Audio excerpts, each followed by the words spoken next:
I hit me with your best shot, but there's something about something. Yeah, yeah, yeah, yeah, yeah. Huh, huh, huh, huh, huh, huh.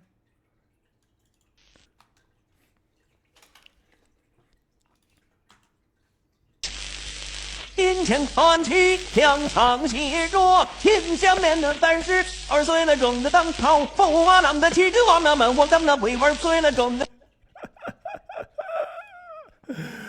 Hey, Six, what's up? That's comedy gold.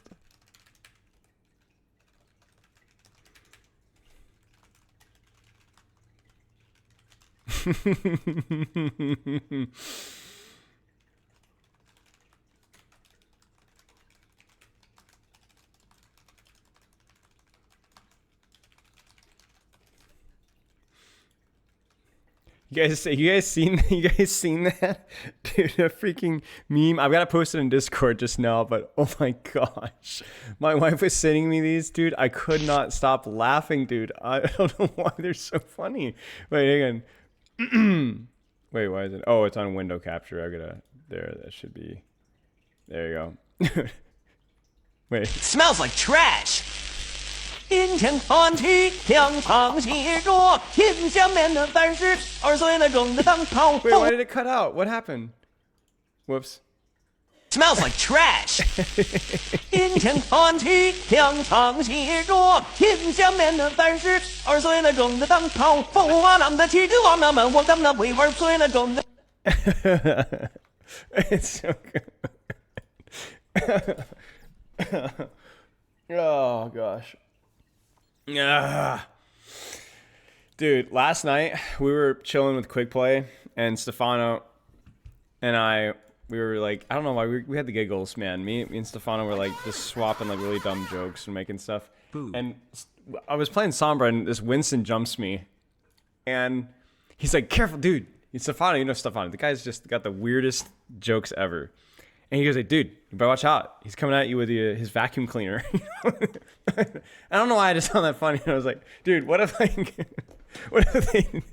they named Winston Hoover? Like, what if his name was Hoover? You know, everyone's favorite heroes, Genji, Tracer, and Hoover. I don't know why. It was like one of those jokes at 2 a.m. just hits different. And he made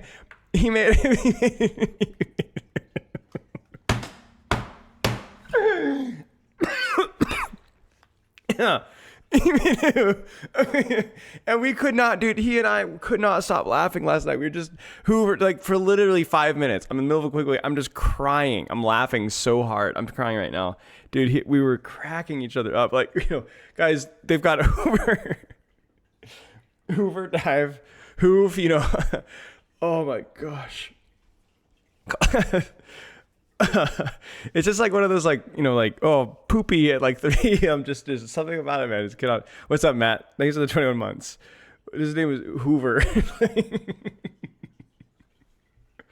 What's up, Pope? I don't know, man. We were dying last night. It was just the funny. Time flies. We were like, what if Bastion's name was Ambassador or something? Or, I don't know why. Hoove no bubble. Yeah, Hoover no bubble. So yeah, long story short, we were off the goop.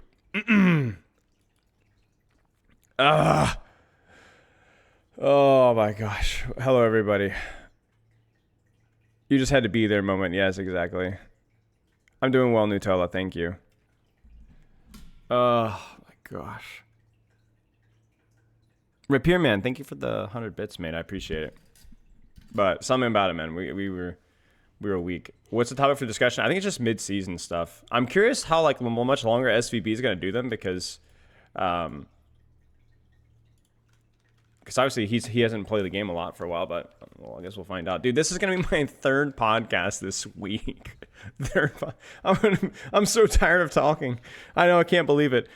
We did the Unknowable, which is like the Warwick thing, which was like a favor for Cager, and that one was fun. It was shorter. And then we had the Samido podcast yesterday that he asked me to be on.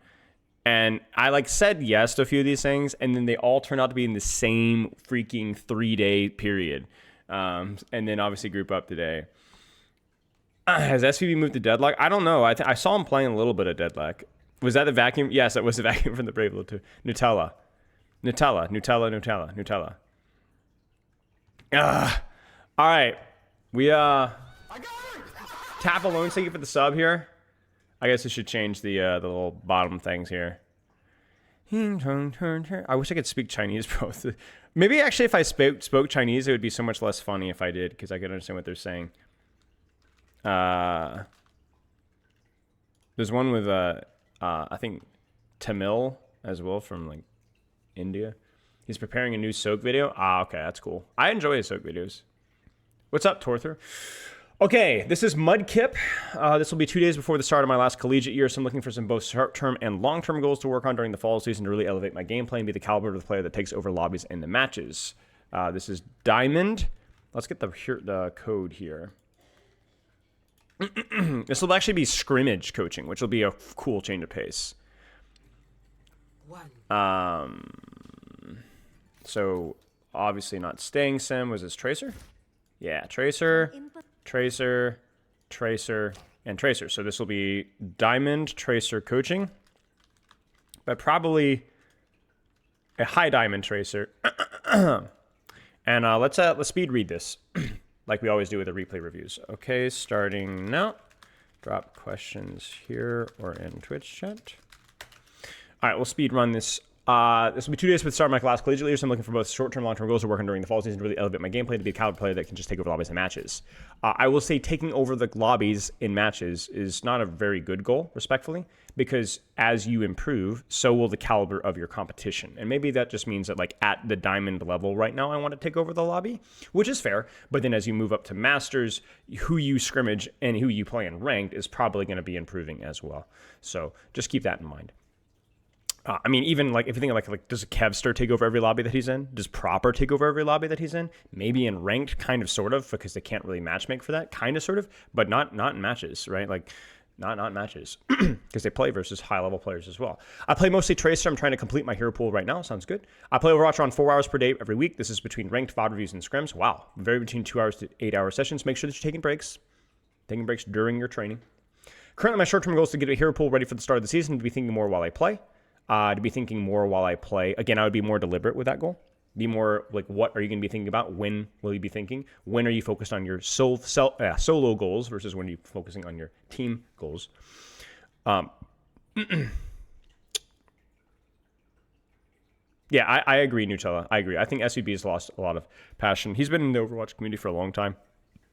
And he does strike me as somebody that enjoys MOBA. When we were in LA, he talked more about Dota than he did Overwatch. My long-term goals are to win my first title this season and to try to make it my first LAN Invitational. Good luck, mate. Good luck. I think some micro mistakes like target prioritization and how to take each matchup are my biggest issues right now.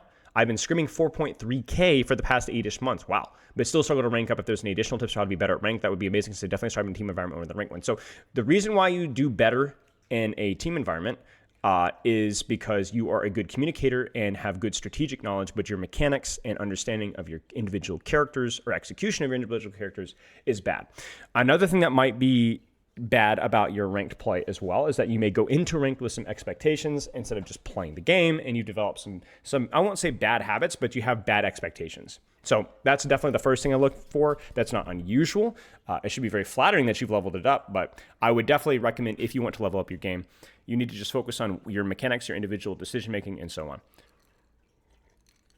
This was map 7 of 4.2K scrim, so any help with how to finish scrimmages strong. Yes, get away from your computer between maps.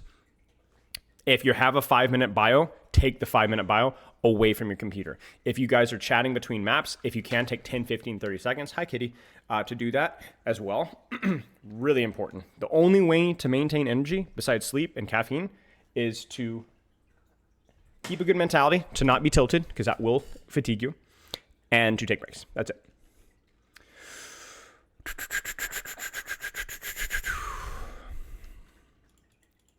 Let's do this. All right, this will be fun, chat. This is a GM, mid-GM. level scrim. Now, 4.3K, I will say, is garbage, like bull. I would say that if I hear, oh, this is a 4.3K average scrim. Yeah, exactly, Matt, exactly. Everybody uses their like Overwatch 1 peak from like season 4 in scrim meta. For most people that I've worked with, I would say the average SR of this lobby is probably like mid masters, high masters, and I'm not even joking. So just keep that in mind. That is still a significant jump up from where you are currently in rank, but just keep that in mind. You tend to autopilot a lot in rank. Well, there you go. Thanks, Fonera. Hello, Sync. How's my least favorite Lucio one trick named Jackson 5 doing? I like the setup here. I like the clip. And we'll be a little bit more nitpicky here because this is a high level tracer. I mean, at least in a high level, relatively high level lobby, top 10, 5% or so.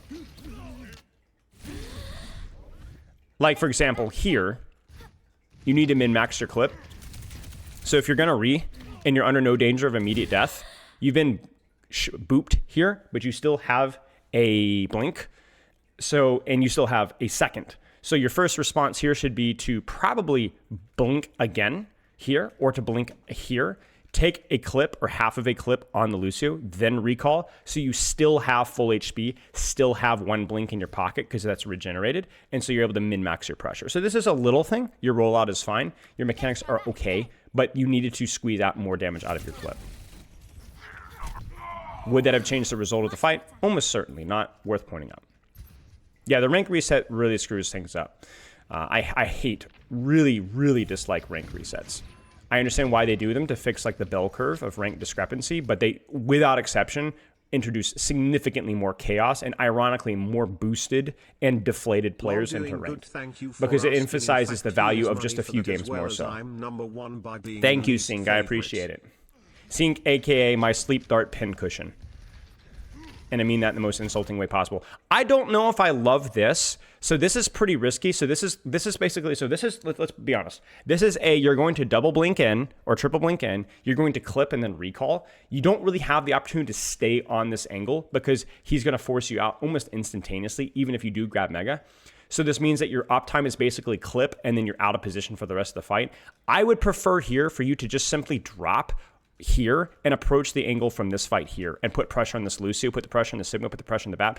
This is where your target priority is dictating your positioning instead of the other way around. Like, you really, target priority should encourage you to take certain angles, but if the angle is bad and this is just bad, it's too far, then you just need to be like, I like this side of the map more. Let's see what I can shoot from here. Let's see what I can shoot from me. And I think like this is probably not going to end super well. I'm shocked that you stayed as long as you did. Like actually that I'm not even mad. Like I'm kind of impressed. Like I guess you made it work. So let's see how you did. So if you guys ever have cheated, right? In other words, if you've ever gone directly to a target without really setting up, you know that one of the best things to do is to set up on a corner as soon as you get there. So if you're going to just triple blink commit, don't just triple blink commit to a target, triple blink commit to a different angle, which is exactly what Mudkip does. Mudkip hides behind a corner, takes damage, and grabs a Mega, and that buys enough time for having another blink and another recall. So I will say I don't like this, but you are doing it in the best possible way, given the situation. You don't quite hit the blink melee, but this is good pressure. And then now you just need to live. You won't live, but yeah. And that's kind of part of the problem with what you did is that even though it was executed pretty well, it is an all-in. It is an all-in, so. Okay. Bastion, weird. I guess Bastion did get buffed recently, so I think Bastion's probably pretty decent right now. But still surprised to see him. What do you guys think here? What do you guys think here? Then, thank you for the sub. What should the setup be from our Tracer, from our current position here? So we're going to take the engagement with Bastion, but what's the more convenient, safe angle to approach this Bastion from? I think the timing's okay, but there's definitely a fight happening right now. Yeah, I agree with you, Matt. I think our next blink here needs to be to this position here. and then just chill here and apply a pressure from this angle here. So that we're a little bit closer to the Bastion and a little bit more inconvenient for him to shoot down a corridor. This is way better for us here. So I don't like our approach here. This is not what you want to do versus a Bastion. This is not what you want to do versus almost any character as Tracer. You always want to pull their crosshair elsewhere, and you want to be closer than, what is this, about 18 meters, right? 19 meters? We need to be closer than that. So then I think instead of blinking in, blink here and then control the engagement from here.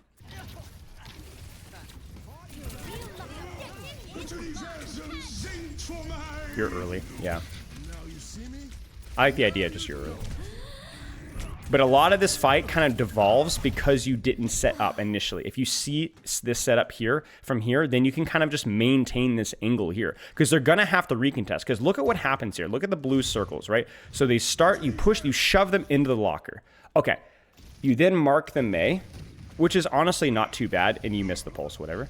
But there's also a world here where like you could just maintain, and you can even wrap here.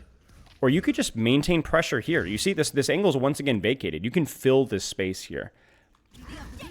I'm telling you, Tracer is like poetry. You could just draw circles around the enemy team pre-fight and just dictate where you should have set up based almost strictly off of that. How do you feel about wrapping all the way behind? I don't love it. I think it takes too long. I don't think it's necessary versus what we're playing. I think we had a fine setup, a fine angle through many to contest and put pressure. But there are times when that is appropriate, 100%. We did this in a pug the other day with Arista. Okay, let's check here. We're a little early, but it's okay. I think maybe if we want to create space for us in the choke here. Yeah, see, look at the space that we're creating. Look at the blue circle's response, right? Bastion has to turn all the way around. Bastion rotates away towards point. He forces both support resources to turn around. From here, what do you guys think our rotation should look like? So once we're here, like what with this information, what is our rotation from here? For me to try and pressure point. Yeah, I think this is good. I think this is good from you. But from this position here, what should you do? How do you tell if you're early or not without checking the replay? You just check your teammate's positioning. And if you're saying how I can tell without checking his teammate's positioning, because I've been coaching this game for 10,000 hours. And so I can kind of tell based off of the enemy team's body language whether there's actually people on the other side of the map or not. So from here, this is again where we need to wrap because this engagement is too, in the open is too far. So then you need to wrap here and approach and a pressure from this position here. Not because, oh, deeper flank better necessarily. It's just there's just more cover and allows you to get up closer here. So this I don't like this. This is what I call sniper tracer. This is much better. Yes, beautiful. Beautiful, beautifully beautiful. And then here we go back to Lucio, good. And now we can just pressure point. What does wrapping have to do with Overwatch? Funny. Nutella, why did you ask me about your pronunciation of your name? I realized we never like revisited that point. But yeah, pretty good fight. Pretty good fight from you. Your setup was nice. It was a little delayed, but it was good. I respect it. Now, in terms of setting up for next fight, you need to stop hovering. You need to commit. I think you could go here if you want to like be really, really cheeky with it. It's a bit like higher risk, higher reward. I think the lower risk, more consistent value is controlling this area and this space from this angle here. There's so much cover, so many health packs to play around. I don't like what you're doing here. You're just floating. You need to make a decision here. I think what's happening now is I can hear the comms. You guys are planning. And so while you're planning, you're kind of listening and you're kind of like autopiloting with your positioning, which is understandable. I think that listening to the plan is the most important part of communication. But you still need to play a tracer angle. You know, you said it's Nutella. I guess I could say a little bit of both. Hey, Justice, what's up, mate? Playing around cover more and blinking around cover is something I figured out after the scrimmage. Okay, well, it's not just around cover. It's about taking angles that allow you to close the distance safer. That's the key thing.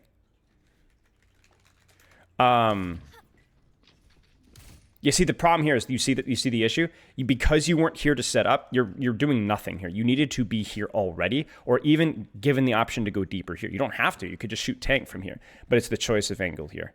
Ult tracking and tracer is rough. Ooh, that is. I'm gonna be honest with you, mate.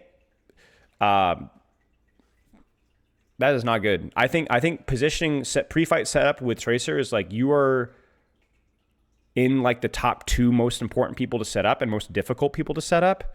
with along with your Winston in these situations. I think your Bap or Lucio, even your Mei could do it better because the Mei, it's a little bit easier to set up here.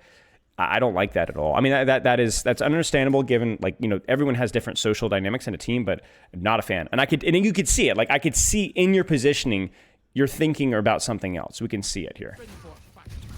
And so now you're garbage. Like, you're just doing nothing. Like, this is so bad. Like, now you're doing something, but it's literally been like the first, 7 seconds of that trade, you actually did nothing. And then this is horrible here because I think you're calling for a beat engage, but you need to really stay on this angle for the beat engage so that you have what we call a cut, right? Where you have a push in from one side and you have a push in from the other side. And so, like, this sucks. Like, you needed to contest this angle. You weren't here to begin with. You messed up your resources, and this is just a mess. I have history and support, and I'm the strongest when it comes to it, so I have been tasked with ult tracking. Okay, that's fine. I mean, I'm not going to argue with your team's choice, but I'm going to tell you that good luck. And maybe what you might want to do, Mudkip, is use the ult tracking to educate your setup, you know? Good pulse. It's fine. Good stuff. That's fine. I mean, it's hard. You were down a ton, and that's gonna be it. Should be it. Yeah.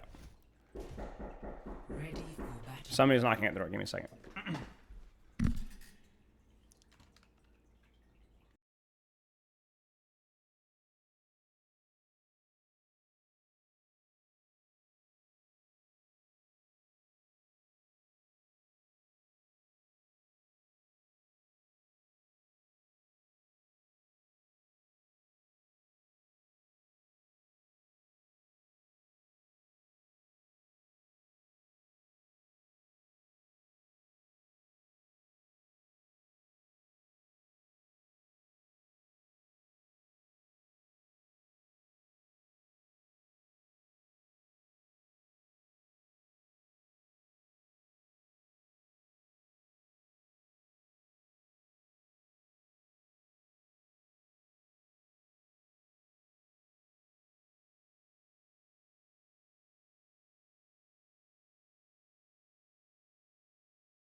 All right. Sorry. Next door neighbor just came over and dropped off some pizza. So that was very nice of him. We got a nice neighborhood. There's a lot of really we got a lot of Ukrainian immigrants, Indian immigrants. We have a whole we got a whole neighborhood of like Japanese, Ukrainian, Russian. Like it's crazy. And they just dropped off some pizza and some nice white folks too, you know. So it's super nice. We got a whole like cat thing that we've rehabbed like 3 cats. So I like our neighborhood. It's great. Okay. Let's. Did I miss anything? Indian immigrants. Yep. We've got this whole area is like, I think it's because it's a nice area, and it's also like, but the property is really cheap. Where we moved from New Hampshire down to South Carolina, it was like our house here would have cost almost double in New Hampshire, even though the area is nice. We're close to mountains, it's pretty, it's not super crowded. And so I think it's been really filling out recently, which has been really nice. Patel. Yeah, exactly. I grew up, the opposite of that is when we first moved to North Carolina when I was like 13. We lived in a little town called Waynesville, and it was, super, super Southern. And there were so many Messers and McCrackens, man. Like legit, everybody was like third, fourth cousins with somebody. But yeah.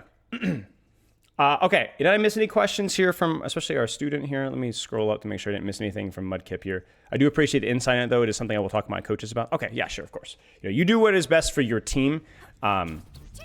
This might be just something that you want to keep an eye on in ranked because, yeah. I mean, I think if you look, I've worked with people like Hadi who do a lot of the fight planning, and I think his positioning is pretty good despite having a lot more of the responsibilities. But yeah.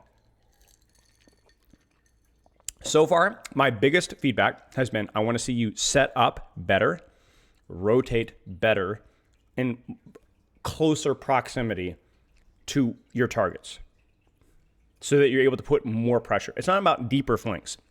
It's just being closer to the target so you're able to use your resources more effectively and for longer instead of going for these more either poke setups from too far away where you're taking bad trades or having to double blink in to close the distance.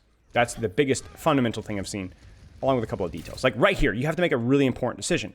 Do I want to assist in stuffing the choke here? Should I have rolled out here? Or do I want to try and wrap around here? I think given the situation here, I don't really want to see you stack with your Winston as much because it is a bit of a bad angle. You obviously didn't have time or don't want to rotate from here because this isn't much better either. So I actually think what you do here is just kind of be patient and chill. I might not even poke here.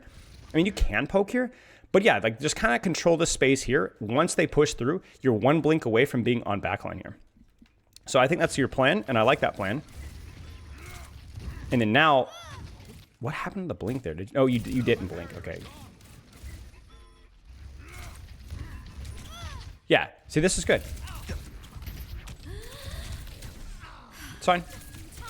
It's good value. You can see it. And you're also still on that angle. Now, and then from here, you got to make the choice. You got to make the read. Do I want to deepen here? Do I want to hold here? Or do I want to rotate back? I think from here, the answer is probably deepen, but you don't really have read. So you're just kind of getting marked. I think this fight here is... I mean, we can look at that and be like, yes, maybe there's a couple of like little mechanical things that you could have done better. And I certainly now, you actually need to go back in. But I think this fight was fine for you. I think this fight was fine. It was all right. I think the mistake was when your Winston tried to stuff the choke, which is, I mean, your comp is also tough versus theirs, but it may not be the best. You need to wrap here. Thank you. Shoot the Sigma. Yeah, okay, reset. This is high diamond, low masters, I would say. Wrap right, wrap right, wrap right, and pressure point. Wrap right and pressure point. Pull them so you can rotate across. Okay, check your team. Okay, we're good. Touching, they've rotated out. Lucio marks. Yep. Pull point, pull point, pull point, pull point. Yes, thank you. Wait, what the frick just happened? Oh, that's unfortunate. This is good. I want to say that this has been much better. The angles that you're controlling here are much better. To be honest, it's a little bit simpler because there aren't as many choices as there are on the previous map. Like you pretty much only have the option of fighting around point, and that's pretty much it. There's not like a lot of, but this is, you're doing the right thing here. Now, this is where you're going to be pushed because you need to make the right choice here. So you're going to go for the pulse, right? But really, this isn't about the pulse. This is about making the right decision with the resources that you have and the angles that you have. So from right here, you tell me what the right strat is here, Mudkip. What's the right strat? What's the right approach here? What's the right approach? With the resources that you have, with where your team is, where the enemy team is, what's the right approach here? Very, very clear answer here. Very clear answer. I'd say there's two choices, but both of them are pretty obvious. And anybody in chat can chime in too. That's why we do these replay reviews. And that's where you're wrong. See, I'm glad that you answered this honestly because you're wrong. You're wrong. That angle is too direct. You're going to have a lot of either shield or poke presence from around here. You have to wrap around. You cannot face tank this, especially now if you had 3 blinks here, maybe you can go 1, pulse, disengage out this way, but you can't do this. You need to, what Justice says, you need to wrap left and pulse, or you need to wrap right and pulse. You need to get off of point. You cannot be here. When your team rotates to your position, now you have all the enemy team's resources going directly down your throat, and that is not a position you want to be in, especially because you only have 1 blink. Right? That's what happens. You miss your pulse because the BAP sees you coming a mile away and can press S key. You didn't have the additional blinks to pursue. And the Sigma, of course, he's going to hit a rock. If it's not a rock, he's going to hit something. He wasn't even aiming for you. He wasn't even aiming for you. You see that? Take the resources, take the angles that are available to you. This worked, but then when your team rotated towards you, the enemy team rotated towards you, and so this is no longer an off angle. And so you need to take an off angle. Now, if there was like, let's say let's say this, somebody just dynamite, Junkrat, did a little bit of cocaine and blew out this entire portion of the map, and there's like a little pillar here. You could have taken this pillar and poked and poked. You don't have to necessarily go for backline here, but there is no angle here, so you can't be here. Should always be keeping the 4-1 split if possible. Yeah, it doesn't necessarily need to be a 4-1 split all the way into the backline. This is not a good angle for Tracer ever. This just isn't a good angle for Tracer ever. You can shoot tank. You just need to shoot tank from a good angle. This isn't an angle. You're standing directly in front of Sigma Shield. Yeah. What's up, Gavin? You can shoot tank. You are very good at shooting tank. Just do it from a short corner. Like almost like let's put it this way. Would Reaper want to do this? Even Reaper this would be hard. It's just too easy for them to poke you out. It's kind of the same mistake you were making. Let me just pick a random moment and see if I nailed it. Okay, wait. Right here. This is the moment right here. Frick.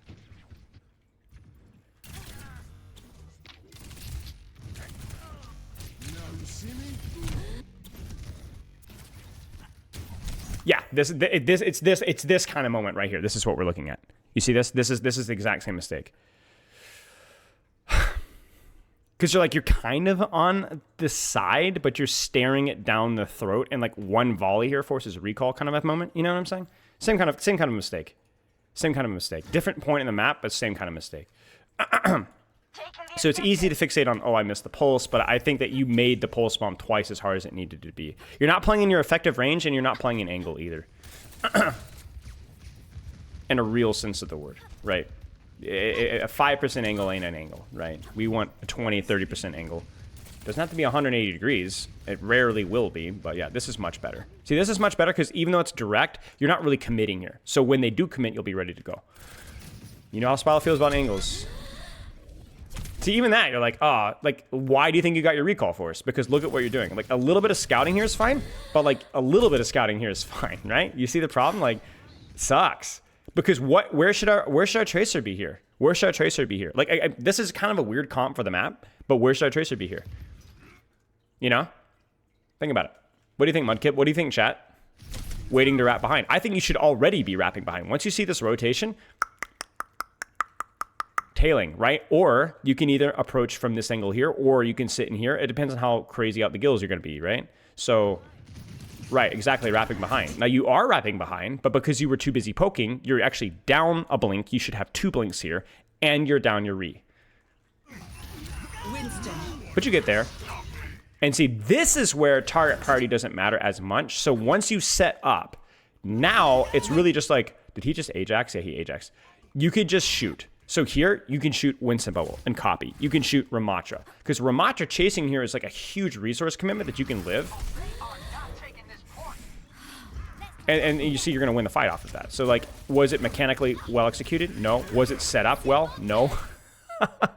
But you did get there. You did get there. And you're going to win the fight off of that. So that was something else. I was like, no way you're going to blink across this way. I would 100% go this way. Like, you're not that far ahead, mate. So actually, the recall off the map was 100% earned. That was a little silly. Yeah, we definitely looked at that. But see, the problem was, like, your setup was just weird there. Like, you pushed in. Okay. Good. Just hold the angle now. Still want to be careful here, because a little bit of BAP or Lucio damage can be really annoying. I wouldn't pursue it this far. Where's your team holding? So then, okay, so then here you go, Mudkip. Where should you mark this Tracer? Where should you mark this Tracer? Where is your team holding? So then what angle is the no-no zone? Where is it? Piggy, I do 90% of my sessions are in voice. The ones I do in stream are not on voice. They're just 30-minute replay reviews. Because talking with somebody in a voice channel is just generally not good stream content. Yeah, exactly. So white rumor point, exactly. So you don't really care about this angle control. It doesn't matter. But once she starts to encroach on your space, you should be marking her here or here. So unless she's like really, really low, or if your team is looking to take a dive here, then yeah, absolutely. I used to, when I first started stream, I don't think Matt remembers. I think this was even before Matt's time. But I started doing 3 replay reviews, or 3 in-depth sessions on stream. 3 hours of in-depth coaching. But yeah. But yeah, this is a lot of resources that you're kind of wasting in a situation where she's getting more resources than you are. So then when you beat engage, you've kind of lost some of your resources. Blink through. Kind of cheat the angle here. This is fine. It's a good play from you guys. I like this strat. And then now you just need to live. Oh, gosh. And then just shoot her. Yeah, you guys should get this. Pulse it. Pulse it. Oh, she walled it. It's fine. I don't know.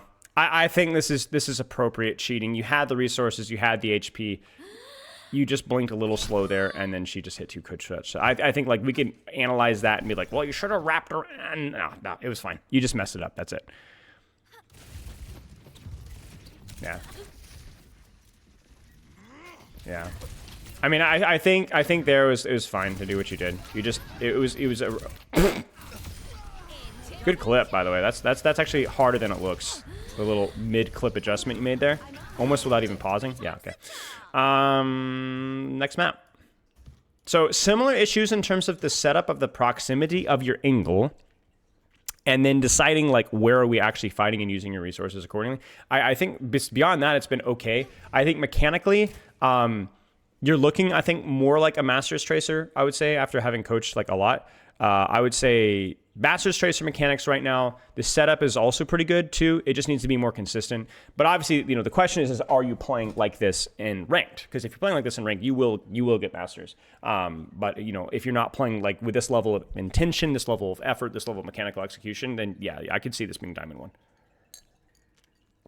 1. Yeah. You hit Masters 5 yesterday? Well, there you go. Shocker.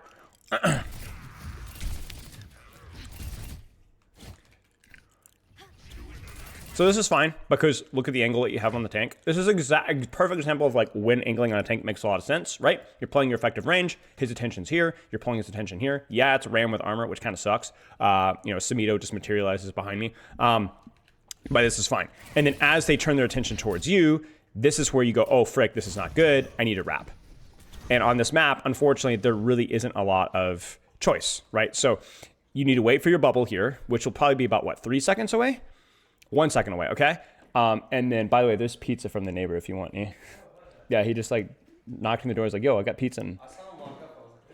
yeah, so I was like, all right, there you go. But yeah, this is good. This is good. I will say, Tracer on this particular point is very hard in scrimmages because there are...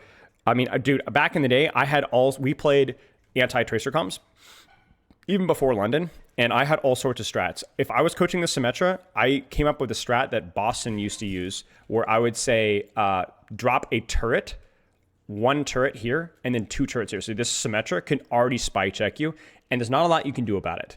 Would Echo be better here? 100%. If these are the type of comps you're playing versus, if Ram is just OP, then Echo is, yes, much better than here. Now, I would say Echo Tracer is probably better, but I don't know if that's something your hero pool can pull off. I would say Echo Genji not so good. I just don't think Genji's good here. You gonna share that pizza? That pizza? No, frick you. The Symmetra's an idiot, so she's not marking you, so that's a plus.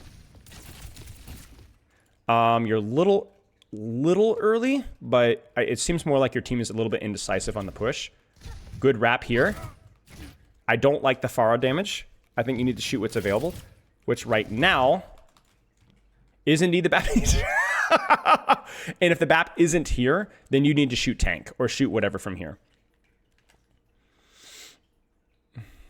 A team environment in general or general by Genji? Just a team environment poke. I think Genji's fine in this particular point. I think Tracer's also fine in this particular point in ranked, but with like this coordinated turtle on point, I think Genji can be kind of hard. This is too far. And it also means that I don't like the forced wrap here when you just had value right there. Yeah, I mean, yeah, this is just ugly. Ugly. You needed to just hold your angle and do damage. Your setup was really good. Your timing was also pretty good. Mechanics were even pretty good. Just the execution here was really messy. You're going to cheat there for the BAP. You don't quite get the kill on BAP, and that's pretty much it. Echo Ram ult is rough to play into his tank. Yep. Was forcing myself to sand Tracer because that is what I want the most help on. Yeah, I mean, I think Tracer here is fine. I think Tracer here is fine. I just think at Genji Tracer, not so bueno. And it could still have worked. It's just you guys set it up poorly. Much better. Good wrap. And this is perfect, right? This BAP is really screwed up. He's died. Out. From here, you need to wrap. You need to wrap now. You need to wrap now. You need to wrap now. Stop wasting time. Stop wasting. Okay, this is fine too. Either mark their angle and control the angle, or go quickly. You don't want to be looking down Ram. Good chase. Now wrap. Again, the mechanics are pretty good. Like, this is a little messy of the clip there, but like this is a little messy there, but yeah, you have moments of really quite solid mechanics. Suffering.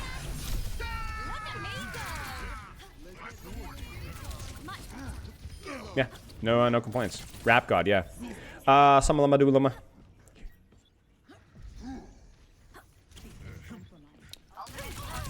Again, is this an appropriate location to mark Tracer? That Ram Death Scream, yeah. I think given where our team is, probably fine. Probably fine. As I take out the trash in Twitch chat. But just don't push into that choke, right? Ah. Yeah. I think wrap here. Don't blink in here. Wrap immediately. I think you do, but you need to be immediate. Good. Yes. That's why you wrap right there. You cut.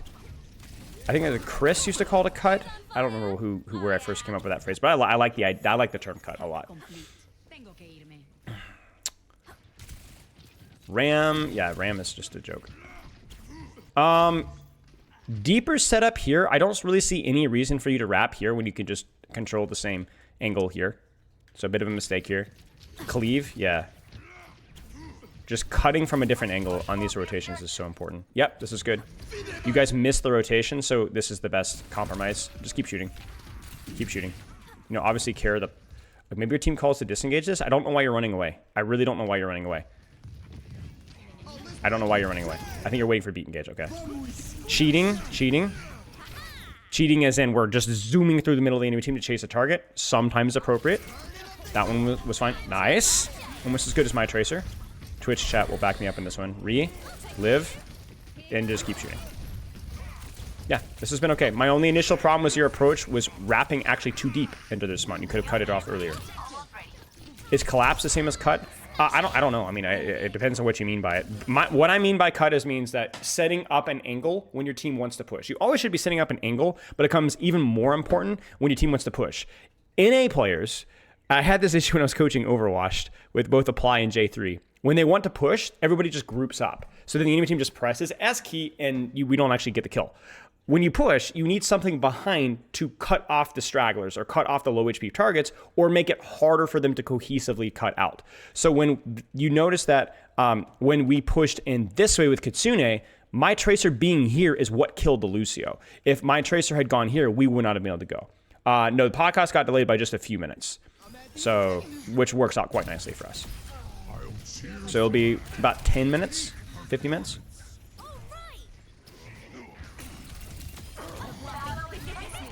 I really don't like you guys fighting here. I really don't like you guys fighting here because you guys can't get a cut. You guys notice that? You notice how hard it is to secure kills when you don't have a deep angle on them? And so you had to dump so many ultimates here. And this is a very recontestable situation for them. That's a big kill. And no! Okay, yeah, this is just a mess. This is a mess. This is a mess. You've had really no chance to set up here because of how your team is playing. And this is, you literally just gave this point away. I'm not going to blame you for this one as much. This is definitely a holistic team issue. Like those last 20 seconds was just disastrous shot calling from your team. You dumped a million ults in their spawn and then did not even set up a proper dive. You try to kill them on rotation and like brute force the Ramattra. Just give him point at this point.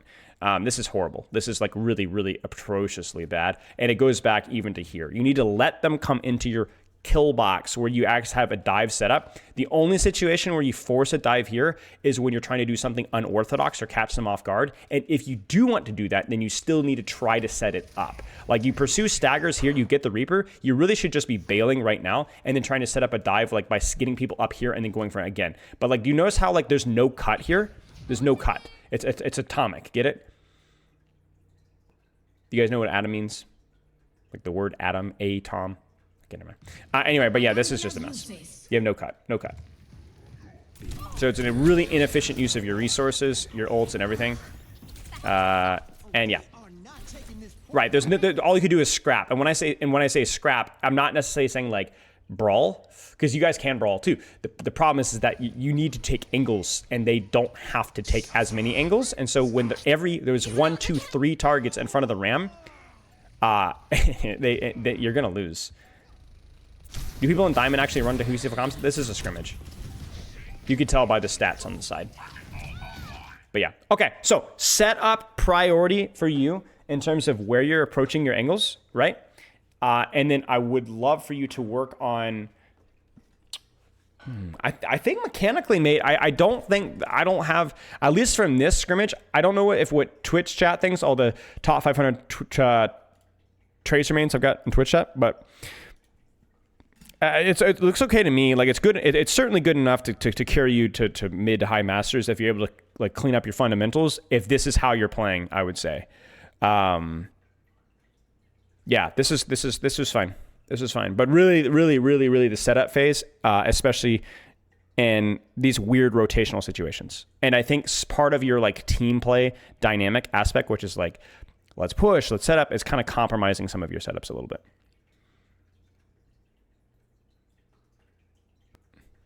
A top 1 Tracer main, nice. Yeah, I think this is okay. I think this is okay. There's a couple of other details that you'll need to go through the review and kind of like mull over again. But I think for the most part, this has been okay. No major complaints from me. Just clean up. Okay, any questions? You actually invented Tracer. Nice, Cryocean. That's incredible. Mechanics not going to hit Masters 1 on Tracer?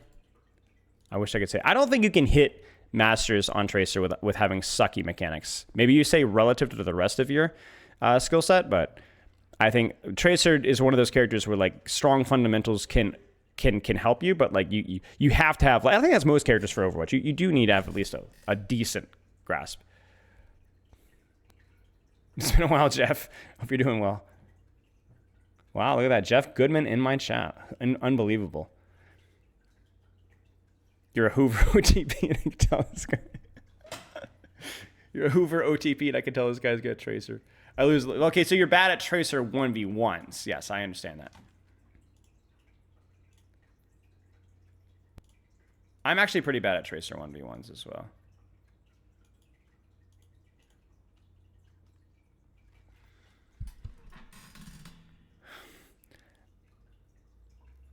Yeah, I actually think I was talking about this with Poopkip earlier, and I think that like Tracer, ironically for me, is harder mechanically in dive or like brawl matchups than poke matchups, because it's a little bit more straightforward about how to move versus the poke comp matchups like the Hanzos and so on, Zens, and it's a little bit easier to aim. But like when you're taking a Tracer duel, a Reaper duel, a Genji duel, you need to hit your shot. It's hard, but you have to hit your shots.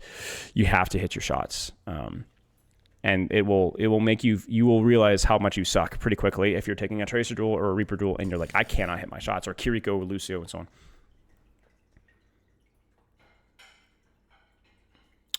I'm Tracer and this guy is definitely in Overwatch. Yeah, great. That's really deep. Yeah, of course, Mudkip. Good luck with your practice. If any questions come up, I would say that this was a little bit less in depth than most of my reviews, because I do feel like there was a already elemental understanding of what you're supposed to be doing with the character. So if there are some things that we didn't touch on in the review, you can message me. And my hammer only Torb rank 1 OTP and can tell this Tracer is really good. Yep, no problem. No problem. Okay, I'm gonna pee, and then I guess we will be good to go relatively soon. I will now let you guys enjoy some beautiful main menu music while looking directly into Kitty Doomfist's eyes, which I have not quite unlocked yet. There. Enjoy. Be right back. Good luck. Thank you. I need it.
Jammies. Yes. Have fun with my pee. Thank you. I will. I did. I feel like I should probably get my green screen out for this. You guys reckon I should get my green screen? Maybe I should use my Hoover background. Guys, what do you guys reckon? Should I use my Hoover background? should I have Hoover Overwatch as my background? I should. I'll get my Hoover background.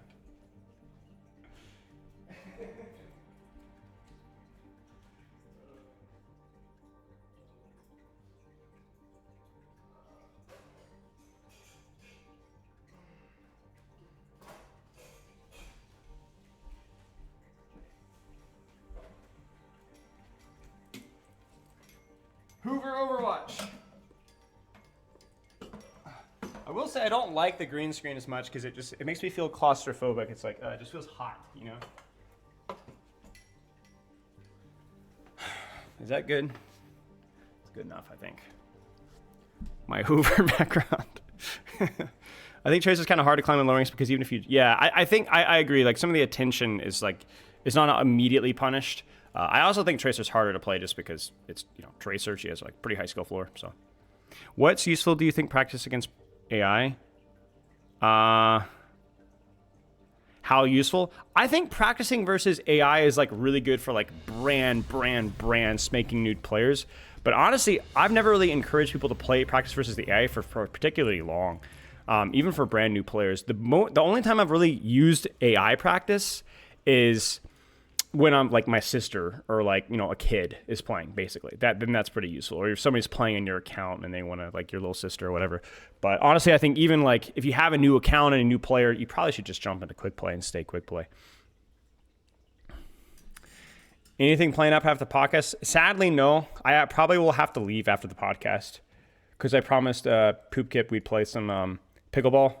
And I've been like, he's been over and I've been working like basically all week and we haven't done a whole lot besides play Overwatch till like 2 a.m. Yeah. So I'm trying to be a better, I wouldn't say house guest because that's what he is, but yeah. Yeah, the old warm-up, Cassie versus hard Onabots. Man, I remember those days. Everyone used the Onabots, man. You guys remember that? Dude, I forgot about all that. You go in a custom game, you add hard Ana, do headshot only. Those are the days, man. The bad days, to be very clear. Rex, you at pickleball? I've only played pickleball once, so probably.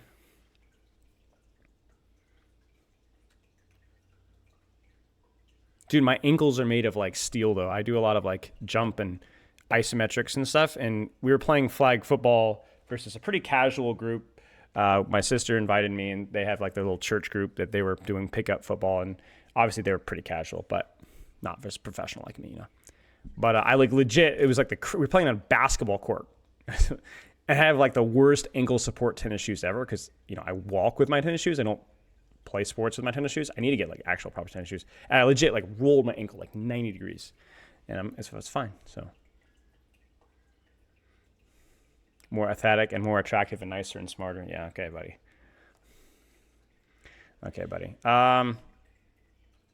Yeah, I guess so. I guess we should probably. There's nothing really to do here. We're just kind of waiting for the podcast to start in a moment. So, who's my NFL team? I don't really have an NFL team anymore. As a kid, I always loved the Dallas Cowboys. My dad grew up watching Roger Staubach back in the 70s and was, I grew up like really, really young kid. My dad was in his 20s watching Dallas in the 90s. But honestly, I really hate Jerry Jones. I hate the whole Dallas glitz glamour crap, man. So I don't really have a team. Haven't really had a team for a long time. Just kind of enjoy watching good football. So I don't know. I'm not really a fan of any team. There's some teams I don't like as much, but know what's on the agenda? I don't really. I mean, a mid-season patch, but beyond that, I don't really know.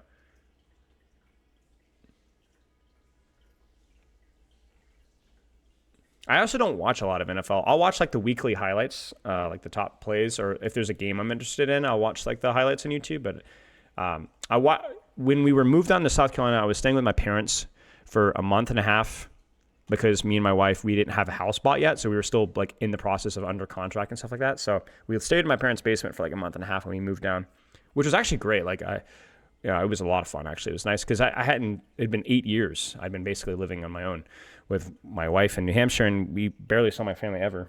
So it was actually like a lot of fun. And it was also during playoff season of 2022, which was like a really good, or 2021 season, but it was early 2022. There's so many good games. And so we got to like actually watch proper NFL games with my family, like I used to as a teenager and as a kid. And so there was a lot of cool games. It was good. It was a good throwback. B minus Sonder, B minus, but it depends more on the meta stuff. Being neutral is fun too. Yeah, it is. It is. The thing is like, it's pretty easy to like find yourself rooting for a team in a game because it does make things more interesting when there's like stakes, you know? But I've never been a Carolina Panthers fan. We went and watched like a practice. We saw some Baker Mayfield. There's like an open practice that we saw, which was pretty cool, but I've never really been a Carolina Panthers fan. City's never won a Super Bowl. How about the Ravens? I like the Ravens. I've kind of always liked the Ravens. I like the colors of the Ravens. Yeah, Ravens are chill with me. Probably, I'd love to see the Ravens win it.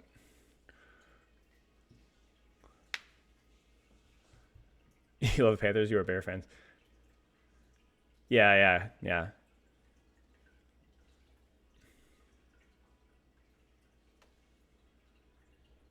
Putting too much spotlight on Dallas Cowboys, Toronto Maple Leafs, or the LA Lakers. Yeah, I mean, I'm not really sure.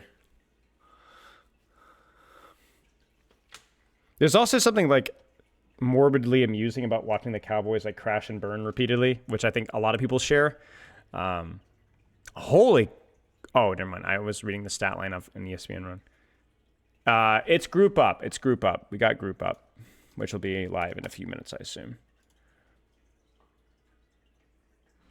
Was there any Al player that you wish you had gotten a chance to work more? I would have loved to have worked with Kevster. He seems like the type of player that I really would have enjoyed working with. Very solid, good fundamentals, good mentality from what I know. I caught myself very lucky that I got to work with people like Backbone, Sparker, Hottie, Landon. Like really, really enjoyable to work with those guys. Very, very entertaining, good guys. But I would have liked to have worked with Kevster. Not just because, it's Kevster, but because I think he is Kevster because of, he's got a good mentality and that kind of thing. So, SUB is getting ready. All right, good to know. Thank you, Rapier Man. PGE. I guess I told you about my interaction with PGE in Dallas, right? So I was chilling with Avril. We were doing like co-streaming stuff, and he sneaks up behind me. And he's like, dude, what's up, Spilo? Fan of your stuff. And I'm like, dude, man, you're like way bigger than I am. I was like, and he's like, nah, man. He's like, nah. He said, I'm just a man with a computer, just a dude with a computer. Somehow the way he said it was so funny. But yeah, PG's he's hilarious. Hottie must be the best person ever. Yeah, Hottie is exactly what you expect him to be. He's a consistently he's a great example of a very intense competitor with a professional attitude, which is why he's been as successful as he is.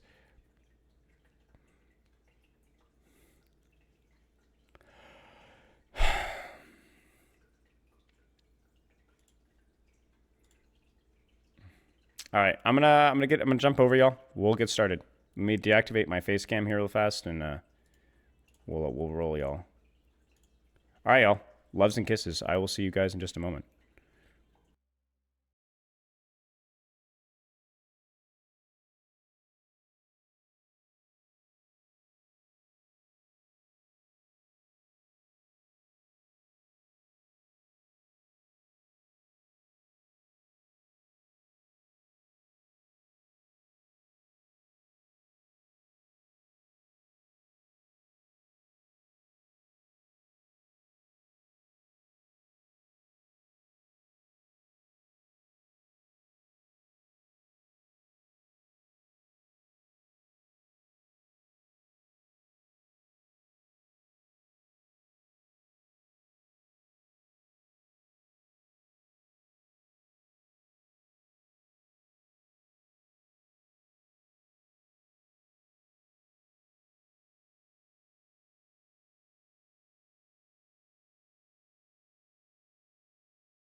Hello, hello.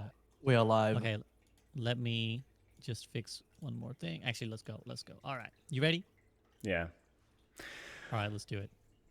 All right, everyone. Welcome to another episode of the Group Up Podcast. We are here for the great September debate. And the time has flown by. The Juno debate was in, maybe it was in June. No, it wasn't. It was for like July. Maybe August. I don't even remember now. So she had June in the name. We're off to a great start, June guys. was on We're the popping debate. off. Is Juno. What a great start. I mean, surely Juno. There's some Yeah. history there of June. But anyways, we're here. I've got my guests, and we're going to discuss all things mid-season Overwatch. Let me introduce the cast who need no introduction, and I will ask them to explain their backgrounds as we go. I'll start with the relatively tame background of Samito in the top left. Samito, how you doing? It's good. I just had some good food. I was telling SVB about the Southern style chicken, man, or I guess in general when they've got the name on the front like Josanna's, I think this one was called. It's gonna be good, but you know you're gonna be in food timeout for about an hour. So I've got my strawberry banana smoothie over here, Greek yogurt. The diet change has been good, gentlemen. But yeah, it's the classic Lee Jane background. You know, I haven't busted out the Lee Jane background. I think I've just been bland, and I don't have an entire wall of cool stuff like both Avril and SVB do. I don't know what you're talking about. Yeah, actually, clearly Avril instead. Maybe we can have him explain in the bottom left. Avril, what is your background, and welcome to the podcast. I just thought, you know, it's me and my girl is getting ready for the Group Up podcast again. So I just felt it would be, you know, kind of ideal for this September debate. But I don't know. I don't know if I'm, you know, something's changed around here. I'm using a different camera angle, and it might be time to retire the green screen backgrounds. I know this has been my thing for like forever. This has been not even on purpose, it just was because well, I didn't really have much to show in the background until I got a different room. Everyone's been asking me, is like, did you move somewhere? Did you go somewhere? And it's like, well, let me show where I went. So I might as well show the audience now. This is for the Group Up viewers. This is why you got to be a video viewer as well. If you're an audio only viewer, you don't know what's happening right now. You're gonna have to get this play-by-play described by someone else as I physically move things. No, I'll take over. Oh, So man. you're missing out on the action as Avril Avril steps away Buttcam. from his chair, just rips a hole in his Whoa! background, and it reveals Space-time it continuum reveals ruined. A beautifully decorated room with some somber blue lighting, a shelf full of knickknacks and paddywhacks. Wait, and hang on. Oh yeah, he's got more. He steps Please away. tell He's me that's a wearing Chengdu shorts. flag. Is that a Chengdu flag? He's On got- the I'm not sure what he just did there. I'm not sure what he changed. I just turned when on he the Twitch tweaked. light. I got it like 2 years ago. It had nothing to do with there it. you go. So the Twitch light burns bright in his background, and is that like a Yeah. Hangzhou Spark? There's a Hangzhou Shelf? Spark and an Element And it- Mystic banner. Yeah, guy. Oh, okay, Yeah. okay. So he's broken tradition of his meme backgrounds, but someone who still got his in the bottom right. Spilo, what are we seeing here? Welcome All to right, the all right. podcast. Quick story. So last night it's 2:30 a.m. Everyone knows 2:30 a.m. You know, stuff just hits differently. I'm with my friend Stefano. We're chilling and he's spectating me playing quick play with the buddies. And I'm playing Sombra, and Winston's chasing me around the map. He's like, "Dude, watch out! He's getting you with his vacuum. He's like his little zap gun, you know." It's something that was funny, and we're just giggling. And I'm like, "Man, what if Winston was? What if his name was Hoover?" And so I don't know. So we just made Hoover Overwatch, and we were like, you know, everyone's favorite heroes Genji, Tracer, and Hoover. And you know, we got the brave little toaster, vacuum here, and I don't know. It's just one of those things you had to be there. But Hoover Overwatch is we're rolling with Hoover Overwatch for today. For literally no reason at all. Yeah, Hoover Overwatch. I mean, this is an interesting one because you have picked one who's already memed, which is the Winton. The Winton Yes. meme already exists, but now we got a new one. We got It's Hoover. Yeah, it's Hoover. So we're also Feels thinking about very what if Bastion was named like Ambassador or something. We were just coming up with like completely different names but Hoover Overwatch was still the best. Feels very real- Jeff from Marvel Rivals, like, you know, like just Yes. a completely oddball character compared to the Yeah. rest of the cast. Just a Hoover. Never saw that Just one Hoover. coming either. No, Never I saw that one coming. no, Brilliant. no. Nobody ever does. Well, speaking of, fellas, I know Sam is probably excited for December and Rivals to appear, but for now, Overwatch is the name of the game, and I am curious as to you guys' thoughts. So we'll get into, obviously, the mid-season patches come out, so there's been some changes and cosmetic stuff coming out. But for the time being, we'll start as we always do with just your general feelings on Overwatch at the moment. So Sam, summarize for us your general Overwatch feelings. I'll start with I guess season 12. The cosmetics were so good, like so good. I think this is probably like from a art standpoint my favorite season ever. I would say like I think I know some people were like a little annoyed on Twitter about like the Egyptian like the Reaper mythic being like the I forget like the lore accurate, but I think it just fits so well just like in like Overwatch verse, you know. So I loved season 12's like art style. I think he was really, really good. Just kind of more of the same, to be honest. I like Juno a lot. I wish they had not buffed. I think the only thing that I wish they hadn't done was give that little change to like the torpedoes to make them a bit stronger. But that's Her not heal that is the big a same deal. though. The heal output's the exact same. Is it the same? Yeah, it's the same Yeah. math. It's just shifted away from the heal over time, which I think actually makes it weaker. Okay, fair. I think in general I would summarize my feelings with, it's just kind of more of the same. The art was great. It was really cool. Like this is the first battle pass I felt like I wanted to grind. Then mid-season patch, I guess I'll wait until we get. I'm sure we'll get to it, but I would say the feelings in general, kind of just more of the same. Not like amazing, but not terrible either. I grinded the season, so. That's pretty fair. Avril, how about you? It's been a while, I think, since we've heard from you on the podcast. How have you been feeling about Overwatch? I feel when we get to the mid-season patch, I think the direction where they're starting to move tanks back towards is better. But I'm always going to be that guy that's like, okay, what's going on with tanks? Are we just in this infinite pendulum seesaw of like tanks overpowered, tanks now nerfed, now it's not good. Now you got to make tanks overpowered again. We're just going to keep going back and forth between that. So I'd like to see how things settle down and if tanks are finally in a good place. I got a lot of thoughts on Juno as well. I think Juno is an interesting character, but she's I think dominating a lot of high rank meta and definitely pro meta right now. I don't know if she's like super rampant in lower ranks or anything like that, but she's super popular hero. She's super fun. Actually, probably my favorite support to play. So it's like I can't even hate. Honestly, a fun hero. Season 12 generally, I think has been fine. I don't like Clash though. I have a lot of thoughts about Clash. I'm probably going to spend the majority of the podcast complaining about Clash, or just like basically that's like the one huge negative for me. It's like Clash is the one major thing that has made me kind of like if I had to pick one thing that I was like, man, this is the thing that I'm not happy about at all. But everything else is generally fine. I am going to want to ask you guys your thoughts on Wave Respawn. Can we get to those at some point today? SVD? Yeah, absolutely. perfect, Sure. I was perfect. thinking about bringing it up too, so we'll get to that. I'm also responsible for that. There's a fun story behind that one too. Oh yeah, So, okay. You can share the yeah. story if you want to right now. Oh, we got basically I don't know if I actually am responsible, but it's just fun. It's good. It's Just say good you for are. my Just say you are. It's a good story. It's a for good the, story. It's just fun lore. It's just fun lore. It's fun headcanon if I pretend that I am, because I asked Aaron Keller like a couple years ago when the alpha of Overwatch 2 was there, and I was like, dude, are we ever going to get something like a group respawn or a wave respawn? Because I came from TF2, and that was a standard mechanic that was in TF2, and I'm like, I think this would improve games a lot. Like it would allow people to group up easier, and actually, I was mainly looking at it from the perspective of like, how do you make games that are in quick play or like lower level games just a general more pleasant experience for everybody, and group respawns or wave respawns is going to be a good way of doing that. So I was like, are we ever going to see something like this in the game? And he's like, we'll see. Well, I don't know. We'll put it on the radar, I guess. And then a couple years later, we're finally here. But I don't know. They probably had that one cooking for a while. I don't know how long. Apparently, at least 2 years. But I feel like I brought it up. I might have just incepted that idea in there, a couple years back. So just fun headcanon if I imagine that I'm responsible in some way. Quite possibly. like And if that. people dislike it, then they know who to blame. It's gonna be like, fucking Avril, man. Why do you have to Yeah, keep well, bringing I'll that defend up? it. They can come at me. I'll defend it. I'm happy to defend it. Okay, well, we'll talk about that. And I think Gavin's in chat, but we also had. In fact, last time I wanted to bring up Gavin's tweets on group respawn, but we didn't get the time to get to it. So Kevin's like, no, actually, I came up with that 5 years ago, so shut the fuck. Gavin's like, I came up with it in TF2. I predate all of this. All right, so let's move on then. Spyla, we haven't heard from you. How are you feeling about It's Overwatch in fine. general? It's fine. I was talking with Sam with it on yesterday. Shout out the Locker Room podcast with Samito.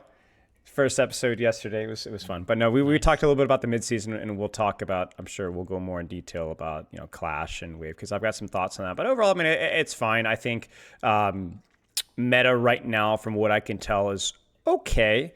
Obviously, things haven't quite settled down. I think the only real egregious example of just like bleh, especially in higher ranks, is the Ramattra, which Sam and I have talked about. But besides that, I think it's all right. I mean, having Juno being meta right now is like she's one of the more honest and interesting supports to play versus and play as. So I think like support lineup is pretty healthy right now.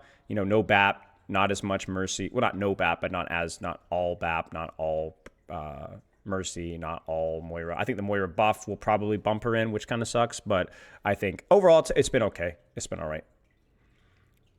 Okay. So yeah, I mean, largely sounds like most of you guys are like, yeah, it's about the same. It's things trucking along. A few nice things, a few maybe things you're not happy with, but status quo is kind of keeping on trucking, which is interesting for me to hear as someone who to round out. I mean, I won't be expressing many feelings on the current state of Overwatch in this podcast because I have not played. So I have not played in like 2 months now. So I will not be chiming in on like what's good or what's bad. I will try and give my perspective where it's relevant, especially as perhaps like an outsider or someone who like is like I'm not like forsaking Overwatch. It's like I'll never play Overwatch again, but like it's more like a hey, I hope something interesting comes along that makes me want to play. So I'll be bringing that perspective, I think, to any personal feedback that I give. So let's then run through the patch notes. I think that'll be probably the easiest way to structure this. We'll kind of look at everything that's mentioned in the patch notes, and if something isn't mentioned, like I think Wave Respawn might not be mentioned, we will specifically talk about it. So the first thing that the patch notes retail September 17th, 2024 is the World of Warcraft collaboration. So let's talk about this just as a little warm up. Join the celebration as Overwatch and World of Warcraft unite the realms for legendary crossover. Dive into the glory with Sylvanas, Windrunner, Widowmaker, Lich King Reinhardt, Thrall Zenyatta, and Diamond, Magni, Torbjorn legendary skins. So, Sam, you said the cosmetics were killing it recently. Is this another example of people? How are you feeling about the World of Warcraft stuff? I mean, it's good when you're starting to see Torb in your games, and every single one of them has the diamond skin on. The Torb players, listen, don't let them fool you. Those guys will get skins too. Like they're like sleeper character for the There's always the bikini Torb running around. Like those Torb players are dedicated. I think they're great. I was never a huge WoW player. I for whatever reason, like I was more of a Pokemon kid than like a WoW kid. I don't know how that ended up happening because I actually didn't really have a PC when I was younger. All I had was like a Game Boy. And I never got a PC until I didn't get a PC until I had to go bag groceries at Kroger and buy my own. So that's the best bag boy Kroger ever saw, by the way. I stand on that. But no, I think they're good. I think there's no surprise there with like the art team at Blizzard. They always have just been so damn good, and I think they should be really thrilled. I think this is probably the best like sequence of skins and cosmetics and back to back nailed it. Because like the Transformer one was good. I think that was good, but like the Egyptian themes and like WoW, like being an in-house title, I think just allowed them to really. It had the Blizzard polish to it. You know what I mean? Like I feel like it's more it's better fan service. Not that the other ones were bad fan service, but like that Overwatch players and Blizzard players like probably played WoW, right? So like that's just a really on brand, nail it type of thing. And the skin was great. There were people when I was streaming in my chat saying some sus things about the skins. That's how people like them, and they're on Twitter talking about how good Widowmaker looks or something. You just know that's gonna come up. So that was good. I think they should be really happy with it. And yeah, I thought they were great. Nice. So you're satisfied. How about you, Yeah. Spilo? You happy with the cosmetics? Care? Don't care? I've never played WoW, so they were new skins. They will make money. That's my stance. Also, Widowmaker like belly and Torbjorn armor, Rhine armor, equal good. Much cash. How much money?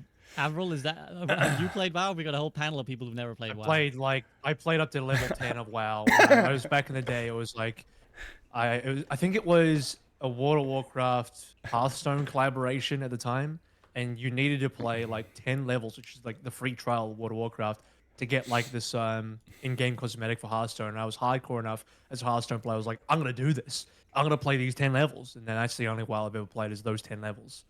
So play those 10 levels, and I unfortunately never looked back. I never got back in. People keep trying to drag me in though. Like I got friends who play WoW for sure, but I don't know if I can dive into an MMO. I think it would suck my whole life away.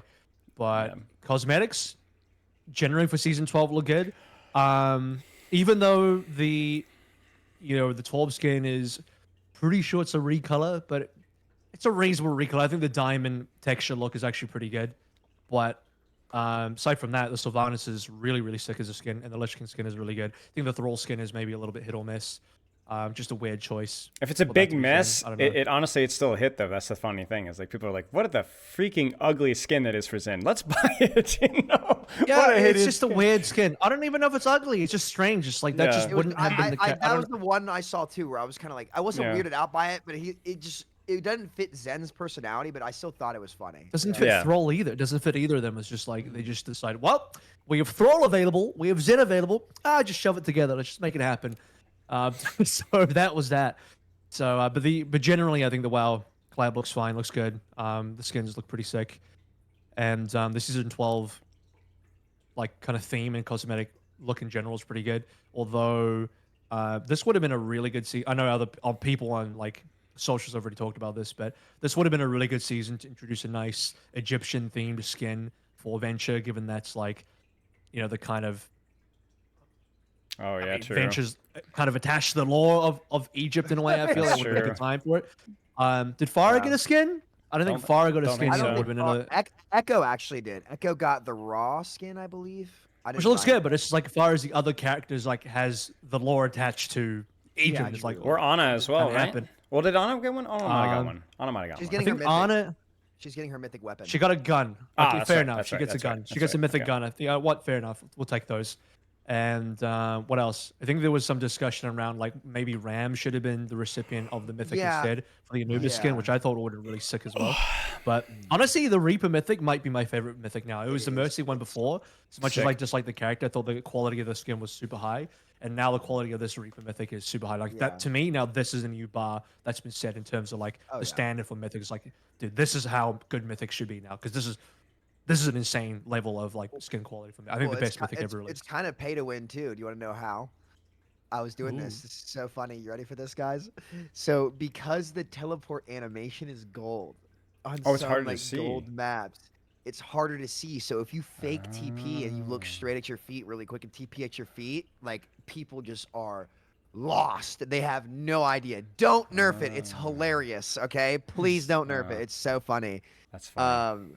It's not that good. It's not that good, but it does happen sometimes, so it's pretty damn funny. But I seriously, like, easily, I think the best skin ever in Overwatch. Sorry, K-pop fans, get over it. It's- No, it's Yeah, I quality mean- super high. Like all the animations, the general theme of it, like even the leveling up. Because now with the Mythic Shop, it's not about you get the whole skin at the end of the season or whatever. It's like you use the Mythic Prisms, you unlock the skin, and you level up. You can see the progression, the leveling up, and the progression makes a lot of sense. And the full level 4 Mythic is like, damn, so insane. My favorite part is. about the skin is actually the shooting animation.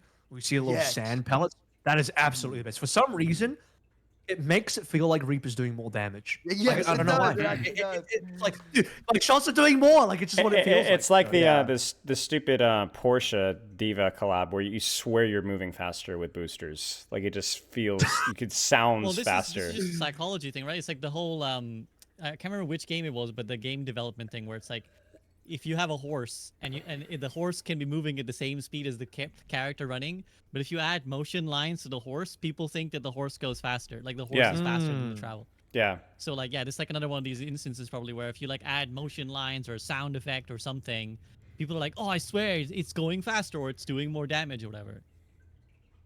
So there you go. That's good to hear, and I'm glad you guys are so happy about the mythics. I can actually chime in as someone who has played a good amount of WoW. In fact, I have a lot of history with these characters in terms of I was an OG Warcraft 3 player, so like all these characters are like straight up in the RTS lore. You know, the Thralls, the Sylvanas. You get to play you get to see how they develop in the campaign. So it's really cool as like a throwback because like Sylvanas is like introduced in the campaign of Warcraft 3 and like how she becomes like this dark elf or whatever. I forget what the exact term for her is. Or she's a corrupted undead elf, I think. But yeah, and I think basically WoW players are eating good. I think this is a really great nod to anyone who's played WoW. Like these are just really iconic characters in the game. So yeah, Banshee. There you go. That's the one. That's the one. She's a Banshee. Yeah. So yeah. No, I thought it was really cool. I thought it was really great. The Thrall one, yes, absolutely bizarre collaboration with Zenyatta. But hey, not all the swings are gonna hit. To co-op some sort of Samito metaphor, not every swing is gonna be a home run. Probably right. Am I right, Americans? Hey, we're playing Moneyball out here. Get on base, okay? Mm-hmm. Okay. So, okay, Mythics, therefore, you guys largely very happy with, very successful. I have seen a lot of, I think most of the time there's hype about Overwatch these days. It is because of the cosmetics. Like, it feels like that has become the main talking point almost outside of, Especially balance post Conquered. complaints. Especially post Conquered. That really blew up. It was like the best, Yeah. like as bad as that whole situation was for the developers working on that game. The fact that that game failed, it felt like we needed to kick some other game in the face for Overwatch, people to feel better about Overwatch. It's kind of depressing, but it's true. I saw so many nice things being said about Overwatch post Conquered release or post Conquered failure, but maybe we can get to that later. Yeah, no, actually, rarely, for once, I saw a video on YouTube come on my home feed that was praising Overwatch, and it was like comparing its character design to Saw the same Concord. So it video. was like, Saw the same video. it was I think like, everybody did. this is like, it was like an arrow that was like, this is shit and this is good, and it was like, okay.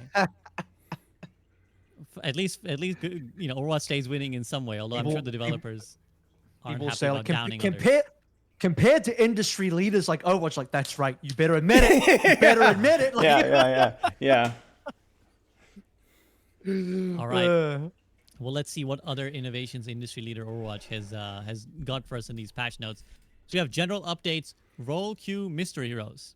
Role queue mystery heroes is a new variation of the popular mystery heroes game mode, but using the role queue rules. Once you select your role, your heroes will be played randomly selected. Heroes you play will randomly be selected among the heroes in that role, and will not change throughout the match. How do we feel? I doubt we've any role queue mystery hero grinders, but mystery heroes has always been a really popular arcade mode. So, is this a dub for the mystery hero warriors? I saw a lot more people Uh, playing Mystery Heroes. yeah, Saw go a lot ahead, more Spam. people playing Mystery Heroes. I played it several games. It was fun. I mean, people are definitely gonna complain about it, and I think that there is gonna be a certain population, and maybe it is a bad change long term. I don't know, but I enjoyed the games that I played more than I usually do, because it's usually like, all right, let's play Mystery Heroes. This sounds fun.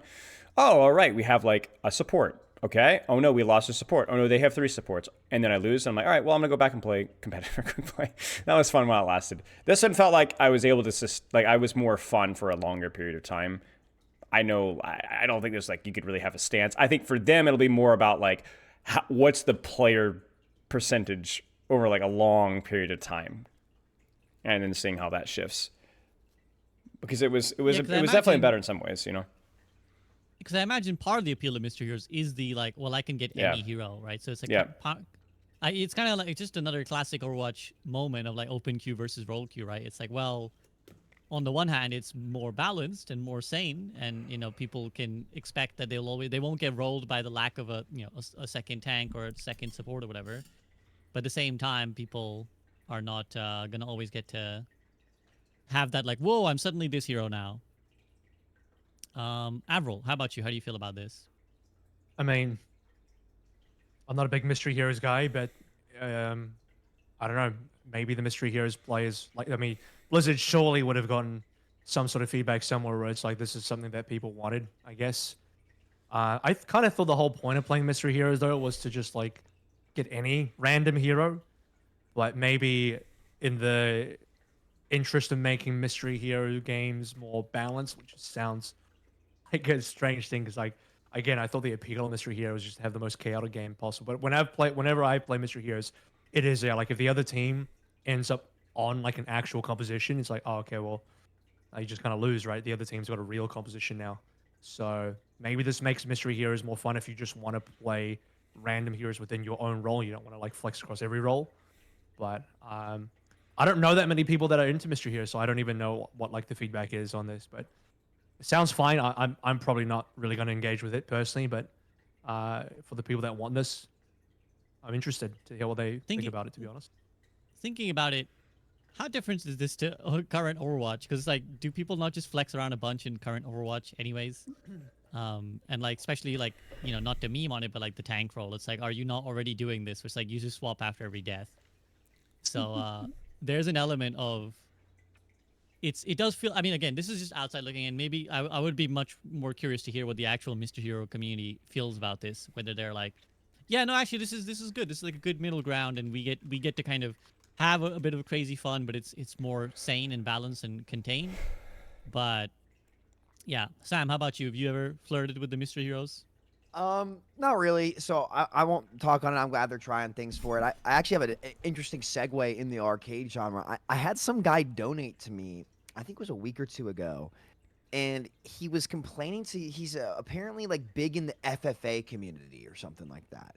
And he said that he asked me to bring up on the next Group Up podcast. And I'm glad you brought up arcade because I would have forgotten otherwise. He said that like in Overwatch 1, when someone would pick a tank in deathmatch, that everyone in the lobby would focus the tank because it was considered like the cheese corny pick.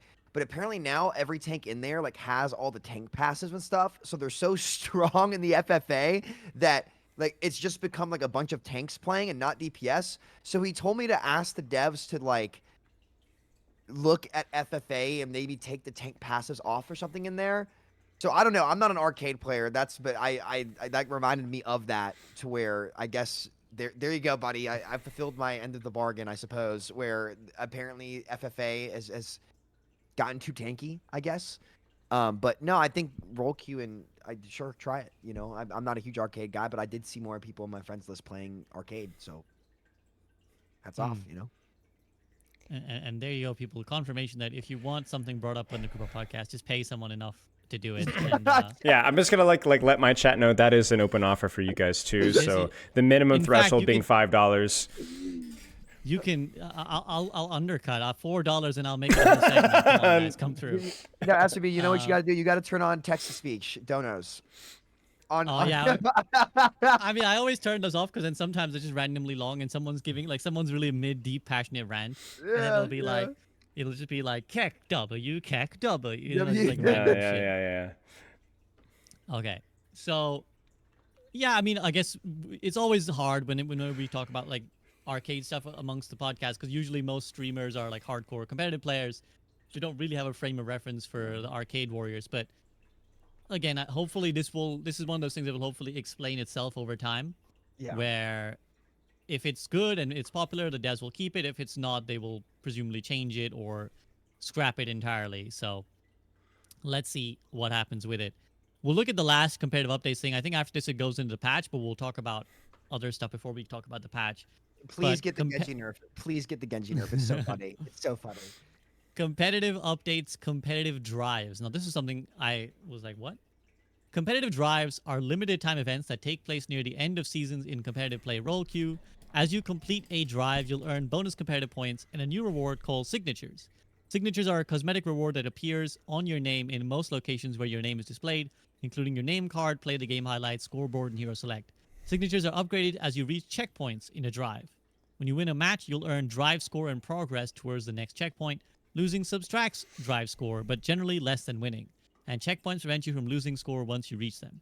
There are 6 checkpoints, and they grant the following rewards in order of completion: 500 competitive points, signature, 1,000 competitive points, advanced signature, 1,500 competitive points, elite signature.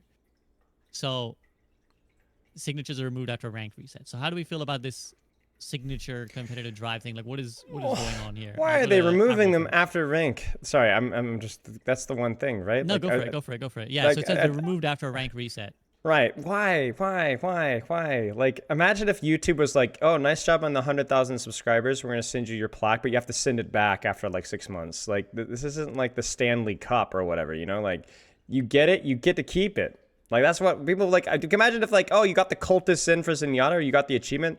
No, let people like show off and flaunt it. Like, I get having like the Diamond Role Challenger title could be misleading for people, right? That's a season reset thing, but like, I don't know. I think like cool and flashy stuff, you get it, you earn it. I think the idea of drives, like encouraging people to play late in the season, is really cool. I think everyone in this podcast has probably at some point complained about competitive rewards at some point in time. They're doing this, so great job. But let people keep it. Let me have it.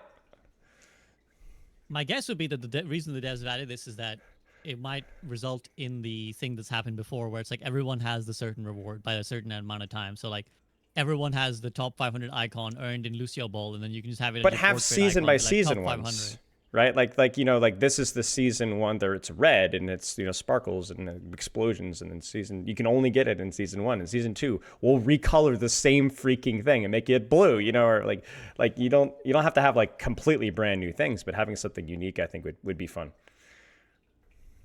Avril, how about you? You kind of agree with that sentiment? I mean, I can see where Speller's coming from, but I also understand, like, I guess I kind of have a feeling why Blizzard are doing this kind of like removed after a rank reset, where I almost see it kind of similar to a ranked border that we used to get, where it's just like it's not a permanent thing. It's not like you hit GM one time, you're gonna rank border forever as GM.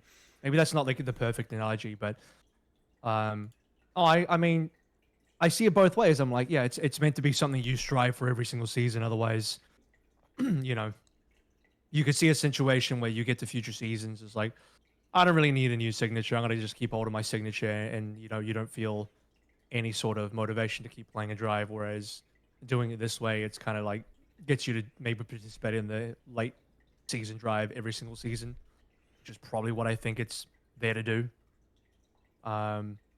I don't hate it. I don't think it's the worst thing in the world that you don't get to keep the signature. Although I do think that, like, generally as far as cosmetics goes, it makes more sense that, like, when you earn a cosmetic you get to keep it. But this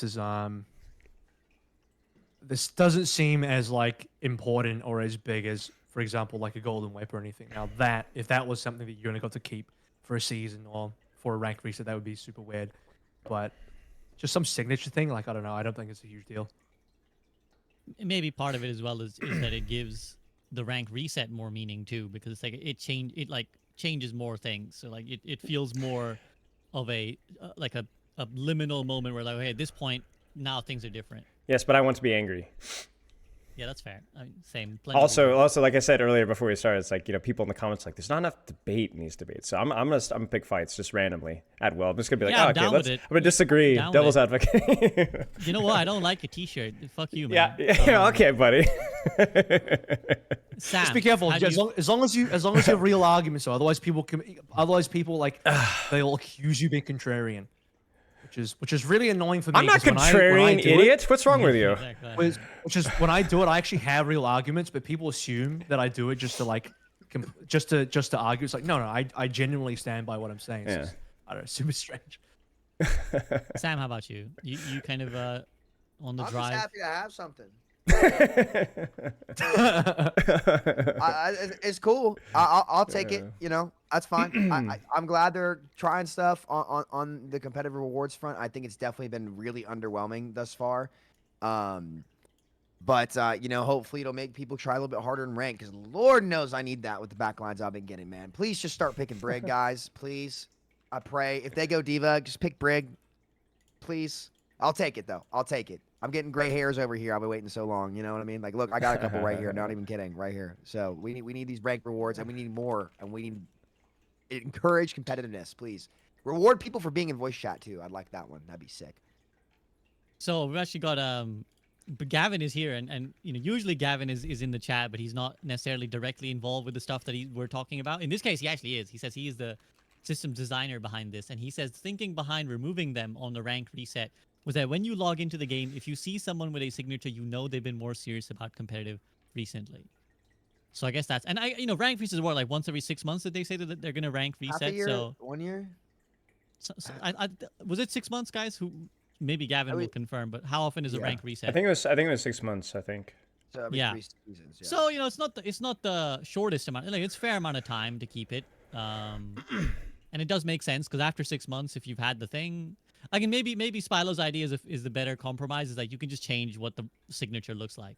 So You have like a shiny one, but it dulls. Like it goes from like it's red if it's the Ooh. current season, but if it's not the current season, it's still like a white or like but the updated season has like a specific color signature.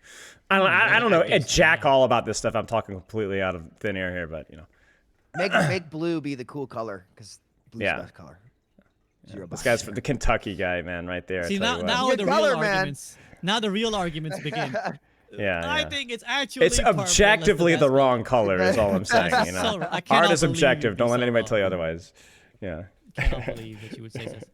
I do want to touch on Sam's point real quick about the competitive system. Like, how do you guys feel about the general incentives? Because what this is targeting is like, you know, generally incentivizing people to play comp at the end season.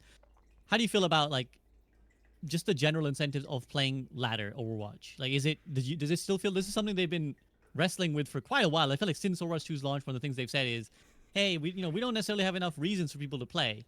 Have we gotten to that point? Are there enough things now? Sam, you're kind of eager to talk about this topic, I think. Look, I'm gonna get called a doomer for this. I apologize, but I'm just gonna say it. I think the Jade weapons were a big miss. I think- agree. I I agree. just think, look, I get some people like the color. I get we want to be different, but like I think somebody showed. I think it was Craggy that tweeted out like the Jade in like the finals was like more marbled. Like this one, it just kind of looks tacky. And I have not. I bought like I went out of my way to like try to get every gold skin back in the day. And I get it. Look, if it's up somebody, it might just be a taste thing for me personally. That's totally cool.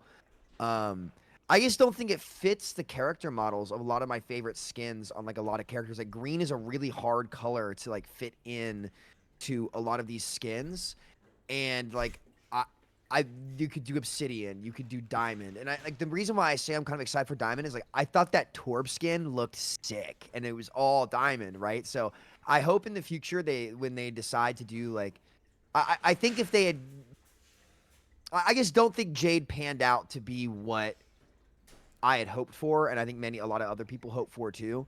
So that's just my opinion. I could be totally wrong on that. Some people might love the Jade, be like, yo, that's sick, awesome. I just don't think it really fit into a lot of skins, and it kind of stuck out like a sore thumb. Like it didn't really fit. I just don't think it looked that great. I thought the gold weapons looked a lot better. I think even diamond, obsidian could be sick. Sapphire could be awesome, right? They've got a lot of options, and I think when we move off Jade from a personal note, that'll have me a lot more excited. But I just don't feel like there were any, just for my personal taste, I suppose. If you liked it, you know, I know a lot of people who like green, all you. Just wasn't for me personally. That sounded like a political thing where you're like, I know a lot of people like green. I don't have a problem. Dude, People who Sam like is being green, so you know, sweet, man. Like, can we Yeah, like it's kick him? well, Like, who am I to tell you that you can't like your favorite color? I unless don't it's not give a blue? rip, dude. Tell him. Speak your truth, man. Speak your facts, King. I Let it go. I do think anecdotally people have said that the Jade like is not working, and even I've found like Yeah. it's not hitting right with a lot of don't care. like Yeah. it kind of sticks out a little bit too much. And yeah, there is like a colorblind thing, so you know some people might not even be able to tell the differences between some of these. But beyond Jade as well, beyond having or not having a problem with Jade, Avril, how do you feel about just the competitive systems in general? I mean, I'll comment about the Jade thing first though. Like, isn't the whole idea that they're gonna like cycle through colors? Yes. So Jade just happened to be the color that we're on now, and then we're gonna move to. I will say that like, they could have if we're gonna talk about like actual Jade. I think the real Jade color is a lot more like matte looking. It's more stony looking. Maybe this is getting too in the weeds because like well, actually Jade looks like, this, but it does look more like stony, you know, like. But I get like Jade. I get like they're meant to make the weapons shiny. I think they should. I don't know. This sounds. Maybe they should have just called it Emerald instead of Jade, because I feel like if you're gonna call it Jade, then I look at them like, oh, that doesn't look Jade enough. That looks too shiny for me. That doesn't look stony enough. But no, I don't. It's like colors. Like people You're have such a different preferences for contrarian. You're colors. such a contrarian, Avril. Yeah, I Just knew like it. Being contrarian. No, I'm just saying people like different colors. So like, yeah, we're gonna cycle through a bunch of colors, and people aren't gonna like, we're gonna hit the blue, we're gonna hit the sapphire skin, and then everyone's like, oh, I really don't like blue. Some people's like, oh, I love blue. It's my favorite color. We're just gonna get that. Every new color that comes out, you're gonna get the same deal. It's like this is everyone like a lot of people like this, a lot of people don't like it, and that's gonna be every single new weapon skin. So it is what it is. Am I hallucinating, or were they not originally called Emerald weapons and then they changed the name to Jade? Is this a that true? Mandela effect? Did I hallucinate this, or is this like? To feel me, like to me, it was always They Jade. were. Okay, Gavin Were they? confirms they were. They were. There you go. Why'd you guys change it to Jade then, Gavin? I think Was it a cultural thing? Was there some? Why are you asking was the it a- guy who's colorblind? Why did he like change the color? He literally just said he couldn't see the color. Come on. Just why Jade? Why call it Jade? I don't Was know. it a cultural thing? Like they I'll tell you what happened. They asked Gavin for final approval, and Gavin like they showed him 2 pictures, and they were like, Gavin is either Jade or it's Emerald, and Gavin was like, send it, I love it, go. Are we? Is it hashtag Greg Gavin now? Is that the thing? See, this is what happens when you speak up as a developer. We need to just like dogpile you in every single Exactly. thing, whether it's your Everything. responsibility or not. Gavin, what the frick was with the Diva Matrix? You went from 3 to 3.5 seconds. You should be ashamed of yourself, Gavin. Come on. So yeah, carry on, Avril. You said you had some other things you were gonna. What were the other competitive things we were Just- talking about? Yeah. Just anything. How do you Yeah, feel about the general incentives for playing comp? I mean, as long as there's more incentives, I think that's why I think drives are a good thing. Like, there's much more incentive to play, especially in the season. But, like, I don't know, like, what other incentives from other games maybe that we could port over? Do we need more cosmetic? Actually, one thing that we don't have anymore, I don't know what happened to this, but like, you guys remember how we used to get animated sprays? What happened to animated sprays? Those were good, man. Dude, those were the end of Yeah, I season like those rewards, too. right? Right? Competitive end of Yeah. season rewards. Yeah, yeah. Like, those, we're gonna bring those back. They don't even have to be competitive end of season rewards. Like, let's say you're not digging the Jade weapons. Give an alternative to spend your comp points on. Like, I don't know, maybe throw some like, you know, animated for the sprays in player there or item. something else. A Yeah. comp Char- shop. yeah, yeah.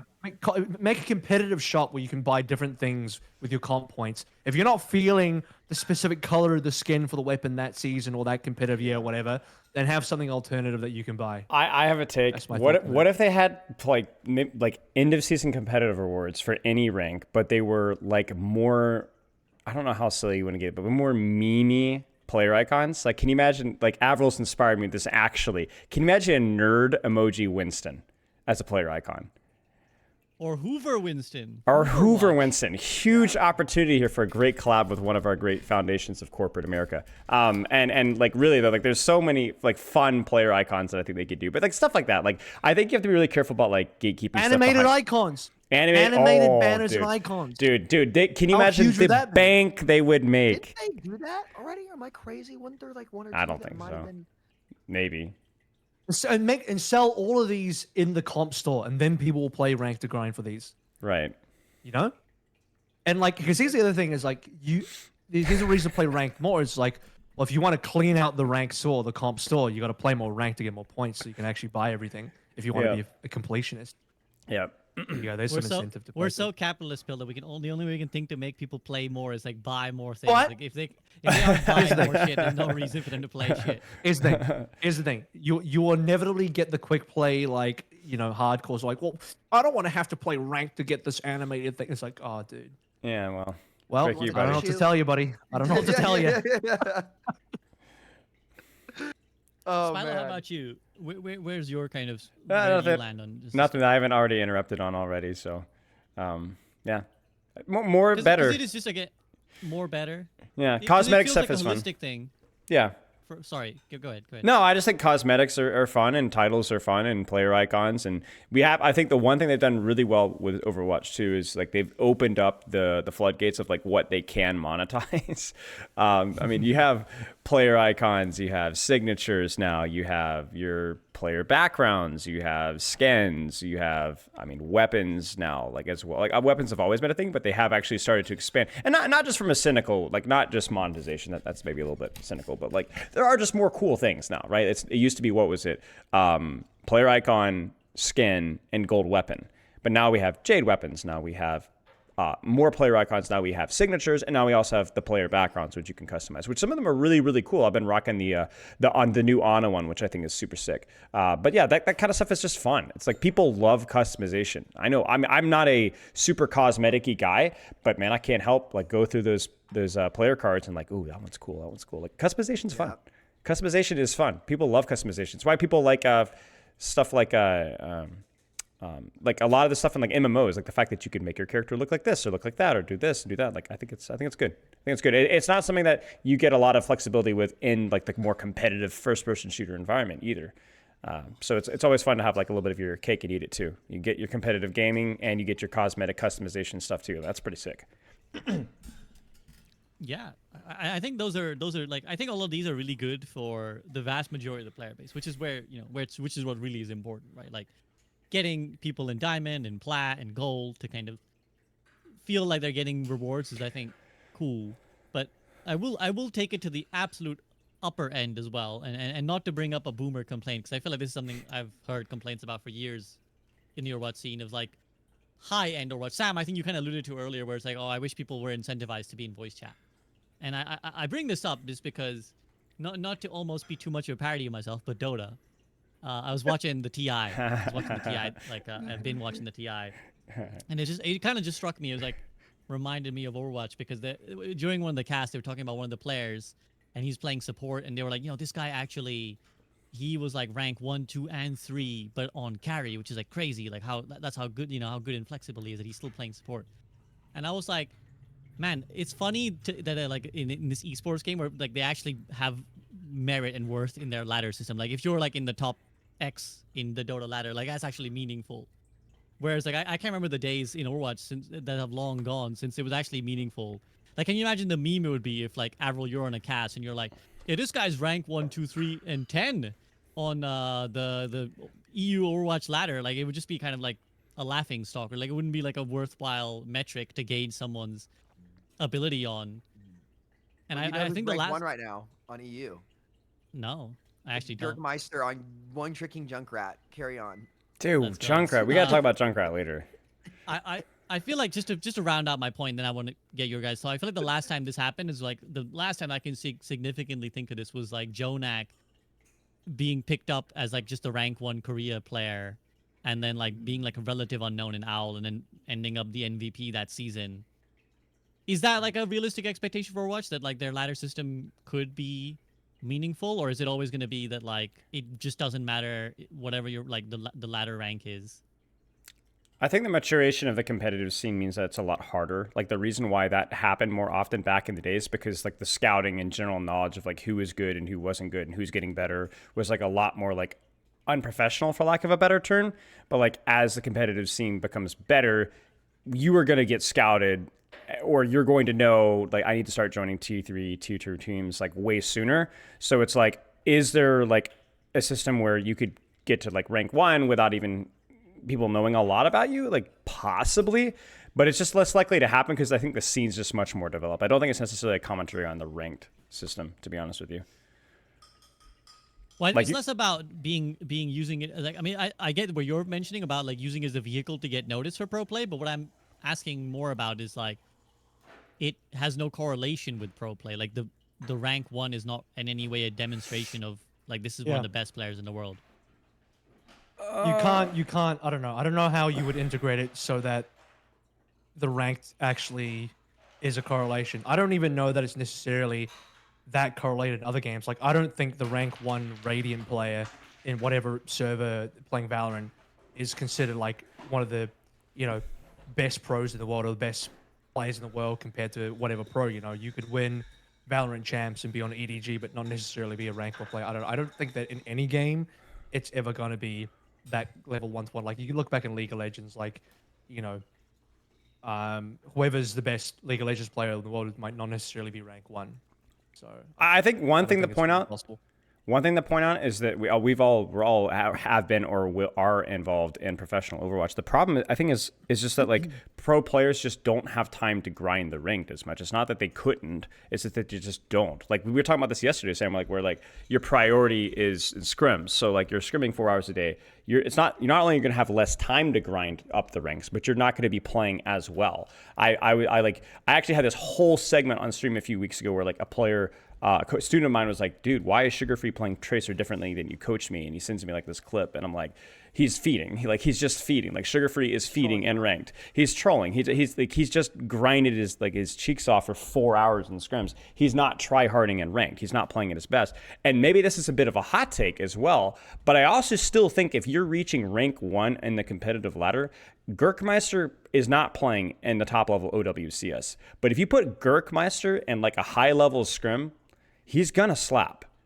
He's gonna slap. You guys have heard Sam, Kaya, like an oh yeah, like that. Like I know it's kind of a meme, Yazan, kind of a meme, both as a person and as a player. But like they're gonna do well. Like they're gonna require a team to play around them. Maybe people are gonna counterpick and strategize around them. But like if you're a rank 1 player, you are a really, really good player. You just might not be the best because because the best players aren't grinding all day long. And I think if anything, that's the one weird thing about competitive is especially at the really only at the highest ranks, there are ways that you can kind of gimmick the system. You know, like I'm gonna duo queue at 3 a.m.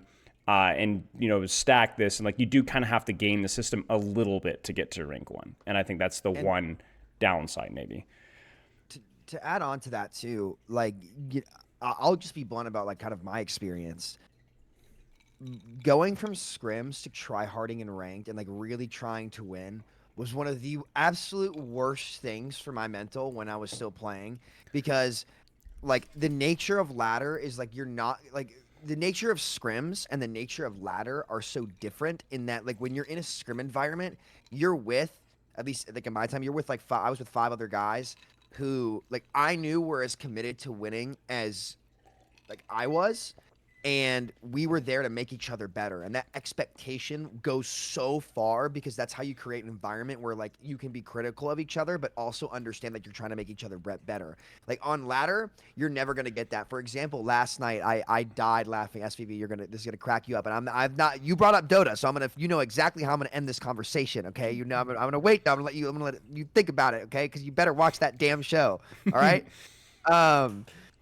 But there was a game yesterday where we came out on Ilios Well on Monkey Reaper Cass, like Ana Juno or something, right? And they came out on Lucio Juno Ram, and they ran across well right away with double speed and ran my Cass over. He died 3 times in a minute and a half, okay? He immediately gets on the mic and goes, "We can't play Reaper and Winston into that comp." And like I was just on an alt, like this is like low GM. And I go, "Hey man, like actually, like you probably can't play Cass in that comp because they'll just run you over. You don't have sustain. Like, can you play something else, like or do whatever?" Immediately goes, "Okay, I'm AFK throwing the game." Like picks Sombra and just runs in a circle like the rest of the game, and I died laughing. Like I don't know, but like, you're gonna run into that, right? So like if you're sugar free or you're a player, you're trying to grind to rank 1 ladder, where you might develop bad habits because the people in ranked is just more troll. Like you're not gonna be playing against people who play the same way in scrims. Like I play way better in scrims than when I play in rank because like I have an understanding of like where my team needs to be. Like I had a game where I went like 22-14 on Pharah on King's Row, and my backline's blaming me. I'm like, no guys, like I need like we have a Doomfist. Like we need to hit the rotate. Like we're not playing counter dive. But my poor Masters 4 support player in that lobby just like is not going to understand that. But like, so I'm going to continue to hold like where I know I need to hold. Like you guys need to walk forward. And so they're just like ranked is just not designed to be that kind of environment. That doesn't mean that can't happen. Sorry for the random rant, but there definitely is a big difference between like the actual scrim environment and ranked environment. Like you can prove yourself in ranked to show that you're capable of doing it in scrims, but you're going to have to learn, and like the way that you play is just totally different. So I would say ranked is great for streaming for pro players, but like taking the ladder uber seriously, I haven't seen that really happen too often.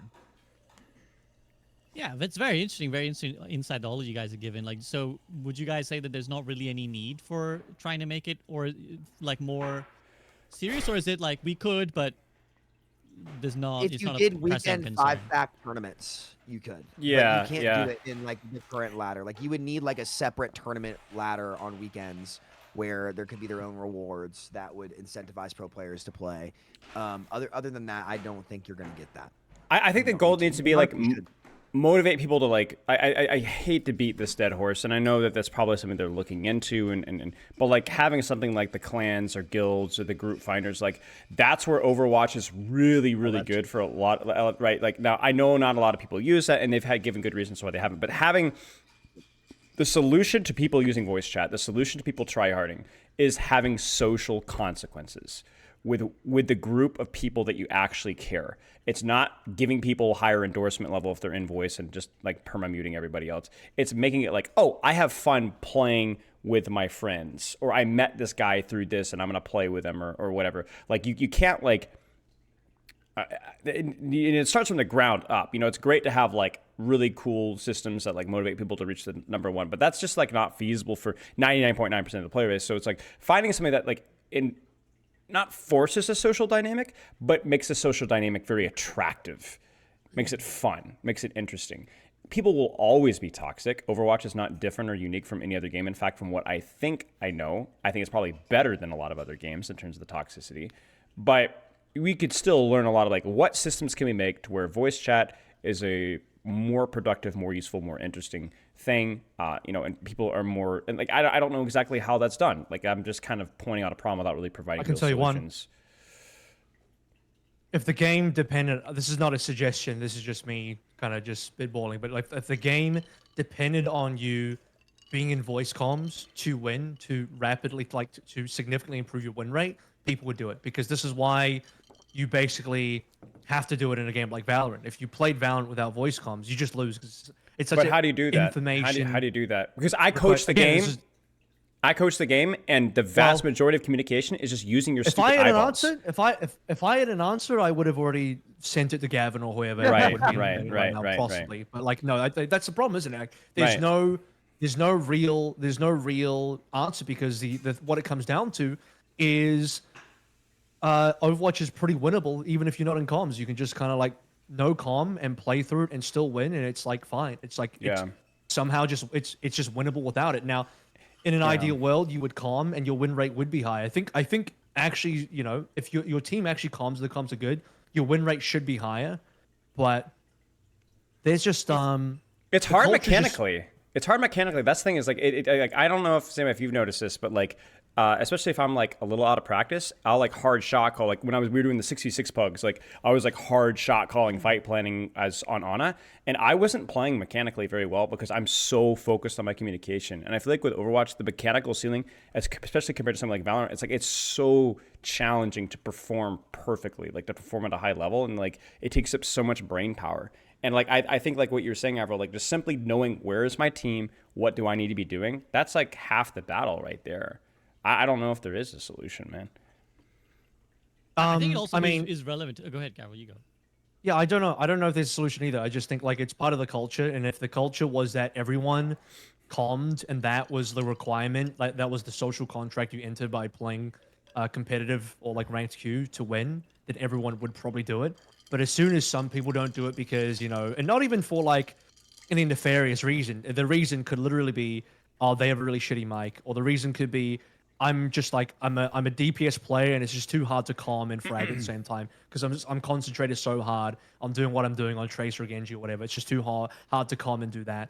So yeah, as soon as like some people stop calming, then the less people you have calming, the less of the culture calming becomes a thing. And then those people get jaded as well because they're calming and it feels like people are not listening. And then, then it's like, why do I even bother calming? And then suddenly no one calms. You just don't have a requirement in a game like Overwatch to calm simply because the game doesn't demand it. Because when you compare it to games like Valorant, which do, and the reason why the culture exists in Valorant. To be fair, Valorant also players probably also wouldn't calm if they didn't have to. But if you want to rank up, you actually do have to calm, and that's why they all calm. I don't think they all want to calm. They don't love calming. The amount of like toxicity reports you hear about the game and how toxic that game is in general. I'm sure people would love to not calm in that game, but if you don't calm, you literally lose. I think it's like a confluence of many factors that kind of make Overwatch what it is, which is like, as you guys have pointed out, it is a game that is very much something you can handle by yourself. Like, this is part of the push and pull of Overwatch 2, right? It's like the drive towards making it a game where you can do more yourself is that, and you guys know this because if any of you who've coached anyone will be like, just focus on yourself, just do your own thing, forget about what your teammates are doing, just do you. Like, that's kind of like the attitude you have to take towards climbing in Overwatch. So like on that front, it's like not very conducive, or it doesn't demand, as Avril said, requiring comms. And on the other end, it's like there's not that many occasions to like game plan in Overwatch. It's like such a frantic game that there's like you very rarely have these chances to be like, okay guys, let's just take a second, chill out. What are we gonna do? Like, what are we actually doing in this game? Because you're just like in a fight. Whereas like again in Valorant, you probably have more time to like, okay, we're gonna go here, we're gonna smoke this, blah blah blah blah blah. Other games, Dota, whatever, you have lots of time sometimes when like people are dead or whatever to just be like, okay. And They're not also even within. Go ahead. Just a comment about Valorant. So I didn't mean to cut you off. I just wanted to jump in there real quick about Valorant. They're not even planning in Valorant. Like if you play ranked in Valorant, the comms you get, it's just comms about what the other team is doing and what's been used where and where like presence is being shown. just to like give info to you or to your teammates so that they can make informed decisions. No one's like shocking. It's like, oh, let's do this and let's plan to do that. It's just like you just need to know. People need to know because you're watching an angle at all this time. And you can't Right. like divert your attention elsewhere. You rely on your teammates to tell you, oh, I saw this guy here. I saw these two players making a move here. That means they're doing this, and then that then gives you important information. If you didn't have that information, you'd be playing literally in the blind because info is such an important factor in that game. That's all it is. No one's even like planning. I think it's quite rare, like for any game, where people are sitting there like just randoms queuing together like a solo queue and hardcore planning anything. So I don't think that happens. Right. Well, that goes back to the first point of like the information is necessary in Valorant, but not necessary in Overwatch. Sam, I'll get to you in a sec as well, real quick.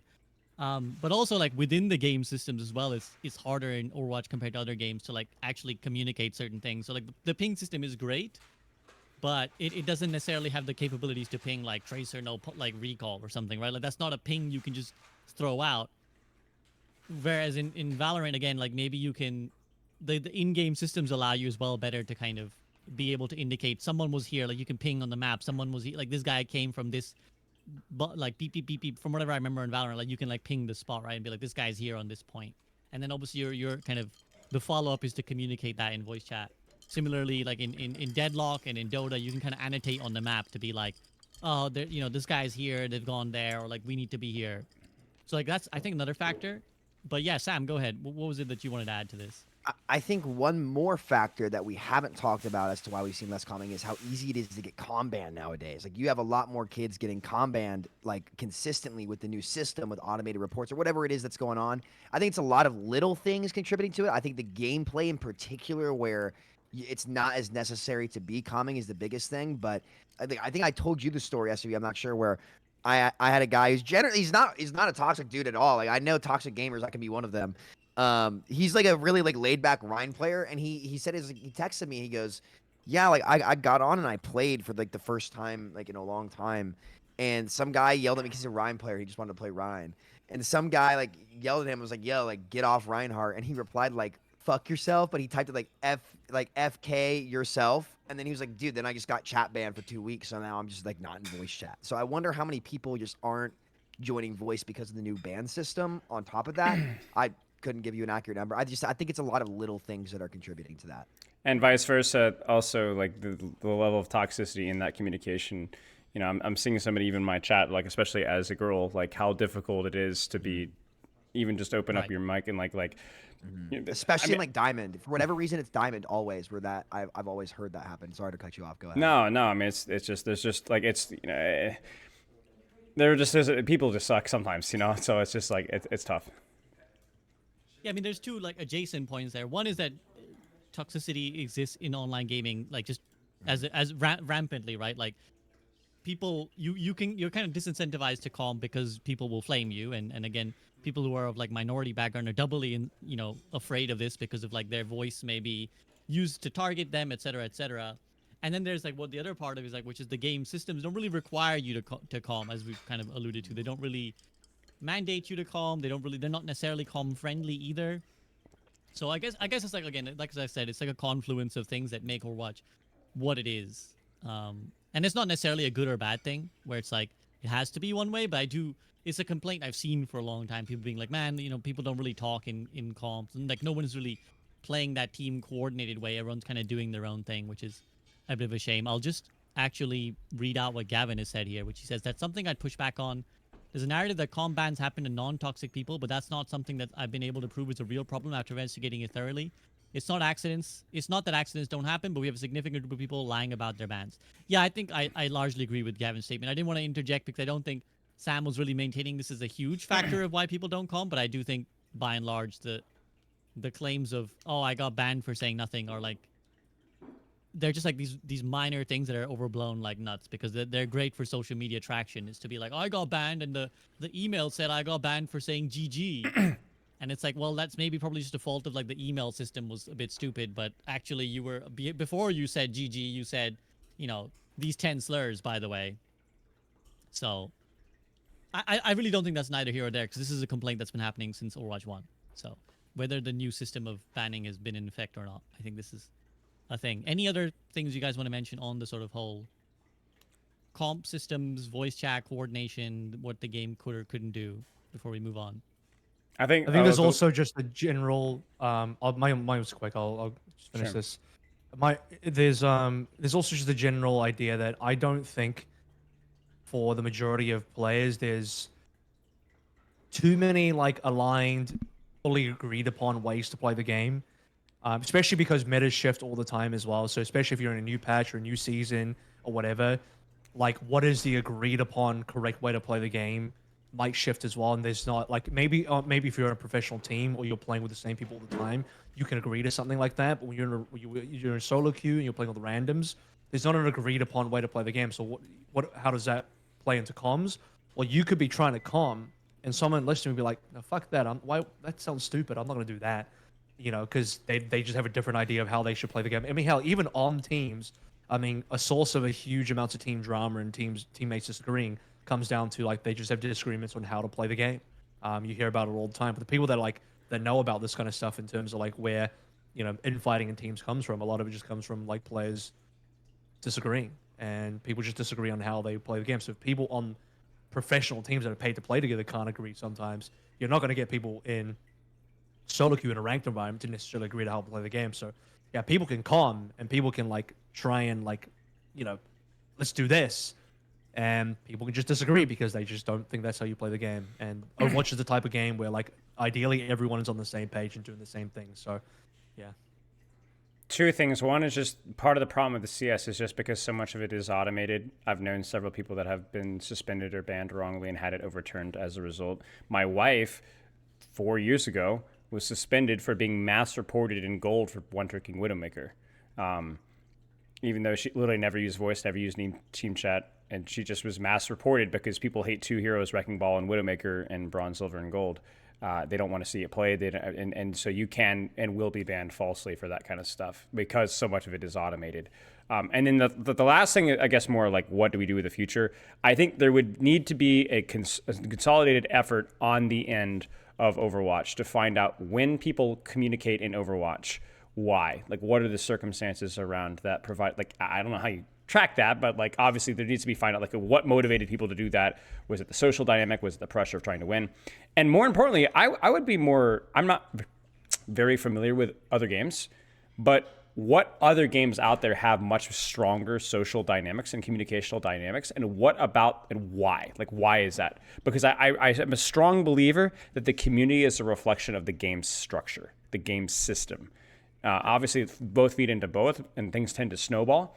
But I don't think blaming the community is the way to go. I think we need to find out like what those other games do, and then how can we replicate that.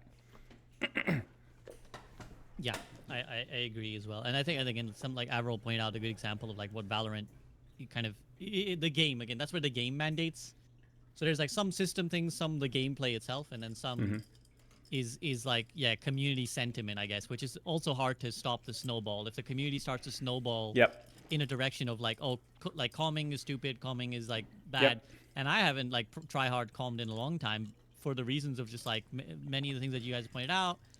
Being like obviously the exception for me is like as a streamer you sometimes get harassed, and then also it's just like trying to explain to people like some like the strategies of just like the game are just like insufferable in the minute there. You can't tell people how to play this comp when they're doing it wrong. So it's something I'm sure it's something the devs are thinking about basically. I'm sure I hope it's something they're thinking about. And I don't know what the solution. I don't know if there is like a solution. It's probably one of those things that could maybe get better, could maybe get worse. But it would be nice for Overwatch to be in an environment where team play was more common. Let's just put it that way. It just feels like a lot of the time the attitude is you gotta go into a match to wrestle with your teammates. Like you gotta kind of win despite them. It would be nice to kind of have a change in emphasis there. Okay. On that note, let's move on then to group/wave respawns. So this is somewhat turning into the great Gavin debate actually, because we have another thread now from Gavin Winter. I will read his thread just because I can show the first tweet on screen, but then the almighty Elon has made Twitter in such a way that I can't show you the entire thread without just on this app. So I will just read what he said about Wave Respawn, and I'm curious to hear you guys' opinion. So Gavin says, I'm happy to report that Wave Respawn has reduced the number of one-sided matches even more than Group Respawn did. Short thread for full explanation. The number of one-sided matches in quick play has seen another 7 to 8% reduction in total rate since the data we showed in our last director's take. Just as before in quick play, this is affected by rank. For competitive play, the news is even better because a rank reset would normally cause one-sided matches to increase for a couple of weeks, but wave respawn's effect was so significant that we had 4 to 5% fewer one-sided matches in competitive at the beginning of Season 10 than we had at the end of Season 11, meaning the wave respawn makes a bigger difference than a rank reset. I'm excited to see how big of a total difference we've made in competitive play once the uncertainty we see with a rank reset has cleared. We're so thankful to all for your thoughtful feedback, if you say so, Gavin. We got that helped us improve the systems over time. I don't know if Gavin has an update on this actually right now, if he's still listening, and if that number has changed now that rank reset has settled. But TLDR, even though rank reset normally causes wide matchmaking, or not wide matchmaking, but like more one-sided games, it's actually been better post wave respawn. So that brings us to wave respawn. I think Sam, you said you really wanted to talk about it, so I'll let you go first. Yeah. How do you feel about wave respawns? They're not aging as well as I'd like in competitive, because there's a couple things that I've noticed, right? I think in quick play they're fine. I think in quick play you should try to make the most consistent matches as possible. I think when you're looking at the issue of one-sided matches, right? You have to ask like how you're solving them. And like for example, this is where there was one game Actually, can I where really Sure. quickly interject you, Sam? Because I think what Gavin has just said is actually going to be helpful to what you're saying. Yeah. So he says, we've seen wave respawns help the lower ranks the most. It's weaker than group respawn for Masters Plus, which is, where you play, basically, it's actually not as good. So this might be what you're feeling. So carry on. Yeah. So it definitely, I can absolutely see how it helps like the lower ranked players the most, because they're the most all over the place, right? And they're the people who like really do like kind of need the hands to be held. There's been a couple times throughout games where, and correct me if I'm wrong, I believe that if you catch someone's wave, it resets everyone's spawn timer back by 2 seconds, correct? If somebody gets in that wave, I think it does something like that. Maybe I'm wrong.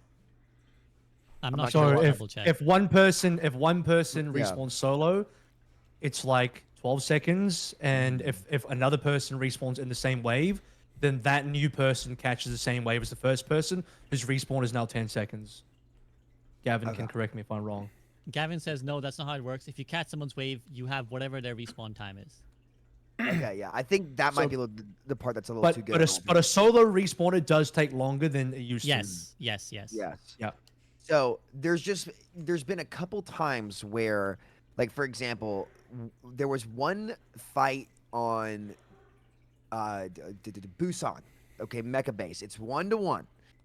We're killing them at 80%, right? And we go out of our way to stagger them. Because the ball ended up getting the first touch, but because even though like we staggered a lot of spawns like by 3 or 4 seconds, that created a fight, and you guys know this too, where it's like taking a lot of separate like 5v3s to a 5v2 or like so on and so forth. Like that's, you create a massive advantage that way, because your percentage chance to win a 5v3 followed by a 5v2 is significantly higher than taking a straight up 5v5 fight.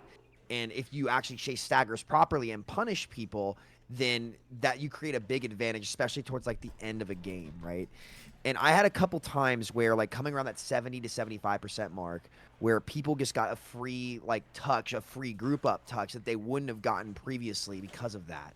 There's also a couple times where, for example, when playing against Widow, and like I always go Sombra, okay? It's almost better for me to not have their team die, because I can't actually go spawn camp, or like for example, like the main thing that I need to do against a Widow, especially like high level play. And this is super niche, so like I know this is something that like most players probably are not gonna have to deal with, and this is definitely like a very very very minor thing for like the top level players.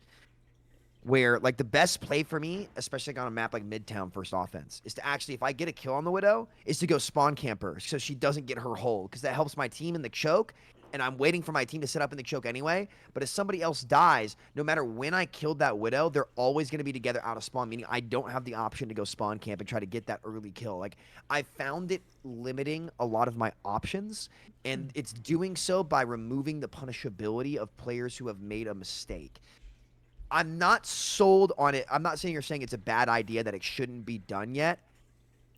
I'm not 100%, just to be totally clear. But as time's gone on, I'm starting to notice like more examples where like a team has been bailed out by a group respawn where like they haven't actually made a correct decision. In competitive specifically, I think it should be a more nerfed version. I think that Overwatch 2 has done a lot of hand-holding for a lot of players in terms of features it's added, whether it be like hero design, whatever it may be. I would like to see that just walked down a little bit in the competitive space. I think it's great for quick play. I think it absolutely should be there in quick play because again, like it's not fun to load into. We'll get to Clash, Avril. I promise. I'll let you go on Clash. I read your tweet about it. I woke up in bed one morning and I see Avril's long tweet and I was cackling. It was like the first thing I read when I woke up. He gets the right notifications for when I do tweets. Only the long ones though. If it's a meme tweet under 120 characters, no notification. It's like boom, Avril tweeted. It's like the Amber Alert. He's got it like rigged up on his phone. So like Well, Avril tweet, wakes up. It's literally the meme of like, wake up, babe, new Avril treat just dropped. Yeah, That's exactly. literally what Sam is doing. Legit. Yeah. So I do Actually, think just to, real quick as well. Yeah. Again, the Gavin says, to be completely honest, we knew it would cause less spawn camping, and we are very okay with that.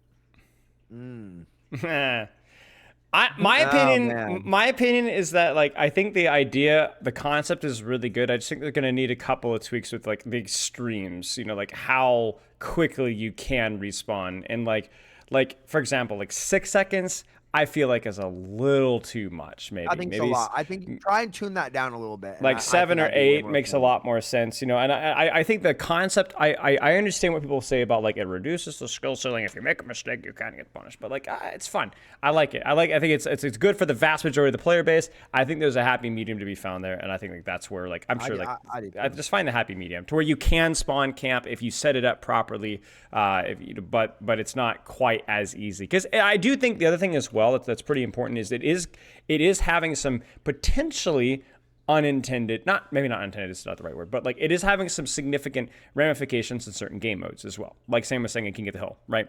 Big deal. Those extra 2 or 3 seconds are a big deal in King of the Hill. Not so much in Escort and Hybrid maybe. People are getting extra fights. People are able to reposition appropriately. Just little things like that. And so I think like you just have to keep a careful eye on it and how because it does change the game pretty fundamentally. So I'm a fan of the system. I think it's just something that they will need to tweak. So two thoughts I'll throw out before I take it to Avril. One, is spawn camping a thing that could just go? Like if it's the case that certain heroes need to spawn camp to be viable, maybe It's a we Sombra just adjust problem. those heroes and yeah, essentially Sombra is like probably the biggest beneficiary of spawn camping. Is like, well, maybe it's just a fundamental, like, yes, it's been a part of Overwatch for a long time, but maybe it's a part of Overwatch that the devs are like, we don't really like this, and kind of that's what Gavin is alluding to. Not directly, he hasn't said that, so I won't put words in his mouth. But maybe it's like actually just no one really likes this. Yeah, maybe it's a way for Sombra to get value, but this is not a fun mechanic. And so maybe that can go, A. B, is this a case where you can actually have different balances for different ranks? And usually I'm against that.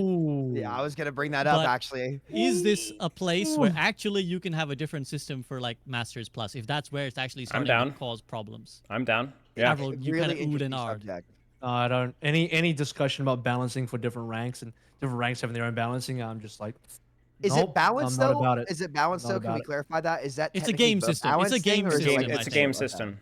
even a Does that game change your system, mind it's at all, like Avril? even a game system, it's like if we're starting to get to the stage where like what you go from diamond to master, like, oh, the game's just like now this has changed, like, huh? Like it just seems obviously I understand the argument of why this is being discussed about. Yeah. But as a player, it seems arbitrary. It's just like, okay, so the game's now different. We have when I go from survivorship diamond to bias, master, though. Like what?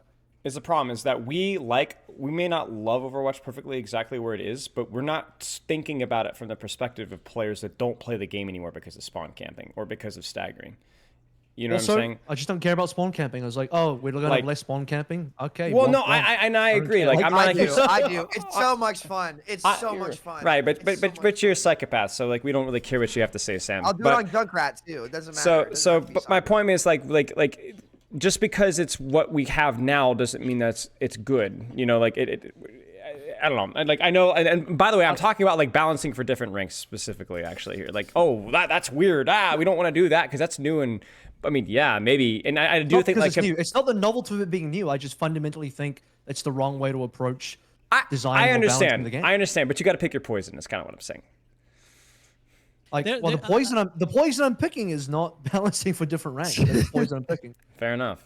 So yeah, I mean, I kind of sometimes just wish someone else in this call played Dota, so I wouldn't just be a meme of myself. But Dota does this. I play Dota. I play Dota. Yeah, like at the highest end, basically of Dota. For those who are not aware, the systems in where you play the game changes. So normally you have the competitive system is all pick, so you get into the game and you all get turns to pick.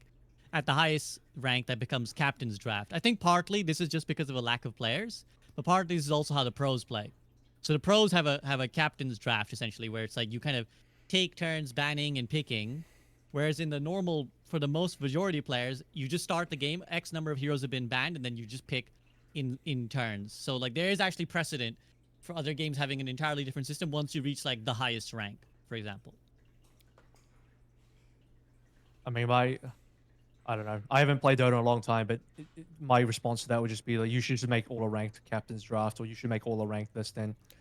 Or like, you know, they do it better in League of Legends, where like the way the pros play it is you have your banning phase, but obviously instead of like one guy controlling all the bans, your team just goes through the different ban phases, and that's how it's reflected in rank. But anyway, I'm just not for design that goes in that direction where Would you're suddenly you- doing different stuff at different ranks. Would you be okay with it, like if it was different from like the same for all ranks in competitive, but the rule set for respawns was different in competitive compared to quick play? Is it so? Do you get what I'm saying? Like, would you be okay with that? Or? Well, they already did that. They That's already still- did that.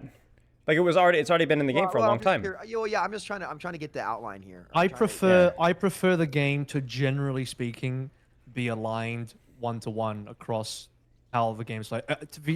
And here we go. This is where I'm going to get into it. I even dislike the fact that quick play, you don't get to play both sides of a map.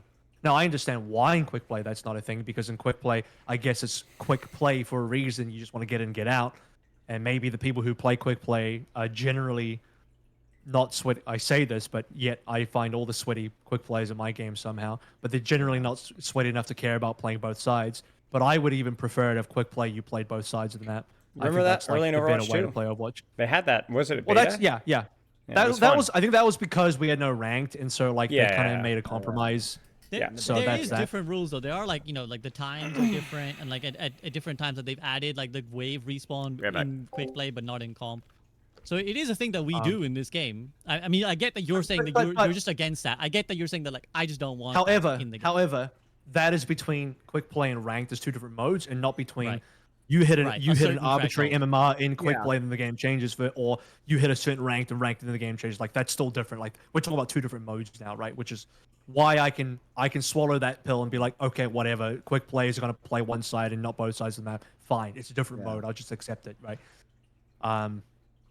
But wave respawns, I'd be interested to hear like what middle ground you guys think we should hit in wave respawns, because I generally I don't know if do we want any more back and forth, or should I go into like a longer thing here? Because I'm also gonna, since we talked I about would Got a just big- say, can I give one closing point and then toss it right back to him?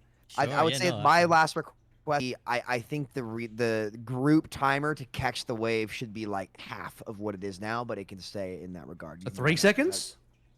3 to 4, yeah, to start. I would like to see that. Go ahead. So if you die within, let's say, 4 seconds of a teammate, then you catch a wave. Otherwise, you start a new wave. Yes. Okay. Interesting. I do think like that is a. I'm not fully against 4 seconds, but we're getting pretty tight in the windows here, because now it's like it's so easy to miss a wave that it kind of defeats the purpose of it being wave respawn. It's just like, are we even wave respawning anymore if the wave is going to be that, short? Especially if we're looking at 3 seconds. Like 4 seconds, I'm like kind of debating. It's like, maybe 3 is like shit, man. 3 seconds is Three's very, bad, very three's bad, short. yeah, Like, yeah. dude, you gotta Well, die are right you next not to your already? buddy. Are you not already grouped up by that? Like, if you died within 3 seconds of each other, how far are you gonna be from spawn? Like when you That's spawn, how true. far away from You're each other are you basically gonna already be? grouped. You're basically already grouped. So yeah, again, that kind of defeats the purpose of wave respawns.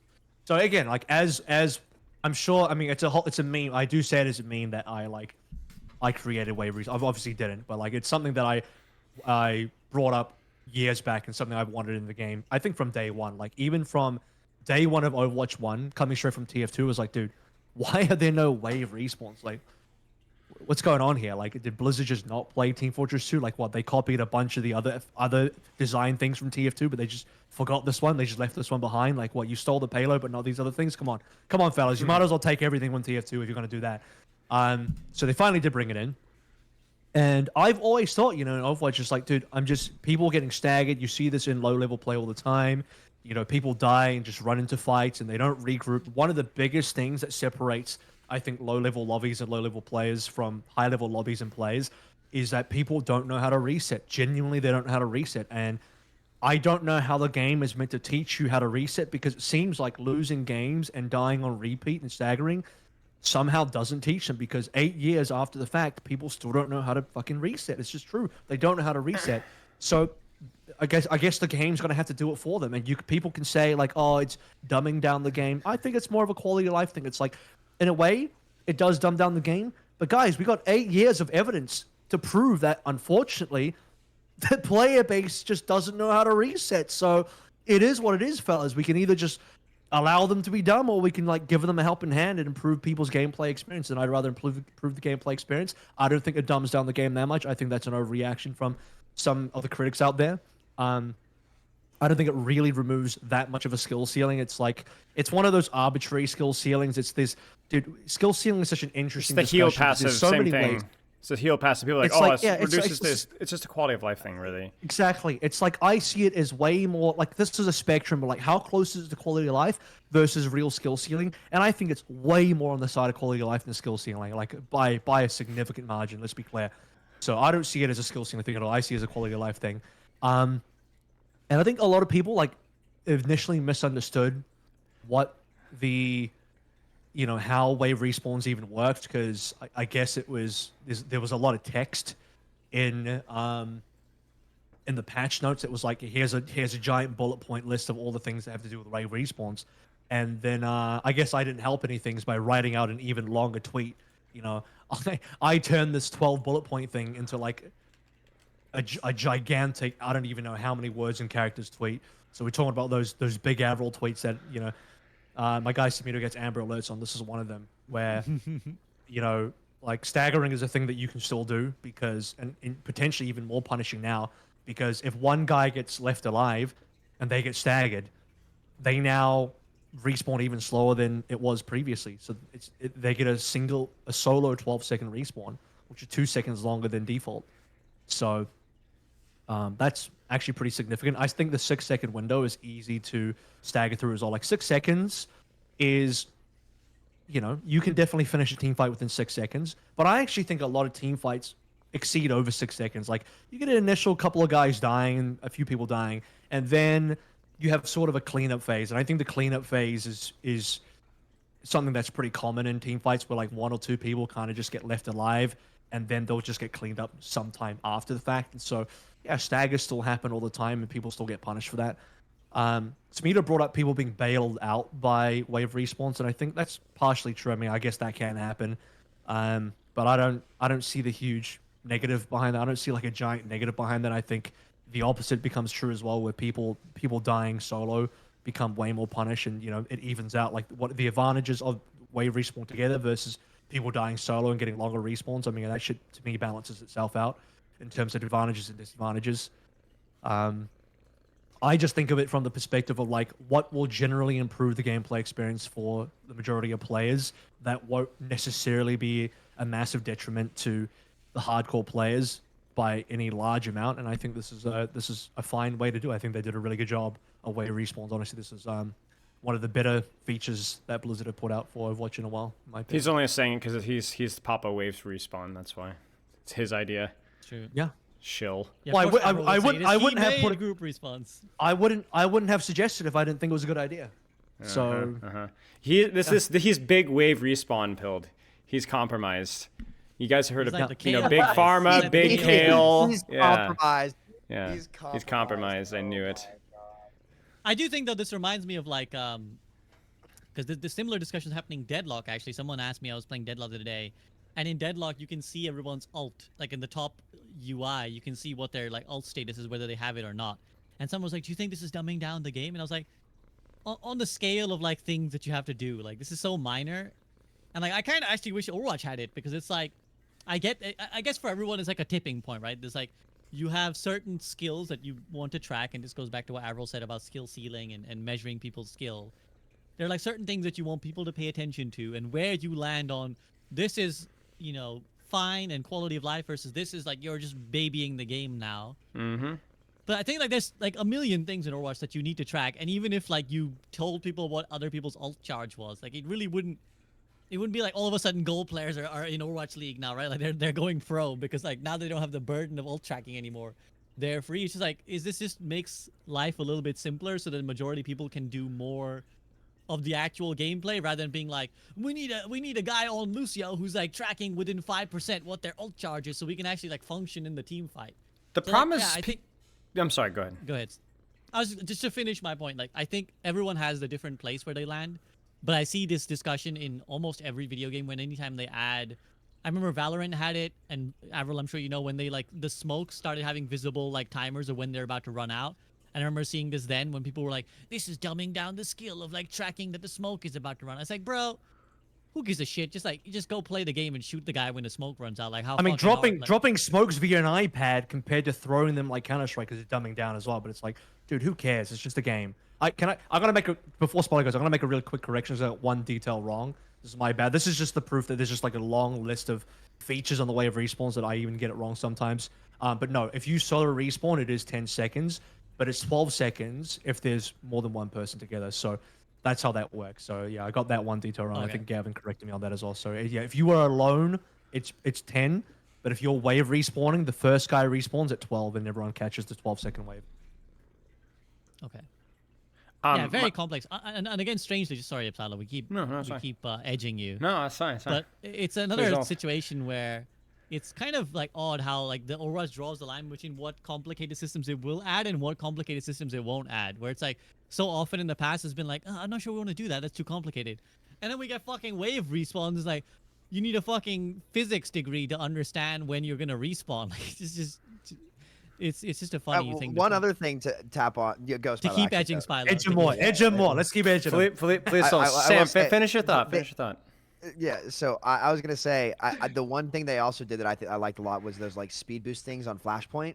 Yeah. But I'll give it back to Spylo. real It quick dumbs down before the I game, jump though, right? Like, the thing that people forget, which is really ticks me off about competitive games, is that skill's relative. Like, is chess a simple game?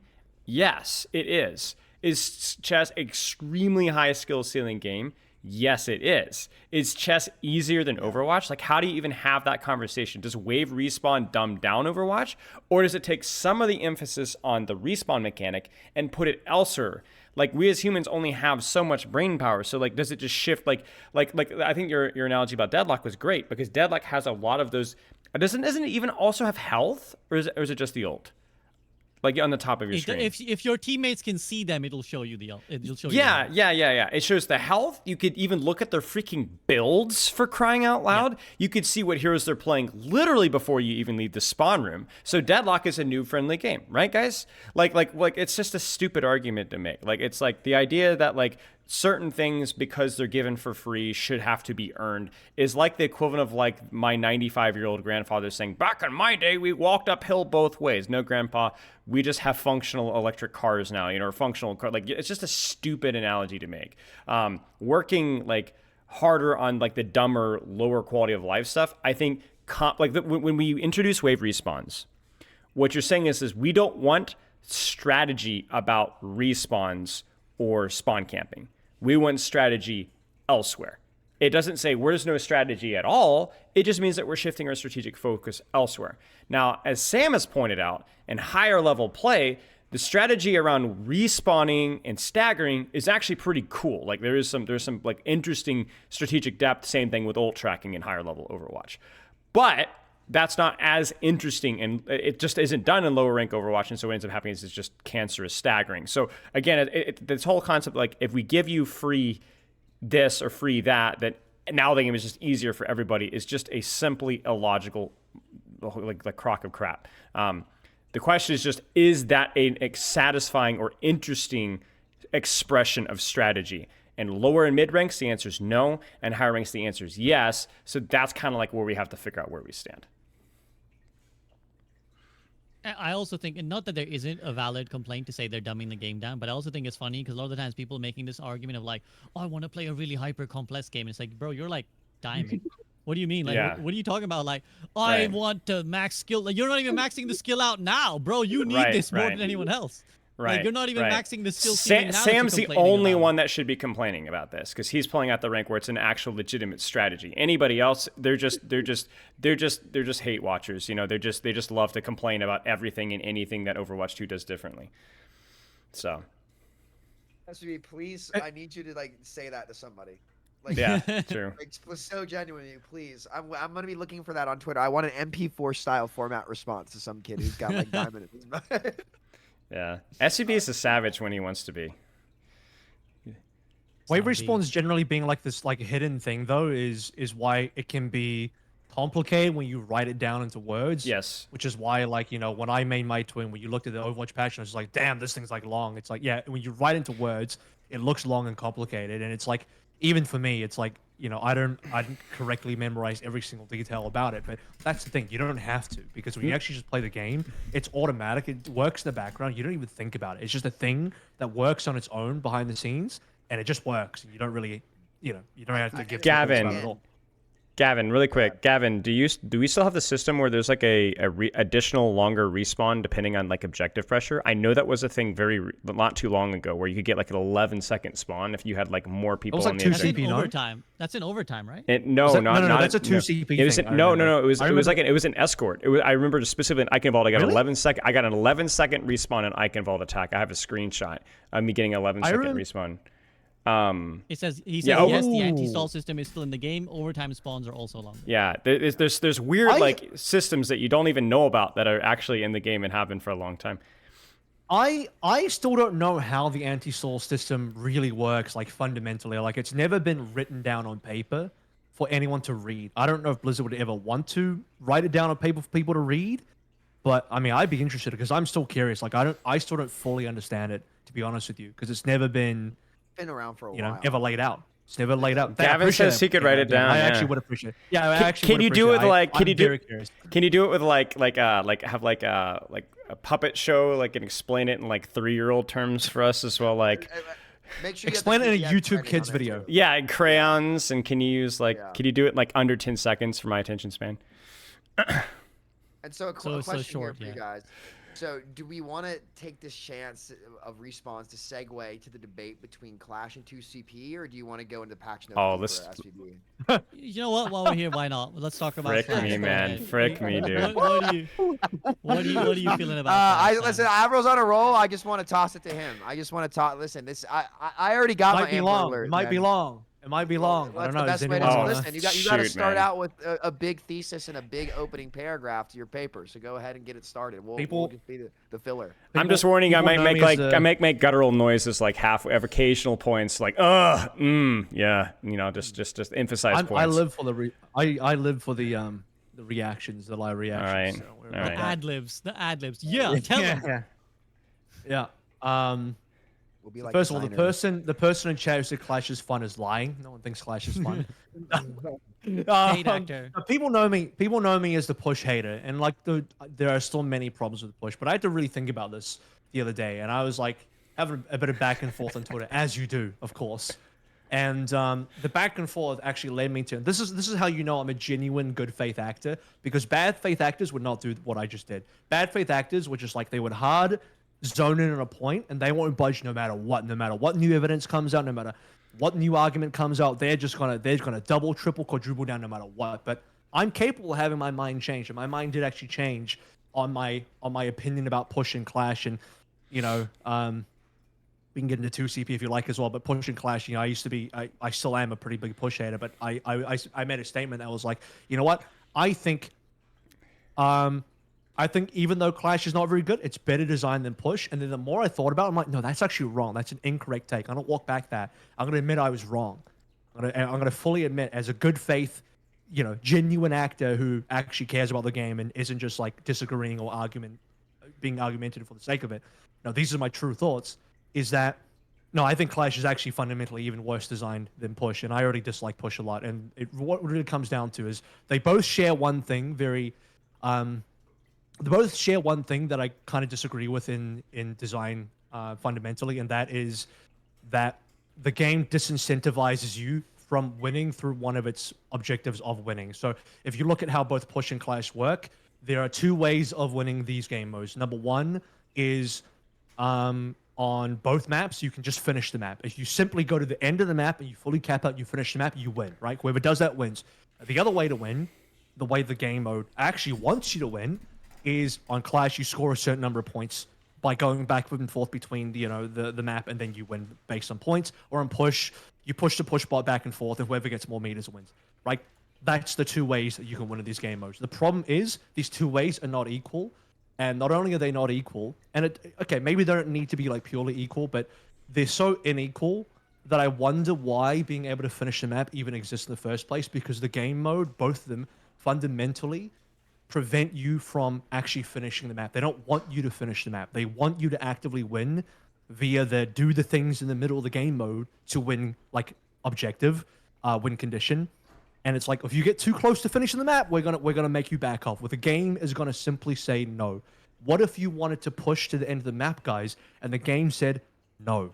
That's how Push and Clash work. And I think it's just like that is actually real anti-competitive design. That is like design that is antithetical to, like, what makes sense in the game. It's like you're used to playing Overwatch as a game, especially in Overwatch 1, where it's like you push to the end of Hybrid, you push to the end of Escort, you push to the end of even Assault 2CP, right? And then you maybe win the map, or you at least get to go to, the time bank, you reset and you do it all over again. Like, the game itself fundamentally has a built-in design function such that if you do finish the map, you just reset and play it again. That's part of the game play of the map. And now suddenly we get into Overwatch 2, and two of these new game modes that are not called Flashpoint, you got Clash and Push, where the game just like suddenly says, no, we're not going to let you finish the map anymore. It's not going to happen anymore.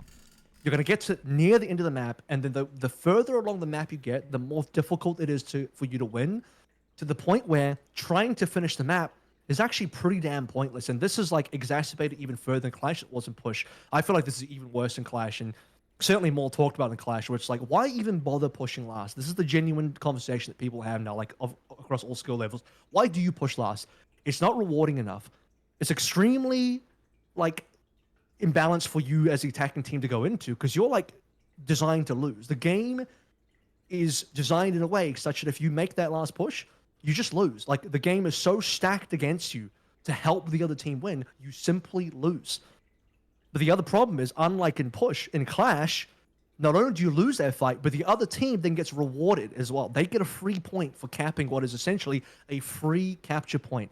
It's just the game is given it. It's given to them for free. They get it for free. They do nothing. They come out of spawn. They win the easiest fight in the world, and they get a free point for that. So the losing team is like rewarded for losing. It's like ridiculous. Like, this is the kind of thing we're talking about. So, and I've had a conversation with Gavin about this as well, and I can see his point, which is like, if you don't give the losing team a point there, then it just feels like they're stuck there forever and they never get a point, and then they're just like forever losing or something. And I can sort of see that as well, and now it just makes it a really weird situation all around. But I just think the way you solve game modes like this is like, well, you just look at how Hybrid and Escort were designed, or maybe you look at Control as a game mode, and it's like, dude, if you finish the map, maybe you just reset. Maybe we go back to how 5CP is in TF2, which is where this game mode kind of comes from in a way. You finish the game mode, you just reset and you play it again. Maybe you score points that way or something like that. But just to could be completely disincentivized from finishing the map just feels so weird. It doesn't feel Overwatch. It just feels like the game should never step in and just say you lose because the game said so. Like, that just doesn't feel good, no matter how much you want the game to work that way. It's Defender's advantage. All three game modes that are unpopular have the same problem with Defender's advantage: Push, 2CP, and Clash. And it leads to this like really negative feedback loop where we'll talk about 2CP later, but like my 2 cents on 2CP is that even without Choker Watch with 5v5, it's still a fundamentally flawed game mode, because the idea is that defenders have such a strong, because it's only 2 points, defenders need to have a compensation by having a very strong defender's advantage, which means as an attacker, you can lose, win, and win the game mode, or lose, win, lose, win, and then you can potentially win the game mode. And defenders, you could do everything right for 3-4 minutes and still lose the game mode. It's just that the one fight kicks you right in the cheeks. And that's the really big problem with 2CP. And I've played it, at least probably 20 times in pugs and other groups in like the last 2.5 years. And it has the same problem where it feels like, come on, man, like we did so well. Like we lost focus for like half a second. We got destroyed. Clash, has the same problem where defender's advantage is overwhelmingly powerful, so there's not a lot of motivation to push the last one. It's a different kind of a thing, but it's like the defender's advantage. You don't want to motivate to push the last point because it takes too long to cap or doesn't reward you enough. And then also just like on both maps, like walking up those stairs or walking into those chokes is 2CP, is what it is. It's just 2CP all over again. And then obviously there's the reward system for capping points in enemy territory versus your own territory. Like, I really think Clash's problems are pretty obvious, pretty simple. And to Gavin's point that they are putting work into iterating on it and improving it, I think, in the next season. But I think push, Avril, you make a great point about push because it's the same exact problem. If you think about Colosseo, if you think about East Bronze, if you think about New Queen Street, what's a consistent theme between all those maps? I think especially something like a Colosseo is that the defender's advantage gets stronger and stronger and stronger the further you push along. So you're really disincentivize it from actually finishing. Do you guys remember the mathematical breakdown about why push is flawed? Do you remember that video that was initial in Overwatch 2? It blew up. Yep. It was a really bad video because it totally missed the mark about what was wrong with push. And I actually responded to the video and actually fact-checked a lot of its stuff, like winning first fight's too valuable. Bogus. Actually, King of the Hill is way, way, way worse in that regard. In fact, the problem with push is the opposite. The problem with push is that it is, I might need to be fact-checked on numbers here, but in my experience, it's actually defenders, you can really start push on a really bad note, and get basically almost full capped. You get saved by your defender's advantage, which becomes more and more and more and more overwhelming the further you go on. And then OT kicks in. And that's where stuff starts to get messy, where the defender's advantage, like let's say you're almost about to cap, it's the last fight, defenders win it. They've pushed zero progress on the robot, and they have done nothing but lose 2 fights, win a fight in their spawn. Lose 2 fights, win a fight in their spawn. But they win that last fight, and now you're slapped with OT response. So now they walk the robot all the way to 0. They win that fight. Wow, guys, congratulations. Well, now instead of getting, like, let's say a 25, 30 meter push, they get a 35, 40, 45 meter push. And what ends up happening is that you can actually lose significantly more fights than you win and push and still win the game mode. Because if you were winning in overtime, the robot will cap. And the defender's advantage is a lot less for the later team, right? The team that was dominating, because they're dealing with the OT response. And this was my experience in coaching this mode in Overwatch League, and then also outside of it, where it's actually winning first fight. It's not that important. It's actually the OT response. It's actually really easy to reverse sweep that map. Which is like, bro, we've been hammering our head against this defender's advantage this entire map. Distance? What do you mean? What distance? Like, Well, the distance matters. You're not going to tell me you're not going to tell me a team that is down 0 meters to 140 is going to hit O2 and be like, oh, it's our time, guys. But it's happened. 140 in OT. It's happened. It's happened. It's happened You'll more tell me it's often than other happened, maps. You'll tell me it's happened, and it'll be the 1 or 2 times it's happened out of 10,000 games. That's true. Because it's That's that true. rare. But my point being is that You it's can't, more. so that's just a moot point. Well, I mean, compared to other game modes, is my point. It's like the OT response. I'm backing up your point that the defender's advantage is so strong in push that you can maintain an advantage for an entire game and still lose it because you're not taking advantage of your defender's advantage because the enemy team has OT response. Like, regardless of what it is, it's defender's advantage is a major problem. And I'm not saying revamp push, but my point being is that like push. I like push too. I think push is okay too. Like, I don't have any major problems with push, but like what ends up happening is that like you. Go ahead.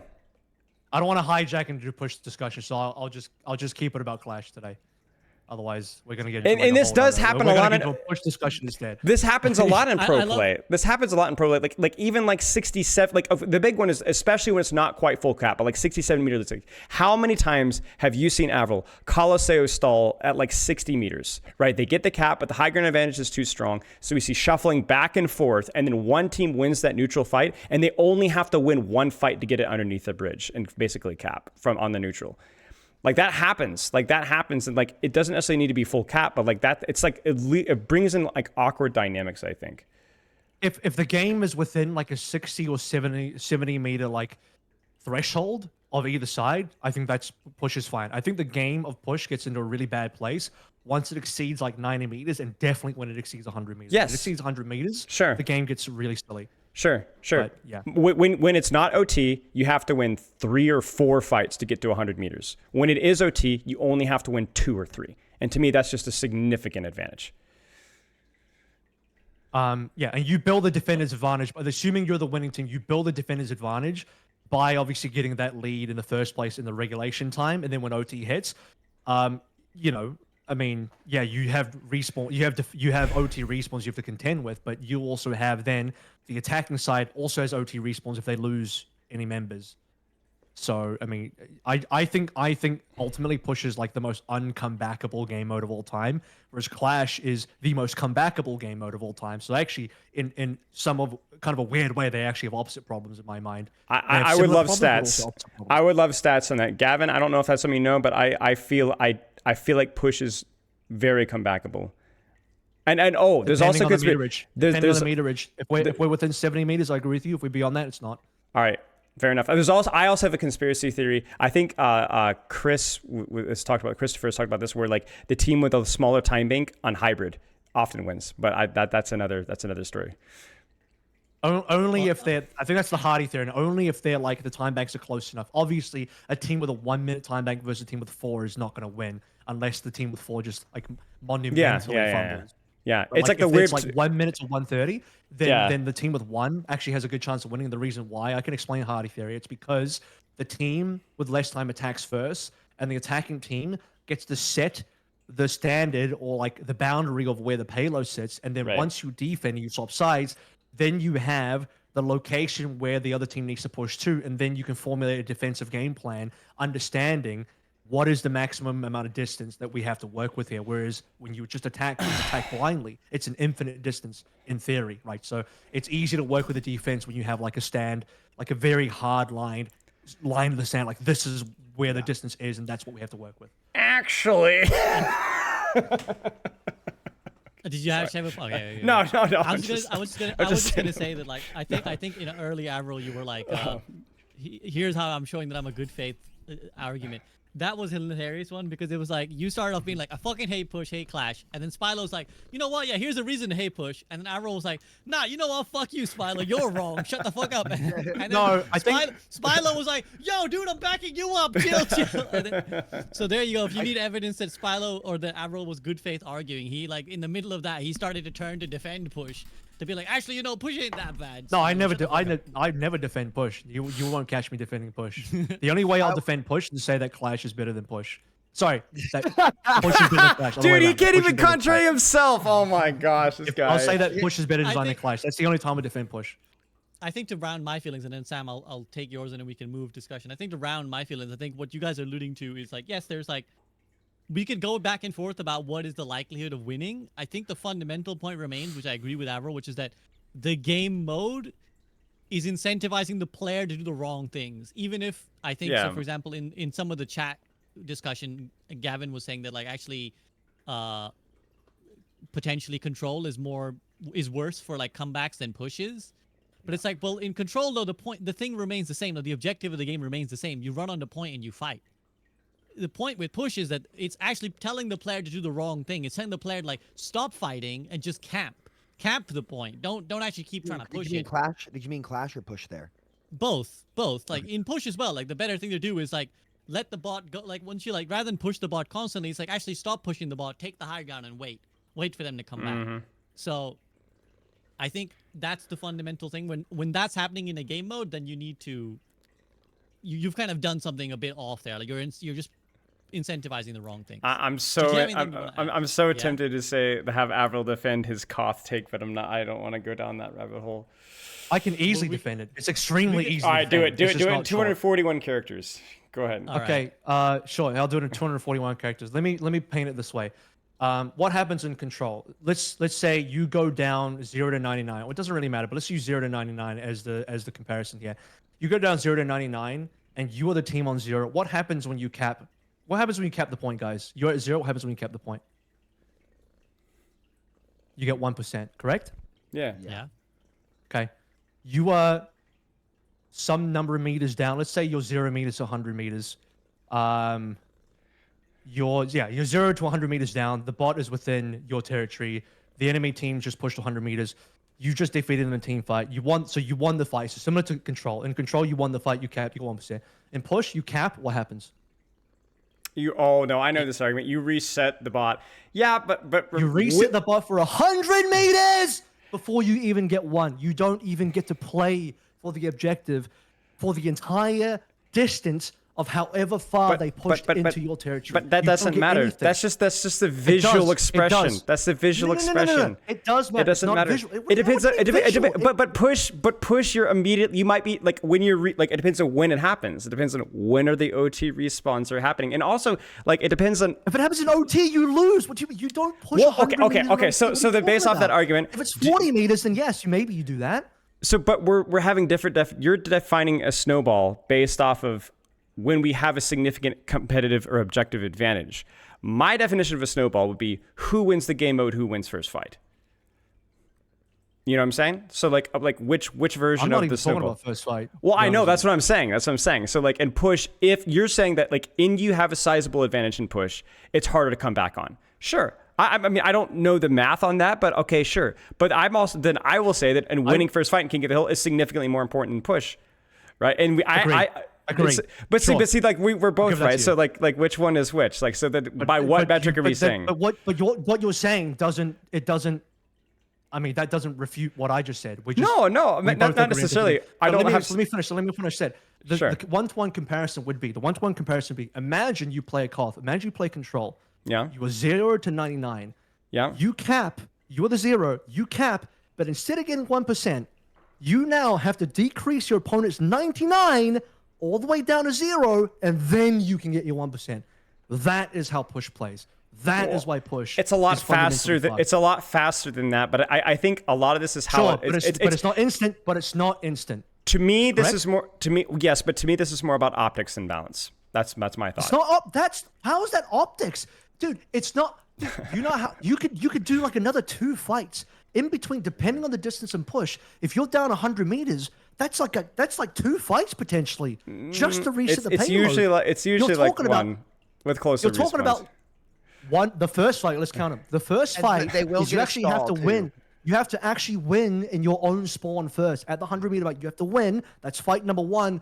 Then you Sure. push, and then at some point you start getting towards the middle. They have forward respawns, and you will have another fight before you hit the midpoint. Before you can before you even flip hit it. your 1 meter. I That's agree with you. 2 I agree. You're fights. objectively 2 fights you're before objectively you even correct. Get 1 meter. You're objectively Whereas in correct. Control. You win a fight, you get a percentage. That's it. That's it. You're objectively correct. Is You're there a way object- to This is so mitigate that, basic. Avril? You're- Is there a way to mitigate Yes. that where And if I you have- have Yo, like yo, a wait way a close second. to Wait a re-up, second. Wait a second. Wait a you have, second. like, Wait a longer second. respawn or something? Wait a 'Cause I do second. see what you're saying. You're objectively correct. Now, my point being is Thank that you. push also comes with its own set of baggages for having a disadvantage or having an advantage. So my point, the only thing that matters from a balance standpoint is winning first fight or coming back from a disadvantage. What are the win rates compared to other game modes? When you have numbers on that, then we can talk. Now, if you Why look are at you it, so stun locked on first fight? Why is that? Why is that? because that matters a lot in King Yes, of the Hill. well, That cares a lot in King of the okay. Hill. And so, Sure. so my point being is that like I think if I it think feels I can bad, settle this a little bit. if it's unintuitive and it feels bad to be like, man, we want to fight and we're only walking the robot back, that sucks, then that is an important design decision. It might not just be a big balance problem. That's only one problem. Yeah, we can get into my other Sure, list of sure, problems, sure, like, sure. That's only one. Sure, again, I'm not. I many think to problems. summarize this, rather than turning into the great push debate, which we can have, but we got other things to discuss. Sure. I think again you're kind of disagreeing on outcome versus philosophy, and I think this has been a Yes, thread of like a lot that's of it. Avril's complaints. Are like Avril's like I have a philosophical objection to this. Like as you And I said, agree with the with that. balancing for with I different agree with that. ranks, it's like I don't think a game should do that. Even if you could say on net maybe the outcome would be fine, it's like you're saying no. I want the players to have a consistent learning journey, and it's the same with this example now, where it's like Spilo, you're saying there needs to be an outcome difference, and then I'll be convinced that this is bad or good. But Avril Not saying, well, actually- necessarily. Not necessarily. I'm okay. I'm if it is unintuitive and it doesn't feel good, or if it doesn't feel right to do that, then I'm okay with that. It would be like, let's say that like people are like, let's say it would be like Clash is balanced. You are actually rewarded for capping the final point. It just feels like it isn't. Like maybe that would be a stat. Like I don't think that's actually the case, but I would still agree that it doesn't feel good, right? And for what Avril's saying, I agree. Like if the design doesn't feel intuitive, doesn't feel rewarding, then that is a problem with the game mode. It's not like it gets a pass because it's balanced. I agree. The problem I have is you spend so much time simply, if you're losing that, is you spend so much time resetting the bot back to the middle point, back to where you can actually get a meter. You spend more time doing that than actually pushing the fucking payload to get a meter at all. Yeah. It would be like if you played Escort as an attacking team and every team fight you lost, the payload went back to your spawn. It's like, are you what? That would be ridiculous, right? Even saying it sounds ridiculous. Explaining the control to push analogy, it sounds ridiculous that if you played a Koth game, that you would have to reset your opponent's percentage down to 0 before you can get 1%. That sounds ridiculous, and yet that is exactly how push is played. Exactly what you do in push. Like, hello, So just that's to a kind of- really bad problem. To kind of wrap it in this section, do you have like a quick solution you want to bring up, Avril? Like this, I'm presuming you have something in your Solution- mind. So the solution initially that I brought up was that the payload needs to go, the push bot needs to go faster. It needs to go. If you guys remember Alpha, it was actually pretty slow. Then after feedback, they made it run faster, and I was like, guys, it's not fast enough. Can you make it run faster? And they said like, no, we can't make the bot go fast. Gavin, correct me if I'm wrong. We can't make the bot go faster because if the bot goes faster than the player can move, the bot's going to do this like weird jittery movement where like every time you catch up, the bot's going to move a little. You catch up again, it's going to move a little. It doesn't look good. They made the bot move so fast in the alpha, hilariously, if you guys remember, the bot looked like it was moonwalking because the animation didn't match the speed that the bot was moving at. So I thought that was pretty funny, but they did implement that feedback. I think the only way you can like fix the issue that I'm talking about is you either have 2 push bots on the map that like that are individual, so that you don't have to worry about the one in your base. You just go to, you win a fight, you just go to the one on the other side of the map, or you go to the one that you need to push, or you capture your own bot. So let's say you are down whatever meterage. Maybe this only applies if you're down deep. I still think the push game mode is fine within the confines of like 60 to 70 meters. If we're within that threshold, push is fine. I got no problems with this game mode, typically speaking. There's still issues, but whatever, it's fine. Outside of that, it gets silly. And so once you get above 70 meters, maybe this sounds dumb now, but I'm spitballing here. You capture the payload like it's a control point, and the payload like flies up like the Iron Giant in the movie. It just fucking lands on the despawn. middle point. Yeah. It just Well, despawns, flies off, and lands in the middle, and you just get to go Couldn't straight you- there. Couldn't you do something with a longer spawn time? Like, so say that you're the attacking team, and like you've got the big advantage, but you're gonna get forward spawn. Couldn't you do something with their spawn timers by potentially increasing it a little bit if you're already gonna get the forward spawn? Like, is there a way where like if the bot has not crossed a Problem? certain point? Go ahead. The problem is whatever you do in that regard also fucks the other team or the opposite side of the map trying to do the same. Let's imagine that we do what you say. Now the team, great. So you can easier defend your own spawn. Now what happens when you want to try and match the 100 meters on the other side? Well, now you get fucked by the same rule, don't you? You get fucked by the same respawns, no? What? No, So 'cause that's why- it would only be if your team Only for the had losing team? forward spawn at a time. No, for the winning. So for the team that's winning, right? Like say Yeah. you. 'Cause I think your main issue with it is that like when you're the losing team, you can't get back into it because you have to push the bot all the way to net 0, right, to even start to get the game. Correct, And there's 2 correct. fights in between. Is there What a I'm way saying that is- you can make that like second fight harder to like get to, or perhaps maybe I'm crazy here. But Yes, but then the problem is it gets reflected when you're trying to make the comeback. So now you are then pushing into their territory, as the losing team, you are now trying to get the 100 meters correct, and now you have the forward spawn, and now they get the same advantage as you, which is to say, if they win a fight, you also then get the longer respawns, and then you get reset back and whatever. So the point ends up being, if you are the losing team, your capability of like making the comeback happen once you reach a certain threshold as a meterage, again I have to stress, it becomes extremely hard because whatever advantage or disadvantage you impose on either your own team or against the other team to help you as a losing team then screws you over once you become the attacking team pushing into the other side, because you have to make the same ruling on both sides, right? Otherwise, you can't just favor the losing team and award them for losing. And that then goes back to Clash, why I dislike awarding the losing team for losing, because they get a free point for recapping last. I don't like that as a concept, just awarding the losing team for no reason. And then the problem also then becomes, you know, you have to then push into the winning team then sets whatever meters they have. That becomes a defending meterage. 1 meter of push that you push aggressively into the enemy spawn equals 2 meters they have to push backwards. Why? Because you push in 1 meter, they have to unpush the 1 meter and then push 1 meter to catch up to you, correct? So every meter you push into the enemy base actually equals 2 meters of pushing for the enemy team, once you mathematically look at it.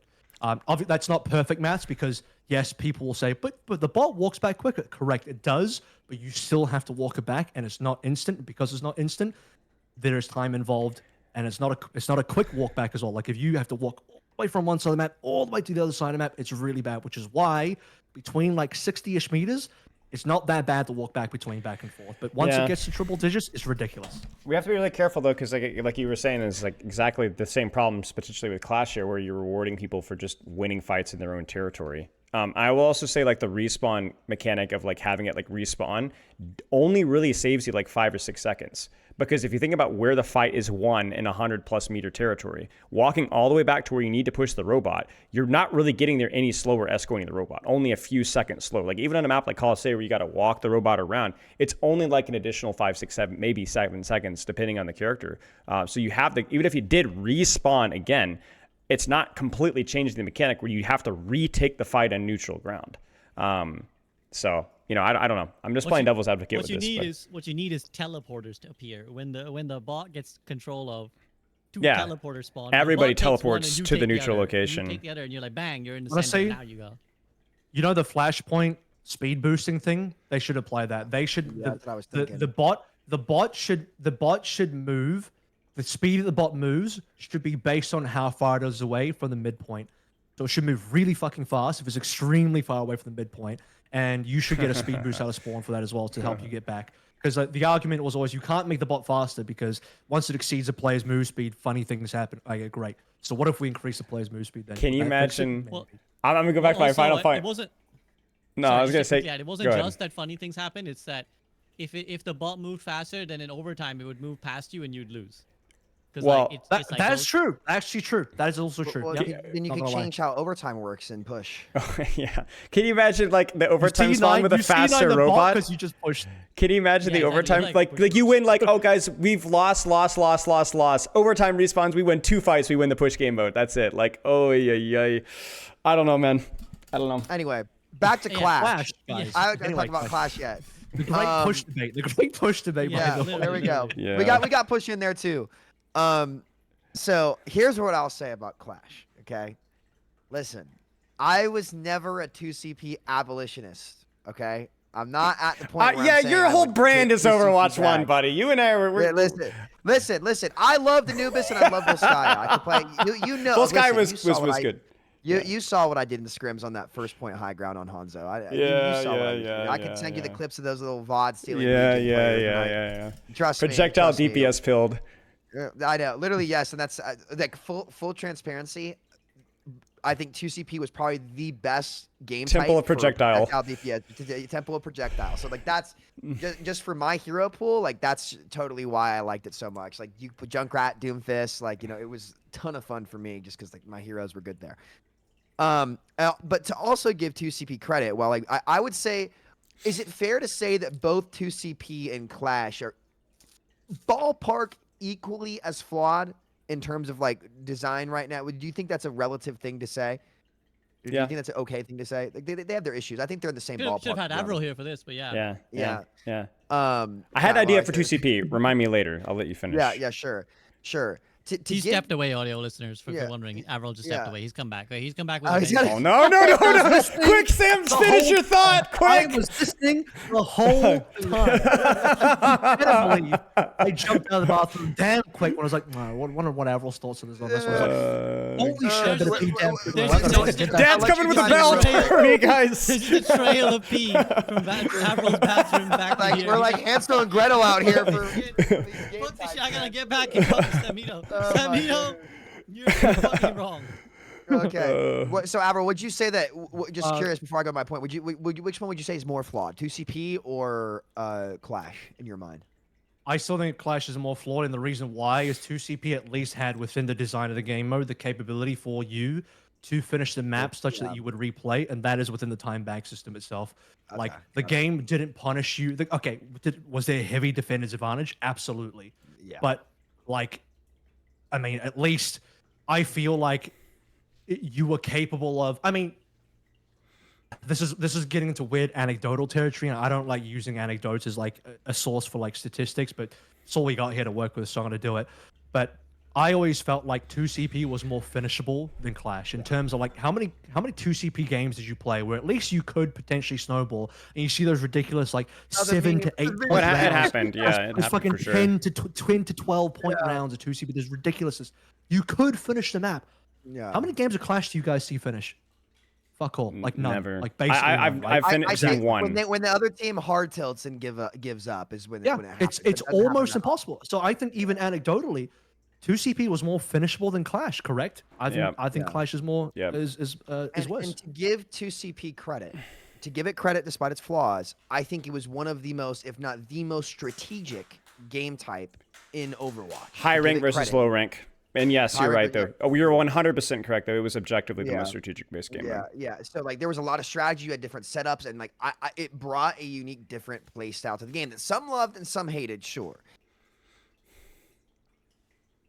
Oh, No, at this what is- point Go are on. we willing to entertain a conversation that 2CP should come back?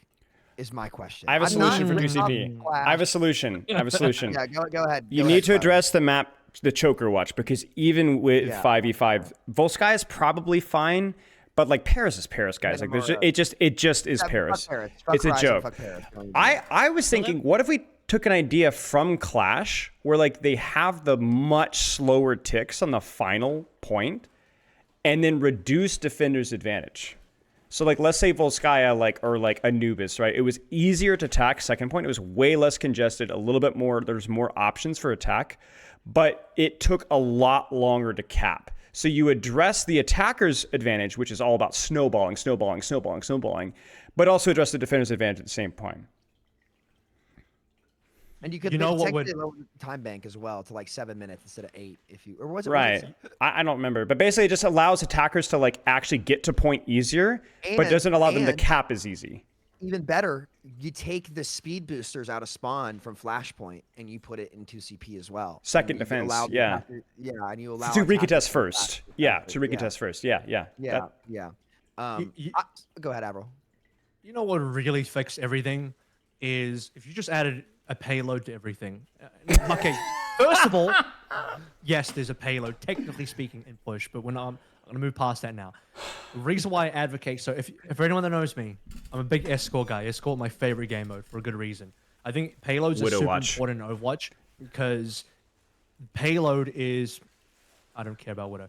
The payload is what will give you like the best control for pacing in the game. I think a lot of the issues in game modes like Clash and also in 2CP is it comes down to pacing is when you have unmitigated pacing and the players can simply just rush to the next point as fast as they want to. Players move pretty damn quick in this game and you just fly past the terrain and just ignore most of it. And like one of the key like pieces of evidence is like when you look at Nambani A, no one cares about the first 3/4 of the A point. You just run straight to the end. You set up for the A push. That is true, Right at the end, yeah. you only defend A. If you put an escort payload there, that entire A point becomes actually playable. You look at every single escort a good chunk of the A point is pretty playable. You got like 2 to 3 good defending points on every single A point on escort maps. On hybrid maps, not normally. You just kind of play the point. You have that one defendable point. Everyone pushes that same A point, and that's it. to move it back into 2CP and everything like that and Clash, it's like, well, yeah, you just play the point. Everything in between doesn't matter. Flashpoint, you wonder why, guys, why do we have a speed boost out of spawn? Why? Because 90% of the map, I appreciate all the work the design team went to, because these are beautiful maps, guys, but unfortunately, no one can tell you what the alleyways look like on any of these Flashpoint maps. I will say one Because thing. people just run straight to the point and play the point. And these alleyways don't matter at all, unfortunately, as a gameplay mechanic. Because when there's unmitigated pacing, you just run for the point. That's why you need payloads, because payloads are there to dictate your pacing in the game, and they actually like force you to play different areas of the map and force you to like move at a certain speed, so you just don't run to the end of the map. Yes and no. I agree. You make some good points, but I think one of the things that is worth pointing out is the difference between the reason why people rush to the point in Numbani is because people defend on the point in Numbani, and the reason people defend on the point That's in the only place you Numbani can. is because it's the only place that you can defend. Whereas a position like, even in a 2CP, to use something we're talking about, why does nobody defend Anubis point? Because the choke is better. Right, and so you actually hold in front of the point, which I think that is one thing that's like, why do people skip the transition from Anubis point A and Anubis point B? Is because that open space isn't really defender's advantage. You guys know what I'm talking about, like that point on Temple of Anubis, right? Yeah. So I do agree with Avril though. Like there is I points can like challenge you a little bit though. Okay. And the challenge would be that the defending point you're talking about, Anubis, I know the one, it's like kind of on the high ground with the bridge and everything. You can still see the point, and you can still defend the point acceptably. The problem with holding forward on these positions is that you could just get seen. You can get back capped quite easily. That There's is true. Sombra, there's Tracer, Yep, whatever. that's it true. turns your attention. Even if you're not getting back capped, even just one player appearing behind you changes everything. Now you have to deal with two positions at the That's same true. time. It really screws you over. So that's another reason why you can't push forward, because the point's there. If you're too far away from the point, nowhere else on Numbani A is defendable, not just because there's no chokes, but it's like if you get too far away, you're just going to get back capped. That's true. That's just reality. In the interest of like directing this conversation though, as I step on SVB's toes, just thoughts on my suggestion with 2CP. Less defender's advantage, but takes longer to cap points, or the speed boost that Samita suggested. Is it feasible for it to even come back though? Is kind of my question Well, when they're here's- already doing Clash. Here's my feedback. It's not a direct feedback to Spylo, but I was sat here. The reason I was quiet was I was like, you guys really sat here for like an hour-long discussion on how terrible Push is and how terrible Clash is, and you're like, you know what we need as a solution, guys? Bring back a third shit game mode. Let's bring back another really bad game mode. I liked playing Junkrat on You may, 2CP. yeah, but maybe, bro. But like, we were there. Like 90% of people were like, "This is fucking shit. I hate 2CP. Makes me want to uninstall Overwatch." Guys, we don't. Here's a newsflash. We don't need other game modes. People like hybrid. Okay, People that's like fair. escort. People like control. Just make more of those. Why do we keep adding fucking game modes? This is such Agreed. a stupid enterprise that we go down on. We keep shuffling the pack to find another way to play the same game, but worse. We're just like, how do we make Overwatch shitter? Let's give a different objective that's worse to play on. Just make the maps on the game modes we already like. We don't need more. I like I agree, Flashpoint. I agree. I have one complaint on Flashpoint though, and this happened to me the other day. I don't think that the point should be able to go diagonally across the map, because then when you attack and you cap and win, say you win the point on Flashpoint. This doesn't happen too often, but it did happen to me the other day. It's like I had to cross past their spawn and take a horrible fight. Like, and we didn't have a choice to get around it. I'd like it if they did not allow it to go like. Do you guys know what I mean? Like, Yeah. how like point in the I top see what you left, mean. Back should not right, go to the front left. bottom right. Yeah, especially when especially when it spawns away and like you can't get the speed boost out of your spawn and they have theirs. Like it forces a bad fight. Other than that, I think Flashpoint's actually really good. So I do have solutions. It's you talking about solutions. I do have solutions. First, number one, in terms of just responding to what you said, I agree. Like I think we have too many game modes. I would actually like less. So like fundamentally, I'm like, could we bring 2CP back and make it workable? The answer is yes. With all your suggestions are great, guys. But the problem is we're just adding more game modes, and I want there to be less game modes, not more, because I just think, bro, the water is so muddy right now, and like 2 out of the 3 new game modes in Overwatch 2, I don't even like, and I think a lot of people. Maybe there's more people that like Push, but it seems like there's not a lot of people that like Clash. So at least that seems to be a popular opinion. But anyway, like a couple of things I want to mention. Just touch upon what you said about Flashpoint as well. It's actually it's only tangentially related. If Gavin is still here, I wonder what Gavin's thoughts are on revealing the next point on a Flashpoint before the current one is finished capping. That way, a team can strategically choose to stop attacking the point and just set up for the next point, or it just removes some of the RNG factor. Maybe you could even do it like, I don't know, like as we head into OT on a point, or at a certain point of a point being alive, then the next available point is revealed, but it's obviously locked until you finish your current point. I just think that would make that would mitigate the RNG factor of Flashpoint a little bit. But on Clash, my suggestion and solution, I teased this in chat to Gavin, God knows how long ago now, is I think one of the ways to make it feel better is because he was saying that in their own play tests internally, the reason why they like the idea of giving the losing team a point for recapping their last point, even though it's just like a free point for them, is because it feels really bad to be the team on the losing end, to not get anything, to have like no way to come. It feels like there's no Same lot of ways to problem come with back because you can only if you can only get points past your own last point, you're just constantly never getting points. So the way I would mitigate that is like, okay, fine, the defending team that's losing can get 1 point for capping their last point, which is the easiest point to cap in the world. However, the attacking team should then be able to reliably, I would hope, be able to get 2 points. So if the losing team's going to get 1 point, because I was originally saying, well, what if instead of 1 point they got half a point? But I'm like, that doesn't feel good. So let's just do it 1 point and you get 2 points. Okay, won't that make the game mode too short? Fine. Let's increase the maximum amount of points. It's such a simple How many is it solution. right now? Is it It's 5. is it Five. 7? Five. Is it 5? Make it Five. 7. Make it 7. Or 8 Make or it 9. 7. Whatever. Make it 2 more than it currently is. Make it 3 more. Whatever more. Make it more than it currently is. And make it reliably so that if you are attacking last, you probably can get at least 1, but you'll probably get 2 points. So even if the defending team who's losing gets their 1 point, you're still ahead by 1 because you got 2 points to their 1. Right? So I think that feels better and that like makes the game mode better. And how would you make it more reliable? Well, you can make it faster capping. You can increase the number of ticks on the last point from 3 to 5. And then the speed of which you get each tick can be quicker, such that you could potentially get 2 points on the last. You see what I mean? So I don't think that the that Clash's would be my problems are solution. complicated. I think you're absolutely right. Just give more total points to cap. Give partial credit, like 1 point for capping in your territory, 2 points for capping in enemy territory, 1 point for capping truly neutral fights, and that's it. yeah. That, Have we that done really, it? Have we solved Clash, guys? I Did we mean, do it? It's really not hard. I think that's it. I think the only tiny little detail is Solved it. maybe. We solved Clash. Yeah, I mean that's it. Yeah, so that's it. And well, so to Gavin, where you at? We solved Clash. We did well it. to your We to your fixed it. flashpoint thing feedback, Avril. Gavin said it goes slightly against the design value we have, which is to only really have one objective. We do this to avoid arguments on teams about what the right course of action is.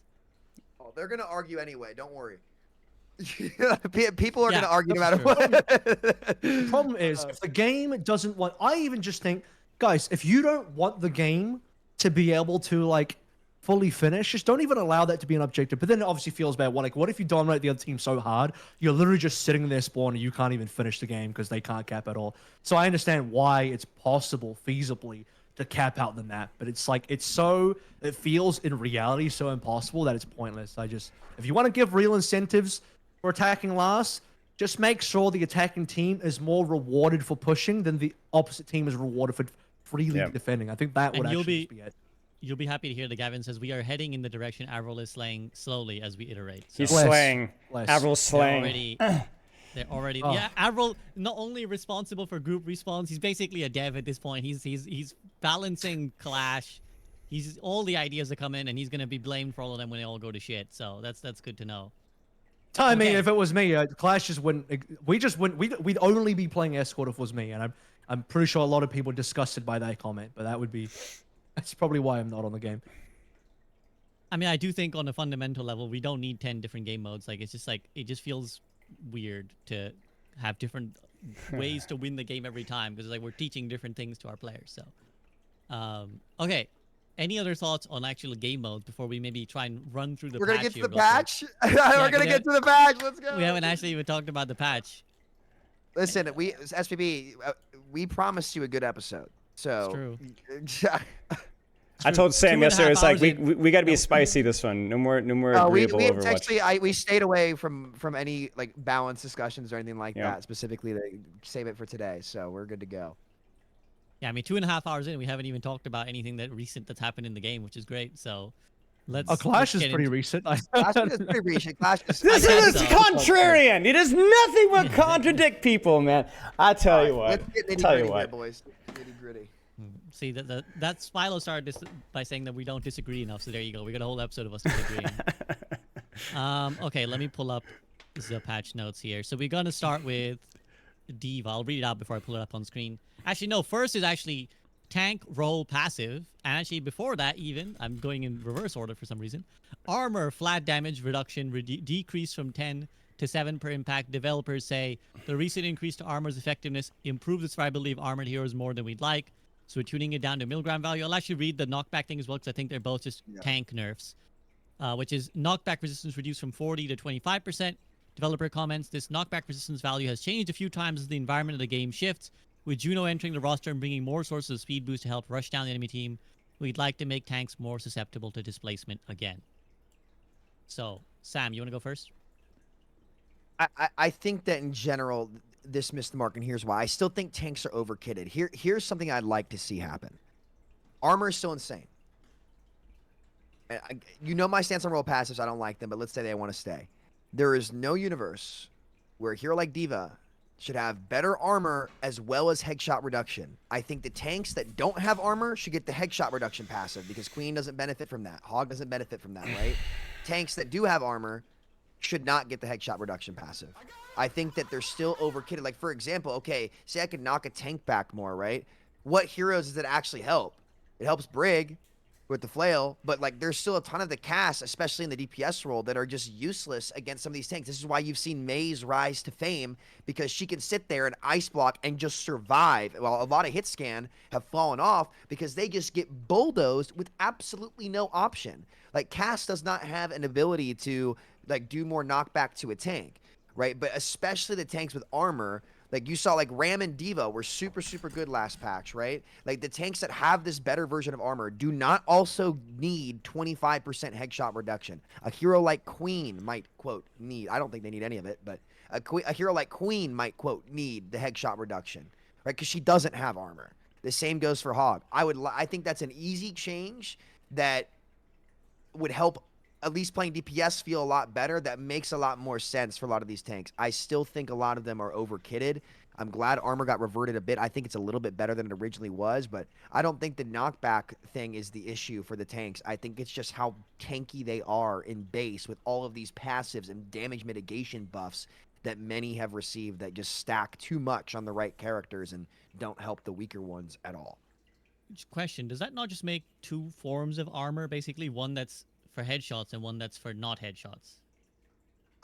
What do you mean? What do you mean by that? Like, Well, so you said the tanks that don't have armor should get the headshot reduction, and tanks that do have armor don't. But then essentially you just got two forms of armor, right? One, so Jungle Queen is taking less damage headshots, and every other tank is taking less damage to everything. I mean, So it's listen. like I think the headshot passive shouldn't be in the game at all. So that's my take. I don't think it should be there at all. But like, if you're gonna insist on it being there, then in a way, yes, you're right. Which is why I just don't think it should be there, especially on a hero like Diva. Like you're essentially double stacking that, right? Like how am I supposed to you know?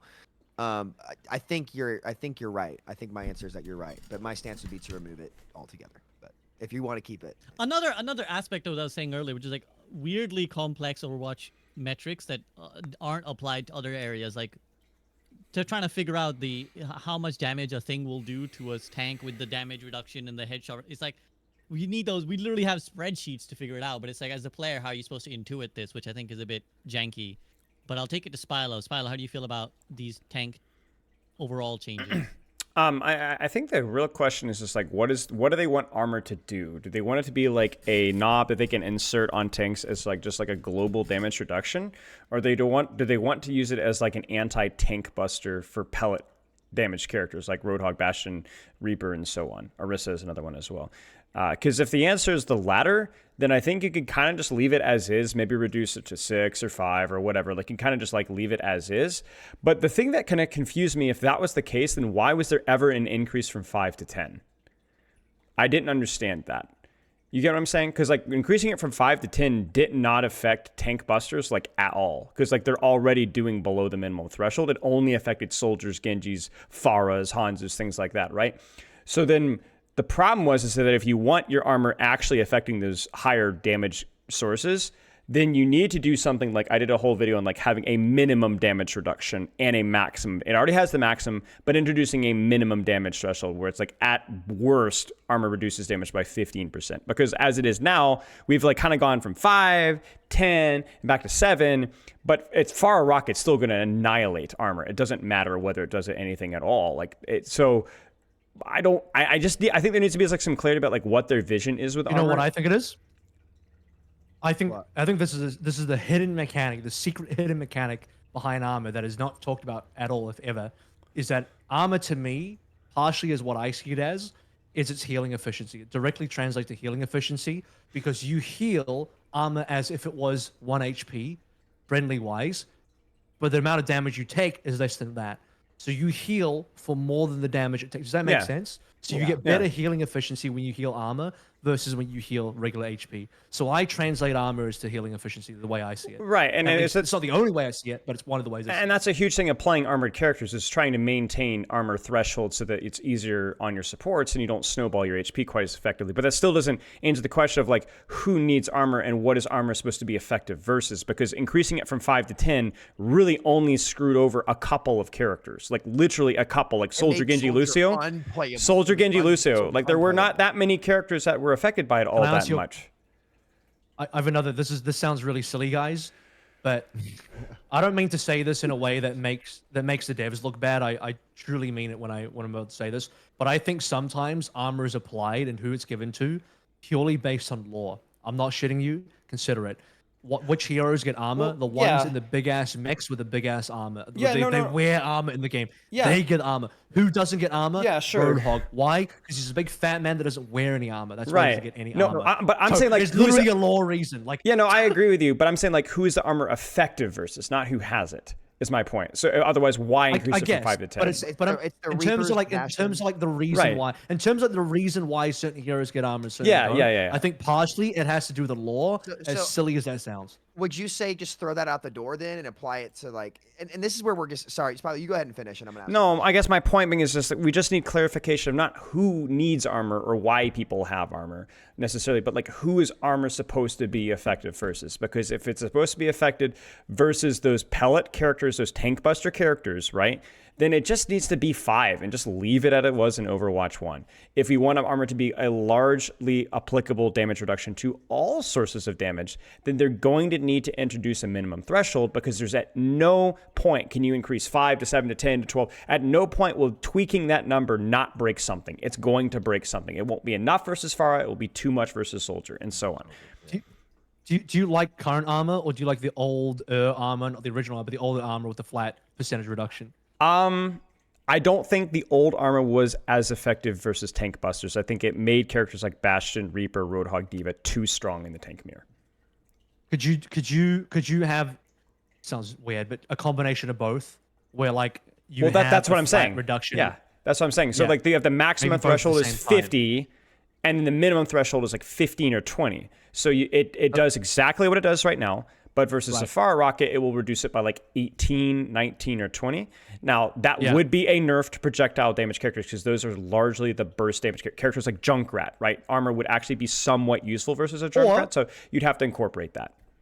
How do we feel about this? How do we feel if we just deleted armor from the game and we just increased the tank HP who used to have armor by whatever amount we feel is necessary? To Well, mitigate healing the loss of efficiency. armor? Healing efficiency is a problem there, because now you have a much larger health pool that just disappears like that, which means it's Yeah, awkward for well, supports. some tanks don't have Zarya and Hog don't have armor. That's just the world they live in. So it's like Hog yeah, has a so- heal, Zarya has a hitbox and a bubble. Well, this is why again, like I don't think they should remove armor, but like, again, it's hard with role passives. But this is why again, those heroes should just be the ones that have the headshot reduction.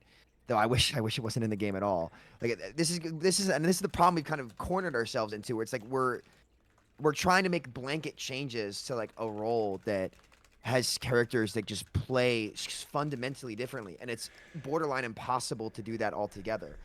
And they've tried like a lot of different things, but like I don't think there's a good solution no matter how much we try, unless we were to like start giving heroes specific passives, which we've talked about I think on this podcast SVB for about 2 years now.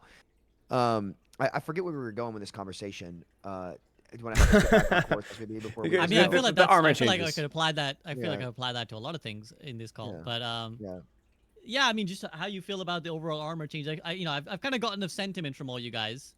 I guess the better direction would be, what would you rather see? Like Spylo's kind of painted his picture. Like he's like, I'd rather this more dynamic version. Sam, you're just kind of like, I would want to take it all away from everyone. Yeah, I think the tanks and the matchups they're in right now are just I think fundamentally in any PvP game, whether it's Overwatch, it could be Dead by Daylight, it could be anything. Having one role on the map that is significantly more powerful than everything else is just a fundamentally flawed idea that takes away from player agency, that just is not fun to play against, period. And as a DPS player, and this is me speaking from the DPS player side of things right now, like, it's just not fun.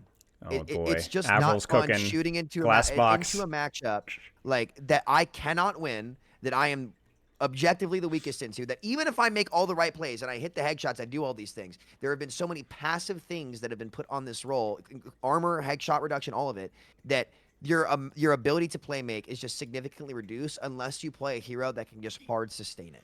I just don't think that's good for the game, and that's why I say I want kind of to see all of it walked back. Though I think, and I'm not going to get into the format discussion today because we have a lot of fun other stuff to talk about. But I think one thing that I talked to Spyle about is, like, I'm kind of coming to the realization that that's kind of just how it has to be. So I'm kind of torn on what I want to say about that. I just know that it's not fun. It's not fun to fight a Giga Tank. I would be okay with armor just being gone from the game. I think it's just kind of confusing the first place in terms of like what it's like. Spider said, what is it actually meant to be for? Who is it meant to be countering? You know, we flip flop between different types of armor design and what the value should be, and it's just like at this point, like I don't even care about the healing efficiency anymore. Just like increase the HP if you have to Samito's, you know, demise. Although to be fair, I also do agree with this points in general. I don't really like the fact that you just have to deal with this one giant monstrosity in the battlefield that each team has, but. I thought you were the 5v5 Avril. You were the big 5v5 shill, Avril. Everybody knows that. You don't have to do, well, That's you might, never been true. That's never been true. the big debate too, as well, is, and this is a question that I've kind of asked, and to give Frito credit, even though he's not here right now, SVB, like, he also has agreed with this too. Like, I don't think that 5v5 had to go this direction. I'm not sold that it had to be that way. Right. I don't think That's giving my big tanks spiel. more power actually helps the tank role, because you haven't given them, like, when you make them both stronger, they're just going to butt heads against each other more. Like, you haven't actually necessarily given them options. And you've definitely taken them away from DPS in some regard. So I don't know. This is something that I'd have to think about a lot more before I can give an honest answer. But yeah, back to you, SVB. Yeah, I mean, I think that's just generally true. Like, I think these are all decisions that the developers make that were well within our rights to be like, I'm not even sure we had to do it this way. I know Spylo has given many solutions in the past. Frito's got his own opinions. So basically, we're all a bit confused about armor, what it does. Clearly, the devs are too, because they keep changing it. So I feel like this is something that it will continue to be iterated on. And I don't think there's been a more holistic solution. Like, this is clearly not a final solution. There's going to be another patch, another set of things. So they need to settle on something that's a more long-term solution, something that actually solves the problem that they're trying to address. So we'll see what they come up with. But it feels like for the time being, they're trying to stall for time. Now, let's move on then to the actual heroes. And we'll go with D.Va, which has been much the discussion for as long as I can remember. There's been a lot of community feedback surrounding D.Va lately, as attested by the developer comment. On average, she hasn't been overperforming. Should have seen that one coming. But she's quite difficult to take down. So we're shifting some of her armor to normal health and reducing her max combined health by 25 armor. With armor's effectiveness being hit in the same patch, we'll keep an eye on how this plays out and adjust as necessary. Mech armor health reduced from 375 to 325, and a mech base health increased from 200 to 225. I will just say that this is literally what we said in the, like, we talked about this in the last call, where I was like, if they're gonna give the reasoning for why they're not nerfing D.Va, it's gonna be that, like, well, guys, she's performing fine. I don't give a shit if you're seeing her in every game and it's annoying as fuck. The performance is fine, so that is exactly what we get. But are we happy with the net result of the reduction? I'll take it to Spylo first. Semi-Vilo. Yeah. Well, I was mean, like, there's two S's here. I can yeah. I mean, I think we've had this conversation about D.Va, but the character doesn't work in Overwatch 2 in her current iteration. She's not an initiator. She's too slow. Matrix is not something that she can do as well, both offensively and defensively. And she's too tanky for the damage that she outputs. And then obviously they just increase Matrix, and it's just a big giant mess. She's an enabler. She's an enabler that could do damage in proximity, and that doesn't work in Overwatch 2. Tanks have to be initiators, right? Zarya has to bubble herself, right? Kind of a thing, right? And I think like they will need to address that if they ever want D.Va to be a functional character. And I think this is, I want to point this out really quick, a little quick segue here, a little bit of a commentary on the community. I did a tier list. I'm going to sound like, again, flats here, like I told you so, but I made a tier list, I want to say probably 2 years ago, about like overtuned characters. And D.Va was at the top of that list along with, I think, Kiriko. And this is when D.Va was like not very popular, not very strong. And it wasn't because people were dumb and they just needed to learn that D.Va was OP. D.Va wasn't really OP. She was just overtuned. She had a lot going on for her, but it just didn't really work. It's like having like 1,000 tools in your toolbox that you never use, right? And that's kind of like where D.Va was. Like she had all the armor, she had all the HP, she had this crazy burst damage potential, but it just didn't work in the actual game. There's a lot of tools that just kind of went unused. And I think that's a really important design problem when you have these characters that are overtuned, but they don't have anything to do with them. You need to address not the strength of the character, but where those tools are being used. So what we have now is then what they do is they keep buffing D.Va. When she's not being played, I wonder why. It's not because she doesn't have enough in her kit. It's the kit doesn't work in the game. And so they keep buffing the kit until finally it breaks the game. She breaks through the door weighing 600 pounds, been juiced on steroids, and knocks people out like crazy. And we're like, oh, D.Va's the worst. The community wildly overreacts, not realizing that she's basically been almost in this state for a long time. People just haven't figured it out. And then they nerf her. And to be your devil's advocate to what you're saying, SVB, I actually don't, I sympathize with the developers here because it's the same thing with Kiriko. Like Kiriko is overtuned, but it's always struggled with win rate. She's a little bit, we've had this conversation, right? Like, is she hard to play? Is she not hard to play? It's hard to win, let's say, with D.Va, even in the right now for current state, at least compared to a lot of the other tanks. But that doesn't mean that the character isn't overtuned, right? And I think that that's where it's like really, really tricky. And that's where it's not that it means that it's honestly, you know what it is? Here's what it is. It's going back to push. Mine and Avril's debate about push. Is D.Va balanced in terms of win rate now? Is push balanced in terms of win rate versus first fight, whatever? Maybe, maybe not. But the design is flawed. It feels awful. And that's the problem, right? That's kind of like what needs to be hammered out with D.Va right now, is that she is this really slow enabler dive tank that just doesn't work. Like, you need to be addressing her bomb and her matrix and her movement speed, and at the same time, cutting down the armor. So there is no knob that you could just tweak with D.Va to make her a healthy character. You can't do it. You have to address some of the issues that haven't aged as well in Overwatch 2. I was talking about this with Sam yesterday. I wish they'd do that more aggressively, even if they over or under tune D.Va. I hate the matrix tweaks. I hate the HP tweaks. It's a good short-term fix to take an obnoxious character out of the meta right now. People are still freaking out over D.Va because community is very snowbally. They'll once something's in their brain, it's just fixated for like months. But I think that has to be. We talked about this yesterday. Again, like I think that there's just been a fundamental flaw with tanks in Overwatch 2, where the developers just haven't really done much aggressively to change hero kit designs. Whereas the DPS and support role, characters like Lifeweaver, even kind of hit or miss things like they did with Sombra, Bastion, and so on, they're trying stuff out, and some of it works, some of it doesn't. Sojourn, right? Another one, right? Where things are actually like, hey, you know what? But with tank, they just don't do anything. Like, we just tweak knobs, and we've done so for 2.5 years. Or not 2.5 years, or passives, or 2 years, excuse me. And they can't do that. Like, all the Roadhog rework changed nothing with the character, right? I mean, seriously, what tank has changed? Like, what tank has had, like, oh, this character has even Ball, I was talking about this with Sam, even Ball, like, the adaptive shield sharing and retract are, like, really cool changes. Like, I like it, but it doesn't change any of the pain points of Ball, which is he sucks versus CC. If you don't have CC, you literally cannot kill him because he has literally quadruple your health pool. Actually, 5 times your health pool as I'm spitting on my mic, right? Like these are the things that I think, like, while we're waiting for this whole 6v6 test, if that's what really we're doing, then like let's try some stuff, you know? Like let's try some stuff. Like let's make these characters kits more interesting, and like let's see what we can learn. Like we got nothing to lose, right? So anyway, that's my Great tank debate. We always come back to it. It's just Yeah. it's a classic one. I'm not gonna lie. One thing that It's a linchpin. You want to go, Avril? You want to go, Avril?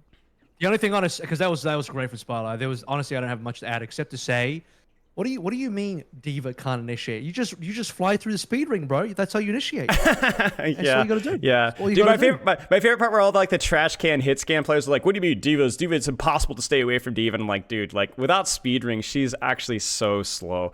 I guess it's a map by map thing, but yeah. Anyway. You just turn on the NOS through the speed ring. It's like, yo, this guy's he's Yeah, hitting the true, quarter mile actually. under 10 for sure. Yeah, true. Damn. So to add on to that, I'm shocked you didn't bring up micro missiles because her time. Yeah, to true. kill- I have a clip last night where I'm on May and I wall myself up onto the window attacking King's Third when the Diva's there, and she kills me as fast as a fucking Widowmaker. Like she gets her mic, and like you see my jaw drop, and I'm just like, Yeah, it's those Like, peaks. See, that will stick with you for a week, Yeah. and you'll think that Diva's Yeah. damage is insane. But then I'll coach like some platinum Diva player, and she can't gets quite more close the distance, and she just gets destroyed. She does zero damage. And like again, Yeah. that's like it's like those extremes, but like we're not doing nothing It's- to address it's- that. It's impossible to do, and like that's what I think is genuinely unsolvable. Like For I a hero think- like Diva, maybe so.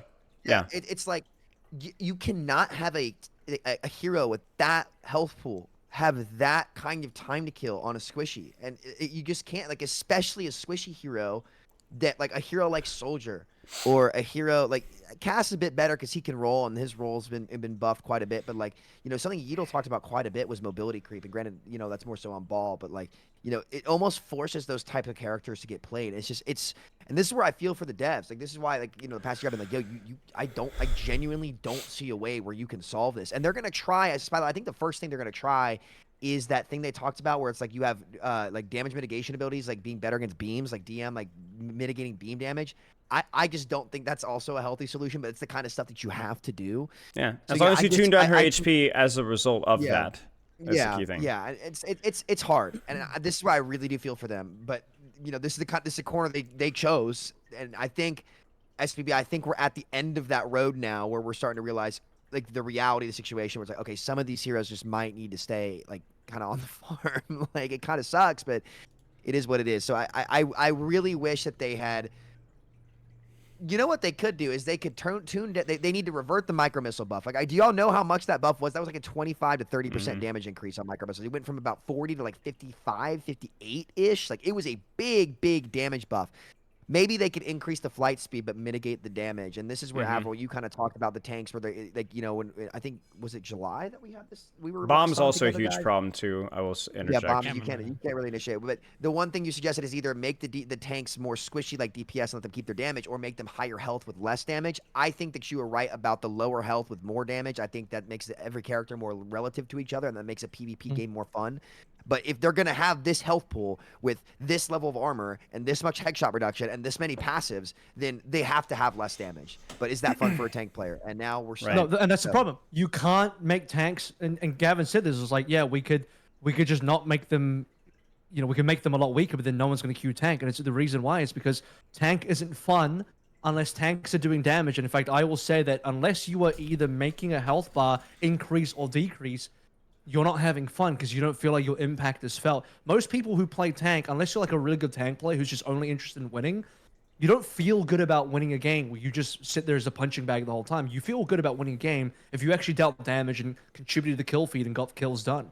So yeah, you can't go down the pathway of make them tanky with no damage. You have to go down the pathway of make them do damage but not tanky, in which case they're not tanks anymore, in which case you kill the tanks, in which case I sledgehammer, break my glass again, and you just kill tank as a roll, which is what I said months ago. Yeah.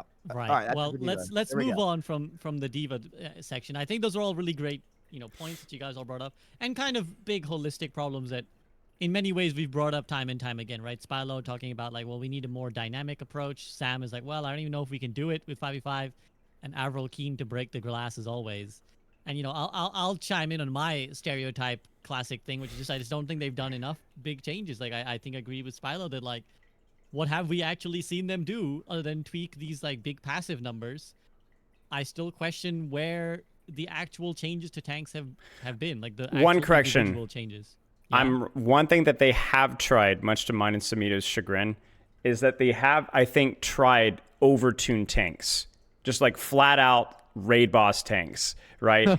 and honestly, like To everyone's chagrin. well, maybe, but like they must have play numbers, not just in terms of the tank roll, obviously, because that's going to go up, but like the overall quality of life, how people enjoy it. And I know that like us purists over here are going to be tearing out our hair, but like, you know, I mean, tank roll in a PvP shooter is just hard. So yeah, anyway, I'm sorry for interrupting. Well, yeah, I mean, it's hard. This is so complex, and again, we kind of shoot in the dark. The developers have some data that they're balancing off, but again, even that is like data is not objective as people like to think it is. Like it requires interpretation, Right. And it's like, well, let's say that, you know, let's say you buff tanks and actually more people are playing. Well, is that because a lot of people are playing tank, queue times are shorter, and so people are actually just happier with shorter queue times? That's just an example off the top of my head where it's like At that point, causation overview, though, causation and correlation isn't the same thing, right? It's like, well, people are just happier that they're shorter queue times, but in the long term, they're less satisfied with the fight against tanks. So it's like it's hard to really gauge these as an immediate impact. The best we can say is like potential analysts of the game is like, as Avril and has done in particular, is like, I don't like the philosophy of this. Like, this doesn't feel right to me, and this isn't the direction of the game that I want to see. So the devs can, of course, have their own direction that they feel comfortable with, but again, even from the outside looking in, it doesn't feel to me like I don't think the developers could sit here and be like, yeah, this is the final version. This is what will work. Like, there's no shot that they believe that, right? So it's like, if that's not the case, then what is the solution? Where do you see the long-term logistical like balance where it's like, yeah, this will be a good equilibrium. Like at this point, tanks will feel good enough, but you know, and I don't think this is even remotely there. So, okay, let's move on to Orisa. Not a huge one, but it says, developer comment: we still don't want Orisa to easily chase down enemies while fortified, since there's not much you can do to fight back during that time. So while we're not removing the movement speed penalty entirely, we are lowering it to a point where it will still feel much better for Orisa to use. And to that end, fortified movement speed penalty reduced from 20 to 10%. Sam. Can we just remove the movement penalty and let us headshot her and fortify? She's got the headshot pass Yes. anyway. Speak That was your one of truth. the worst changes they ever did in Overwatch 1, and it single-handedly cemented double shield because you could not run past the shield and brawl her and shoot her in the head as a Reaper or any of the brawl characters that should be able to get the kill on her. It would allow Orisa players to be way more versatile. Like, Orisa should be able to walk on kills. The problem is not that she can walk on kills. The problem is that they're fucking super tanks and that she has no risk for walking on half these kills against half the cast in the fucking game. Yes. It So, sucks for like, both it the Orisa allows player the- and the DPS. Yeah, it's you're shackling yourselves here with some of this stuff. So I think that's an easy solution that they could do. It make Orisa playing against Orisa feel a lot better. Now you might have to tweak some of her like armor values and stuff to make that happen, but that's an easy way to make her a lot healthier. And like in the low ranks, like, you know, they're they're going to be shooting at her anyway. So I think it gives opportunity to a lot more sides. And I think that there's one thing that I've learned from like playing the 6v6 code and 6v6 test, and one thing that they really nailed with 6v6 in Overwatch 1. I had to go back to this, but they really did have this part of the game right. Was that every matchup, I think, not only could swing either way, but like there was risk associated with it. And a guy that I know actually who plays a lot on Mindplex Clans, a guy named Ezra, had a video get like 100K views like of him talking about playing the 6v6 code. And he said like at first I was kind of feeding it tank, but I actually liked it more because everything I was doing had a risk and I could get reward from it, especially if the other tank is also more killable as well. Like this is where it's like, if you just buff both tanks, like I said, they're just going to butt heads with each other. You're not actually giving them playmaking opportunity, but you can give Orisa that playmaking opportunity. Just associate risk with it, and like allowing her to at least be crit when you've now given every tank the headshot passive, I think is an easy solution to. Besides, what was it? Was it Jeff FCV that said that like, yeah, like they tried a slow effect on Lucio or something like that, and then they took slow off of Doomslam. Like when you are slowed, like it's generally not received well by the player. And so, like, when you're using your sustainability, like, being slowed probably just doesn't feel great. Like, listen, I know people hate on Orisa. I understand. I get it. But, you know, I don't have a problem with Orisa having playmaking potential if there's risk associated with it. So that's I think, an easy change that could go a long way for people who like to play Orisa. Okay, in the interest of time, does anyone have any else more significant to add on Orisa? Arrow, you good? I'm good. Okay. Roadhog. Again, a lot of these changes are not massively drastic, so I don't think they will require too much discussion. So take a breather, resource regeneration rate increase from 8 to 10. Developer comments, this is a reversion to Roadhog's previous resource regeneration rate to improve his primary tanking abilities uptime. There were several adjustments to reduce the power disability, but they may not have been necessary as Roadhog has been underperforming for some time now. And who's got strong feelings on this one? Avril, how about you? I He's mean, thinking. Roadhog For the is weak. listeners. Roadhog is weak, but it's like, dude, I always just go back to thinking about what Spider said about Roadhog. It's like the rework hasn't worked. I don't really know what to do with Roadhog at this stage.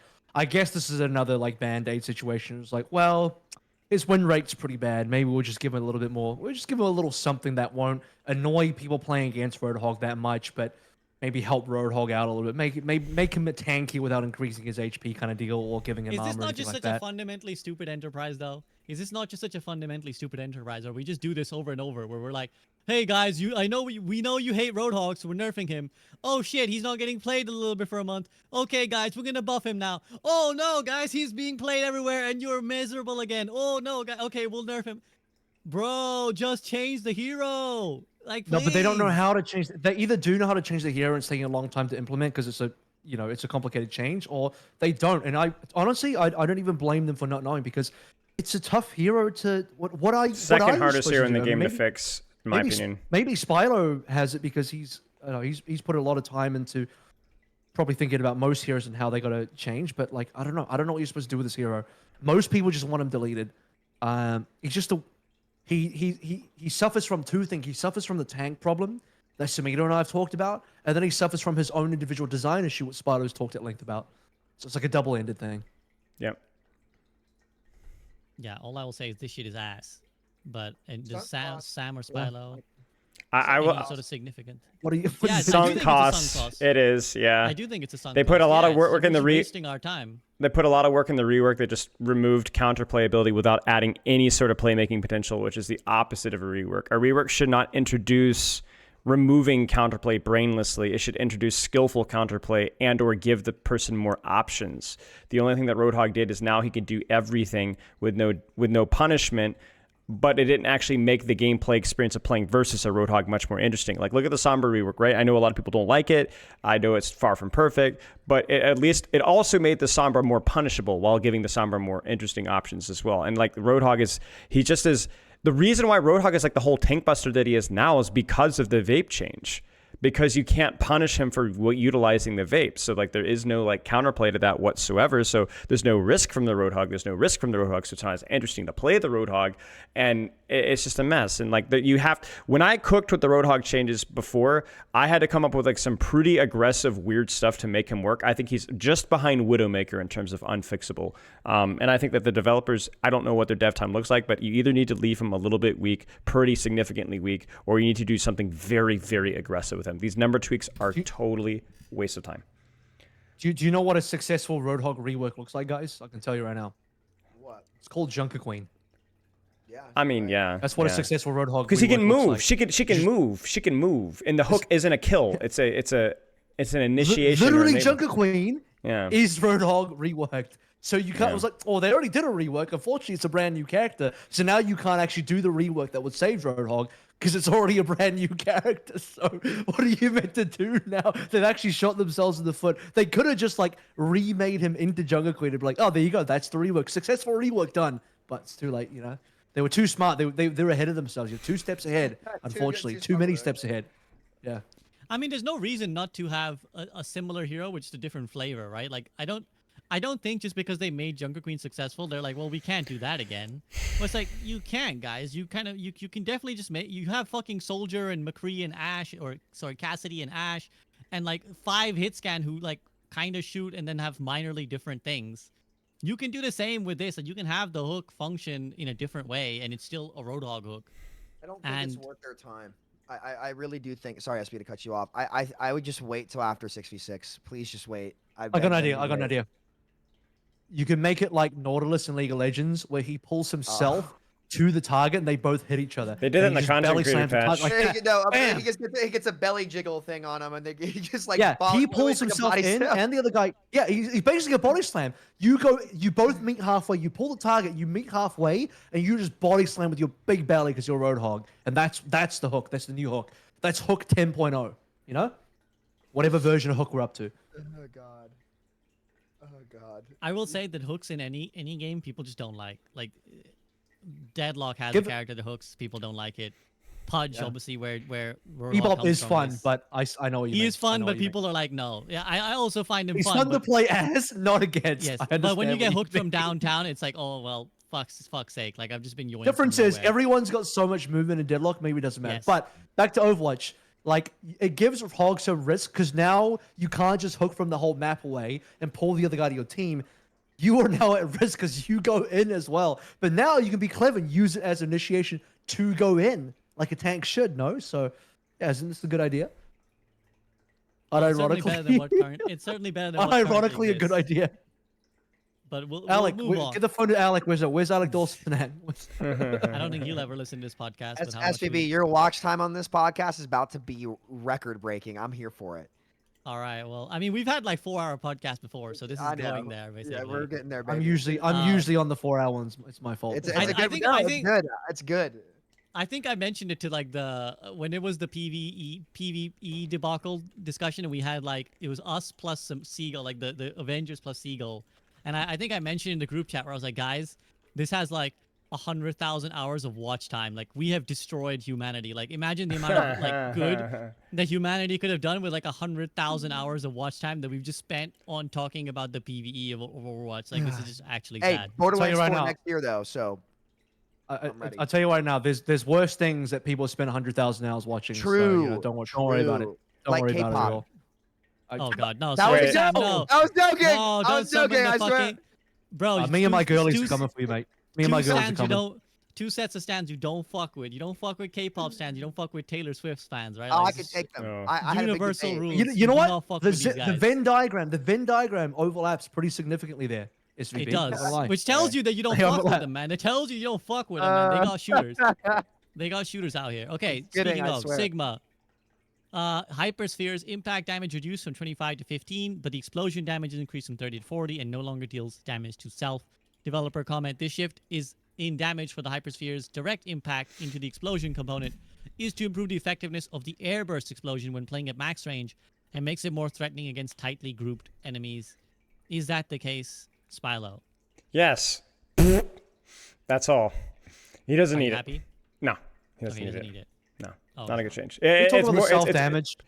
Yeah, it's a pretty big buff. It's a pretty big buff, and I think not in a, like a really super interesting way. So just I think we Didn't- just need to didn't revert they- this. Didn't they ruin some of the tech of like Right, some I of was the gonna jump say, tech with the like the jump with up, the but- self damage? Yeah. Um, anyone Am Am I wrong about that? yeah, but the There's only no roll, way we're using the, that. the only It was a rollout well, that Cretan. was actually I think that's more of the Cretan than anything else. But honestly, yeah, it's kind of a No, you not needed a, it, not- but I remember there was one in Hanamura which doesn't exist anymore. Yeah, Like, first you had point a tech Hanamura that you could defense. Jump into the Yeah. window. yeah. Can And they that was like can when you they needed the thing. can they at least allow you to do the tech even without the self damage? Or is self damage required? Either way, I prefer tech to remain. I don't like it when you delete tech in the game. I'm not a fan of that. I think they did that with Zarya, where they added that you could still right-click jump, but it doesn't do damage anymore. So Yeah, can we restore the Potentially. tech at least? It does I don't damage, care about though. the self damage, but restore the tech. anyway, Hashtag Oh, with restore the bubbles. tech. Sorry. Yeah. for the one map where we don't play it anymore, where it's useful, Ah, yeah. get All right, clicked let's on. do it. Yeah. Bash. We're moving on to the damage category, and since you guys are kind of like, well, unnecessary buff and not needed, but I guess it does what it says on the tin. Bastion, configuration assault spread reduced from 2.2 to 2 degrees, and the artillery, his ultimate cost reduced by 12%. Developer comments: the spread reduction is intended to improve the assault mode's weapons' effective range against smaller targets, while not changing much in regard to how good it is against tank heroes and their large sizes. I heard a chuckle from Spylo, so I'll go to him I'm first. gonna take the words out of Samito's mouth. Where like I'm a big Bastion hater, but like it's really funny how like as soon as we move out of the tank category, the changes get interesting. Yeah. Like that's interesting. It I doesn't. They're very deliberately not anti-tank, but yeah. Yeah, I like think this is good. Go ahead, Arrow. Okay. what like oh okay, it says to improve assault mode's weapon effective range against small targets. Why? Like I think it's important that Bastion having powerful abilities like the tank mode with the turret to have clear weaknesses. Like why are we removing weaknesses or lowering the weaknesses by allowing him to duel people at long range? Like dude, that just doesn't sound good to me. It's like he's already strong as fuck when he uses the turret. And one of the ways you deal with that is like you can just outrange him. For him to better duel you at range doesn't make sense to me. It's like that just makes that ability even stronger. If anything, it's like if you want him to better duel characters at a specific range that's longer. Give him, better accuracy during his recon form or something. Why this change? It just seems weird to me. And also, I don't know. I've never been a big fan of the artillery ultimate in the first place. I still think it's probably Yes. bottom 2 worst ultimates Yep. in the game, maybe bottom Yep. 1. So yeah, I don't know. Yeah, it's cheaper, I guess. Sure, it's still not a very good ultimate. What I'll say, and the reason why I like this is that like they acknowledge artillery's bad. Configuration tank would have been a better ultimate for this game. I think that was that was a prime example of a rework just for the sake of a rework to something that just didn't need to happen. I think hot take they should bring back tank form as an ultimate. I think not it hot has take. better skill I agree. expression. Yeah. It was I more agree. fun, it's more It fun to doesn't even need watch, to be a more fun one shot play. to be useful too. It could still be like Yeah. 180 damage and still be like. I mean, And that's it had tech. You Yeah, could it have did. tech. Rocket jumps. It was fun. It was I fun. love And this one tech. is stationary. You're vulnerable. It's a worse version of Riptire. Well, ironically, this ult would have been better in Overwatch 1, and the tank form would have been better in this game. So, I mean, again, there's no way to really know till you get there. But I think that configuration tank was just a better ultimate to play against, to play with. Well, not to play against, I guess, because this one's really fucking bad. But, yeah. It was more But, dynamic. It was more fun. yeah. There was more you could do with it than It's just fun to go onto the deflect. remote. A big Yeah, it's it like is. tank shot. to the body. Yes. Okay, let's move on then to the Roly Boy, Cassidy.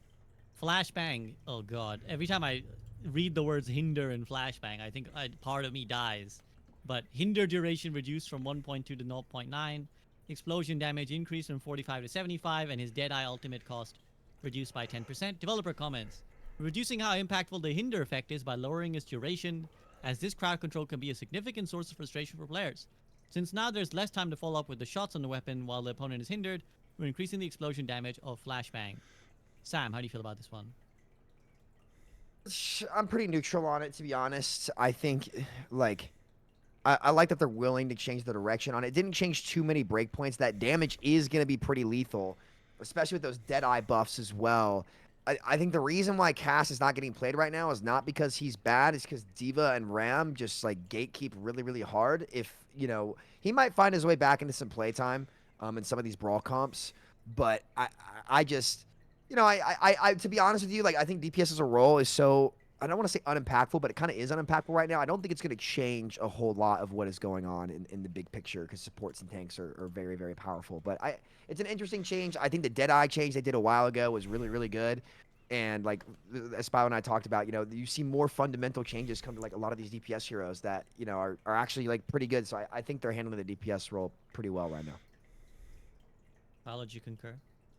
Yeah, I like when they try stuff. I think it's definitely a pretty big buff in the 1v1 matchups, which is you're gonna have to balance on that. But it does make it so that like it's not just autopilot spam on tank for the super nasty debuff. It's like it's kind of useful in duels now, and so like I know it is gonna bring Cassidy back in, and Hinder as a whole is like I feel like probably the worst CC in the game in terms of like how easy it is to spam and how annoying it is to play versus. But I don't know. I think it's interesting. I like I said, even if it's a miss, at least they're trying stuff. Do you think Hinder is less healthy than the stun was in Overwatch 1? Like what's worse, Hinder or the the original problem Flashbang with stun? the problem with Hinder, which is partially alleviated by giving it actual damage now, is that stun had dynamics because you could use it proactively to set up plays. Hinder as the slow is not something you can use aggressively almost at all. It's almost strictly used defensively. You don't go push forward. I'm going to go push forward and hinder their Rhine. It doesn't work like that because it's more about reducing Rush their forward and ability. hinder a squishy. You hinder a squish and kill them. Right. So it's exclusively used in squishy 1v1s essentially and it's mostly for its damage. So I think like as a whole, the type of CC just makes it less interesting. Because the problem is they can't clearly like the problem is they just don't know where to land with the flashbang. They don't want to use the stun because they're trying to reduce the amount of CC in the game, or at least what CC is available. They don't want it to be as like unfun to play again. So they don't want to be hard CC, right? That's been the general design direction. And so they don't know what to do with this flashbang ability. They try to make it magnetic grenade. They don't want it, but then people had problems with it being super easy to use and also just being like a raw damage thing.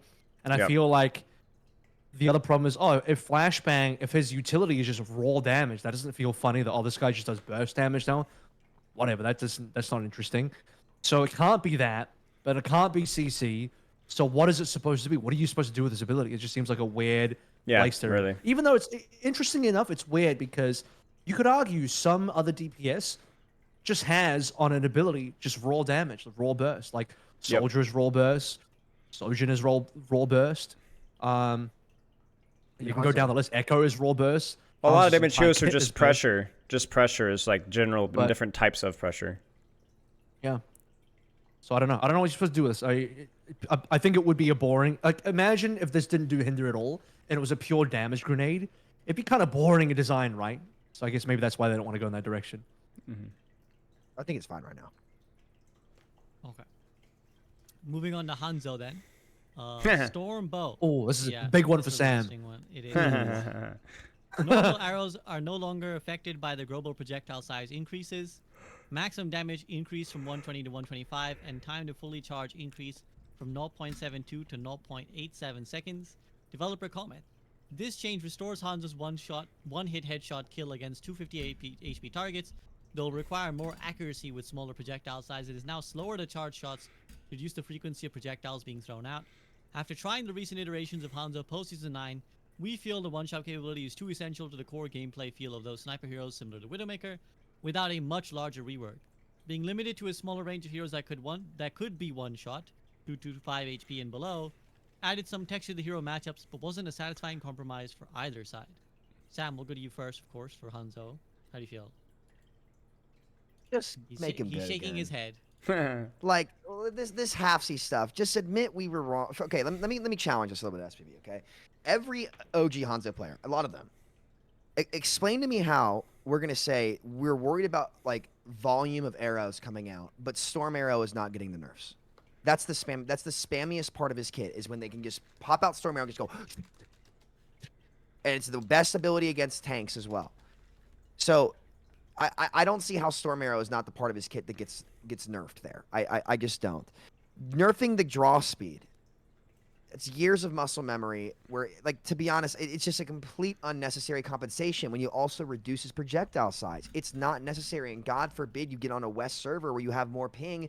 The amount of times where you hit a headshot that you should hit and you just don't get the kill is a lot. Not to mention, you also already removed his ability to pre-charge an arrow when you're wall climbing and quickly pop up and shoot somebody. You've nerfed this dude enough. He's also at 225 HP, and he doesn't even have an ultimate because when you sped up Dragon Strike, you made it worse. Especially post-Season 9. Dragon Strike doesn't kill a Bob. It doesn't kill a Bob. So you can't even zone the space. You can't kill the tank. It doesn't break deployables. Moira Coalescence is getting damage buffs to compensate for Season 9, and Dragon Strike isn't. They have no idea what to do with this character. No idea what to do with this character. None. And so he's gotten nerf after nerf after nerf after nerf, and his identity is still gone. Like, the Shimadas are a fall-off. Like, there's some sort of internal hate to the Shimadas in the Blizzard team. I don't know what it is, but guys, Blizzard or Hashimoto confirmed. yeah, they're Hashimoto. They are. They're Hashimoto confirmed. Like, it baffles me that they have not taken a look at things like Dragon Blade. Like, I hate to take this back to Genji, but like, it needs to be studied. So like, they just don't know what to do with this character. Like, sure, this helps him, but it feels terrible to play. And as a net, he's still way worse. Like, he was like, even pre-season 8, like way back. Maybe Hanzo just had his time in the game, and he had a good, like, from his first rework to, like, I guess Overwatch 2 when he first started getting nerfed. Like, he definitely was like a pretty good pick. Maybe he's just, it's his time to be on the farm. But man, like, they have not captured what his old identity was like. Granted, I'm not the Hanzo player I was. I'm not claiming to be, but like, the fact that things like Dragon Strike get changed the way they do and they won't address it, and there's plenty of ways that aren't oppressive to players to like at least make him a little bit better.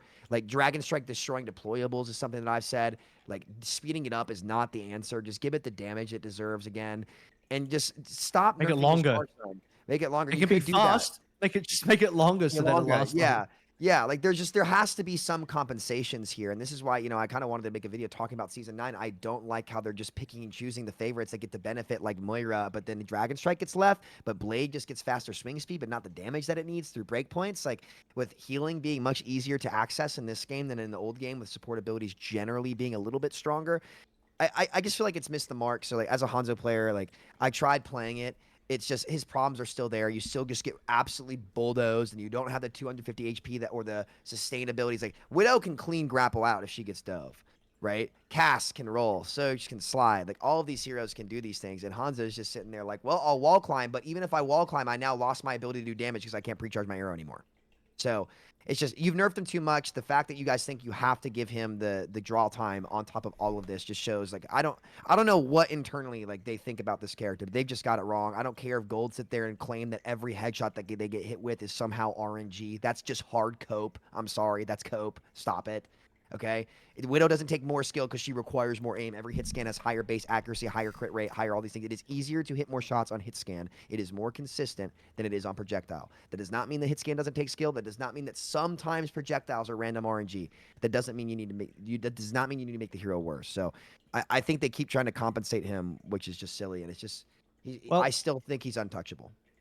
You have to decide, you being like Blizzard here or just whatever, like you have to decide, is this hero a sniper or not? I think that's the fundamental Yes. thing. Agreed. Yes, Agreed. yes. I think Like- I think the solution and with Hanzo is just to give him fall off damage. Honestly, like I know it's weird to do that with projectiles, but like I think like the most people's problem, like the people that generally I respect who have problems with Hanzo, is more due to the fact that he doesn't have a clear effective range, where you don't really know how do you, and a lot of it is due to Storm Arrow, to Sam's credit, which I think a lot of people agree with.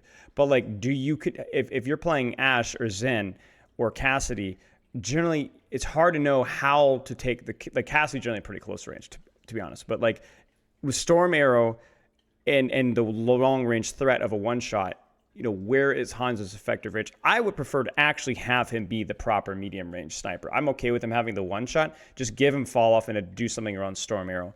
But it is a little bit awkward. And I agree with Sam that especially stuff like the not being able to induct while you're wall climbing, Dragon Strike being exactly what it is really a travesty. So It's just the problem with like having a bow weapon in the game. Every single game that has a bow weapon suffers from the same problem. The difference is if it's in a PvE game, it doesn't matter because like the bots will never complain about you destroying them. But in a PvP game, it's a problem because a bow requires functionally that you draw the bowstring back, which takes time. So therefore, your attack speed is going to be low. Your time between shots is not going to be high. But if your time between shots is low, that means you need to be doing a lot of damage with each shot.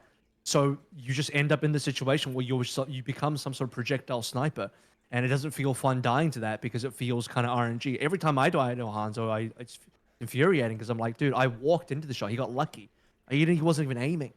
You know, I died to Widowmaker. I'm like, oh, it's a pretty good shot. I can see the skill there. I died to Hanzo. It's like, that was just bullshit. So, yeah, I don't know. But maybe also- Spylo's got it. Maybe you make him a medium range sniper, so at least you understand where the lethal range is. it's more consistent that way too, because it's much easier to be predictable about where the shot's going to go when the person has a tenth of a second less time to react to it, if that makes sense. Like it's more closer to a hit scan if it's in more medium range. It is just throwing an arrow across the map kind of a thing, where you're basically kind of Kiriko like spamming at head height.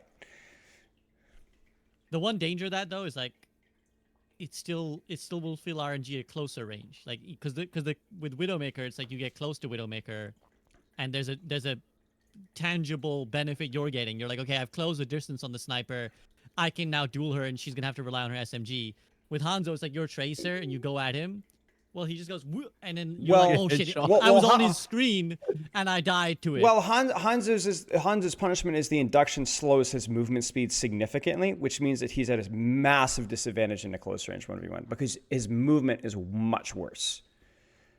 That's where Storm Arrow has problems because you're able to so is move at full Widowmaker's, speed. but Widowmaker's doesn't one-shot you. What do you mean? Like as in you're Well, not Widowmaker scoped? also gets slowed when you're scoping, but also when you're like SMGing, you're like just quite obvious a target to hit.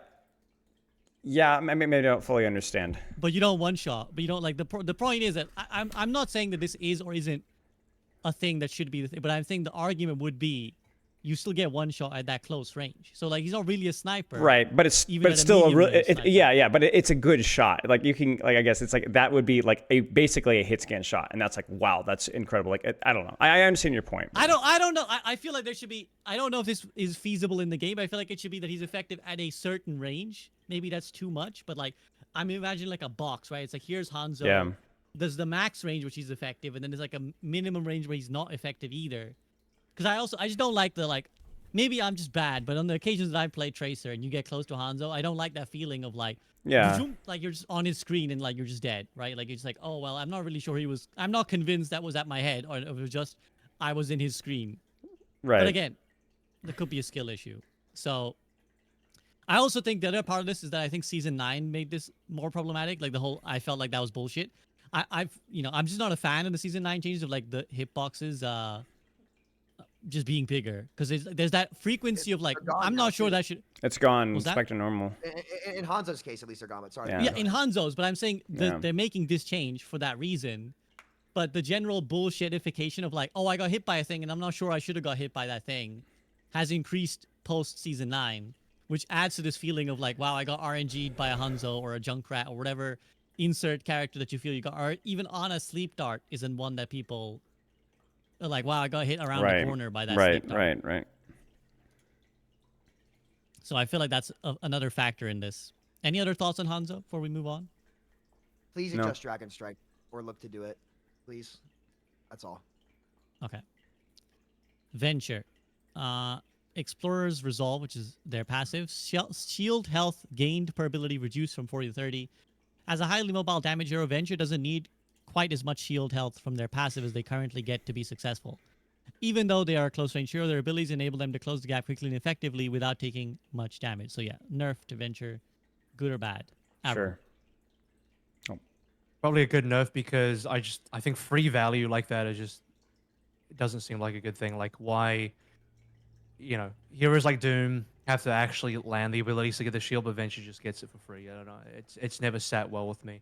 So to be fair, I think Venture has some good weaknesses baked in, and I'll make the DPS argument, but then I remember Doom was also DPS, and Doom still had to work for the shields. So I'm like, actually. So maybe not. Maybe I'll just stick to where I was before, and I won't give Venture the DPS argument, because Doom never had that, and Doom was DPS. Case in point, Avril arguing with himself for a minute. No. I argued with myself, disagreed with myself, Exactly. and then That's right. landed on the final point of my conclusion. Spilo, you had something you wanted to add. It's whatever. No real take. It's whatever. Yeah, it does feel quite meh. Sam, meh. Probably with a lot of the characters going down to 225, it made sense for something to head Venture's way. I think they're I think they were very underrated on ladder, but mostly because it's a very niche character. So probably with things being less tanky. That's true, actually. I didn't think about 225. Yeah. Oh, the breakpoints are definitely noticeably better. So Yeah. I think taking away some tankiness is definitely needed. They got to head on Nice. that one. Okay. Well, here we go. Sam, you kind of referenced this one already. Moving to the support category. Coalescence. Moira damage per second increase from 70 to 85. Developer comments, Moira's ultimate didn't feel threatening enough after the health adjustments across the cast and her own lower health value. So here's the buff. How do you feel about that one? Sam, I'll go to you first. I mean, it's really strong. I'm not really sure how to feel about it. I don't know if it's good enough to help her in the neutral to the point where she overtakes a hero like Brigitte and Rally. Rally, listen, SVB, I'm just going to give Flats and myself our flowers for what we said. Do you remember how hard people cooked us saying that we were just being doomers and overreacting to how good that Rally rework was? And lo and behold, as time went on, she was just, at least, from a stat standpoint, she's had one of the better win rates across every rank from every hero. And she's definitely insane right now. So I don't know if this pushes her past Brig, but it's definitely going to be super noticeable. I just wish we would not play favorites and just be picking and choosing which heroes get the better break points post season 9. I just don't think that's a particularly healthy way to go about it. But it'll be noticeable, especially on squishies, that will be a big difference for sure for time to kill. This changes the breakpoint from, I think, 4 seconds to 3 seconds to kill now. That's For big. a 250 HP target, yeah, 3 seconds instead of 4. Pretty big change. Imagine a 225, right? Imagine that's a pretty good time to kill right there. So yeah, it's definitely if people don't think that's that big of a buff, listen, get the copium off, okay? That's a damn big buff. So that's. I don't think it does. I don't think it does anything to 225 HP Yeah, it'd be heroes. the same. But It'd be the same. Yeah. If there was no other damage, but let's say there was a little bit Yeah. other damage, then you're kind of increased how fast it's killing a person, right? So yeah. it Oh, it does. actually. The one change is that at 70 damage per second, it used to take 4 seconds to kill 225. Now it's 3 seconds to kill both 225 and 250. Right. Okay. Kill both, Yeah. and also again, it gets you lower faster. So like, if some other thing pellet tickles you, then you just True. die, right? So like, if you get like 170 damage and then like something does like 50 plus, then you just. I mean, I'm dead. and nothing is in a like fractions of breakpoints matter a lot too. You know, like having a half of a second faster is a big freaking deal, even if it's not technically all the way to 3 seconds. You know, like so. I think this can just be summarized as like the consequence of making these big scale adjustments at like en masse to heroes, where it's like we cranked everybody's HP up. Well, okay, now we need to crank this up and this up and this up and this up. Oh, and this down, and like eventually Yep. it's like, well, you're just gonna balance the game then, right? Like you're just gonna over time balance the game different. So it's like, I will say it's one like thing. One thing. I'm Yeah. sorry. No, you go. Devil's advocate. We ask for big, sweeping, exciting changes, Right. and they deliver as long as they're willing to revert, which is exactly what Sam is talking about. It's like, okay, we tried it. What was good? What was bad?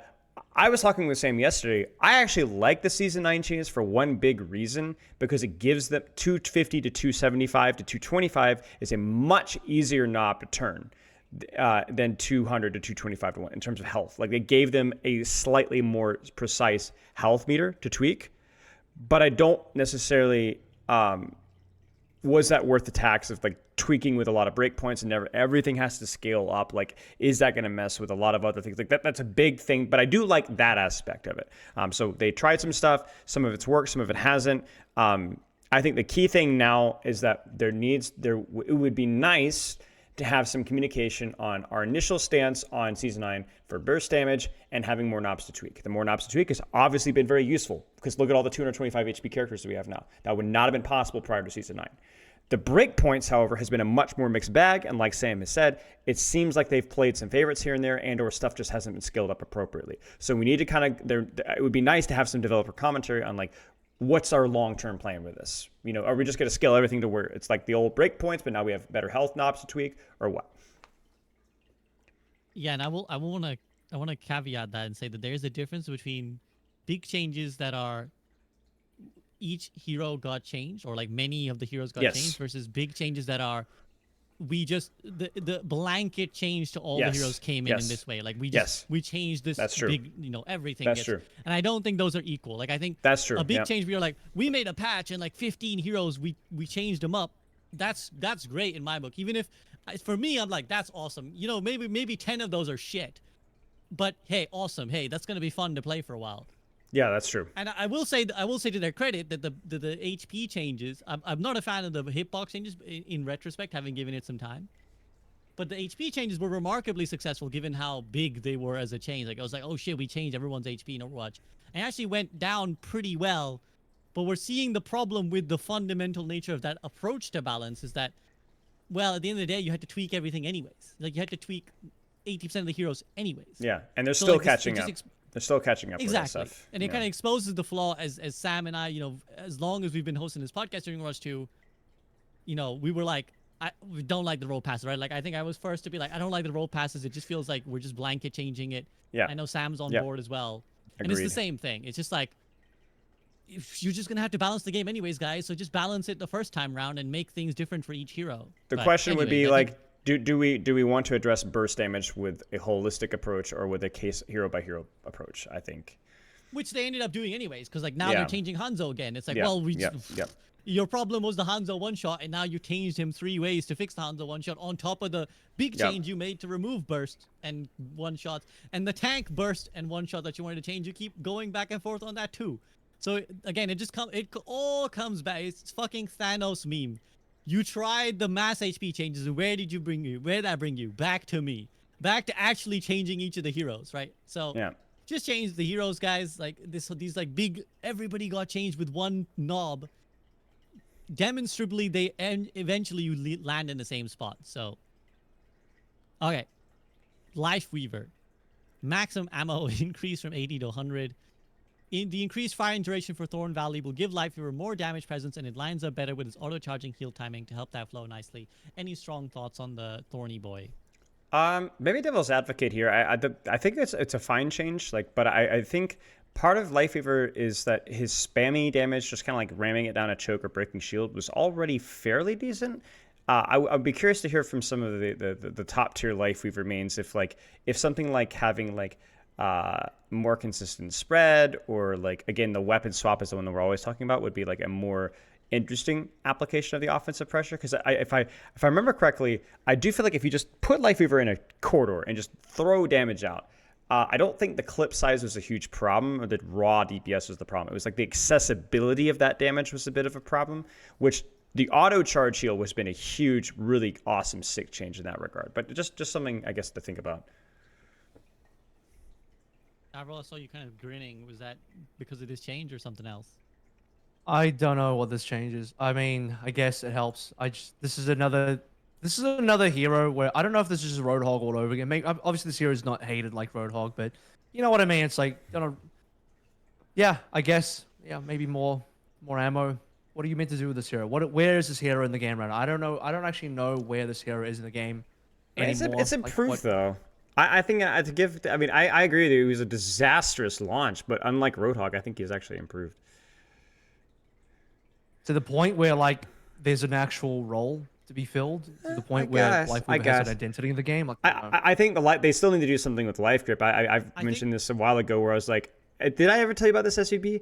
Wait, I did tell you this about like he gets half cooldown when he grips people above 75% HP, so you can use it to like reposition. And everyone's like, oh, don't do that. Everyone don't do that. Life Grip's toxic. But I'm like, dude, it's in the game. You got to make it happen. So just like actually like having it on like a 9 or 10 second cooldown if you use it on targets that are like full HP. Well, then there you go. You can like reposition. Like that would be cool. Like, but I think all that being said, like I think like it's gotten better. He's not heal body. I talked about this with Sam as much. So I don't know, like it's not, the job's not done, right? But I'm like, we got to give credit where credit is due. I agree with Avril. I just don't know if this ammo clip does a whole lot. I think it's a better direction than encouraging the lane heal botting stuff. Yeah. Anything but that, and I'm okay with it in my opinion. But yeah, you know, I'll give it that. One of those heroes. I'll give it that. Yeah, I do think he has a place in the game. It's just not really been realized. Like I think there is a demand for another Mercy-esque healer who's just like. Oh, Mercy's really bad. Sorry. Right. Well, that is true as well. But I think there's a demand for that style of gameplay that doesn't necessarily have to be obnoxious, while still being rewarding. So there's a chance, but unlike Roadhog, where there's like no chance, there's like no successful realization of current Roadhog that's like everyone's happy with. Yeah. SVB, care to guess how many Mercy mains I counted in GM that were eligible for the top 500 leaderboard? I'm gonna go with 7. 3? Oh, I almost went with 3. There are 3 Mercy players in GM. The last patch tanked her, bro. That was we won't I will say this. Listen to all the Mercy players out there. Like, guys, taking Mercy to 225 post season 9, they put season 9 gutted her because she has less time to actually like blue beam people. So what I will say is like, I coming out and say, didn't they say like Mercy's actually performing well or something in like the median rank or something? It's like, guys, people are gonna pick Mercy no matter what. Like she's genuinely it's the like same argument with impossible Genji. to win with. Yeah, yeah. Anyway, just want to throw that out there. I will say it's worth bringing I up. counted 3 Hanzos too, by the way. Because I do feel like we're quick to criticize Mercy as a community. Like we're quick to hate on Mercy and kind of shit on her, but she's been bad for a while. Like the Mercy mains have been suffering for a while, and I think that like obviously we don't expect a lot of people to be like, whoa guys, do something about Mercy the way people do like, hey man, fix Genji, even though Genji's kind of a meme.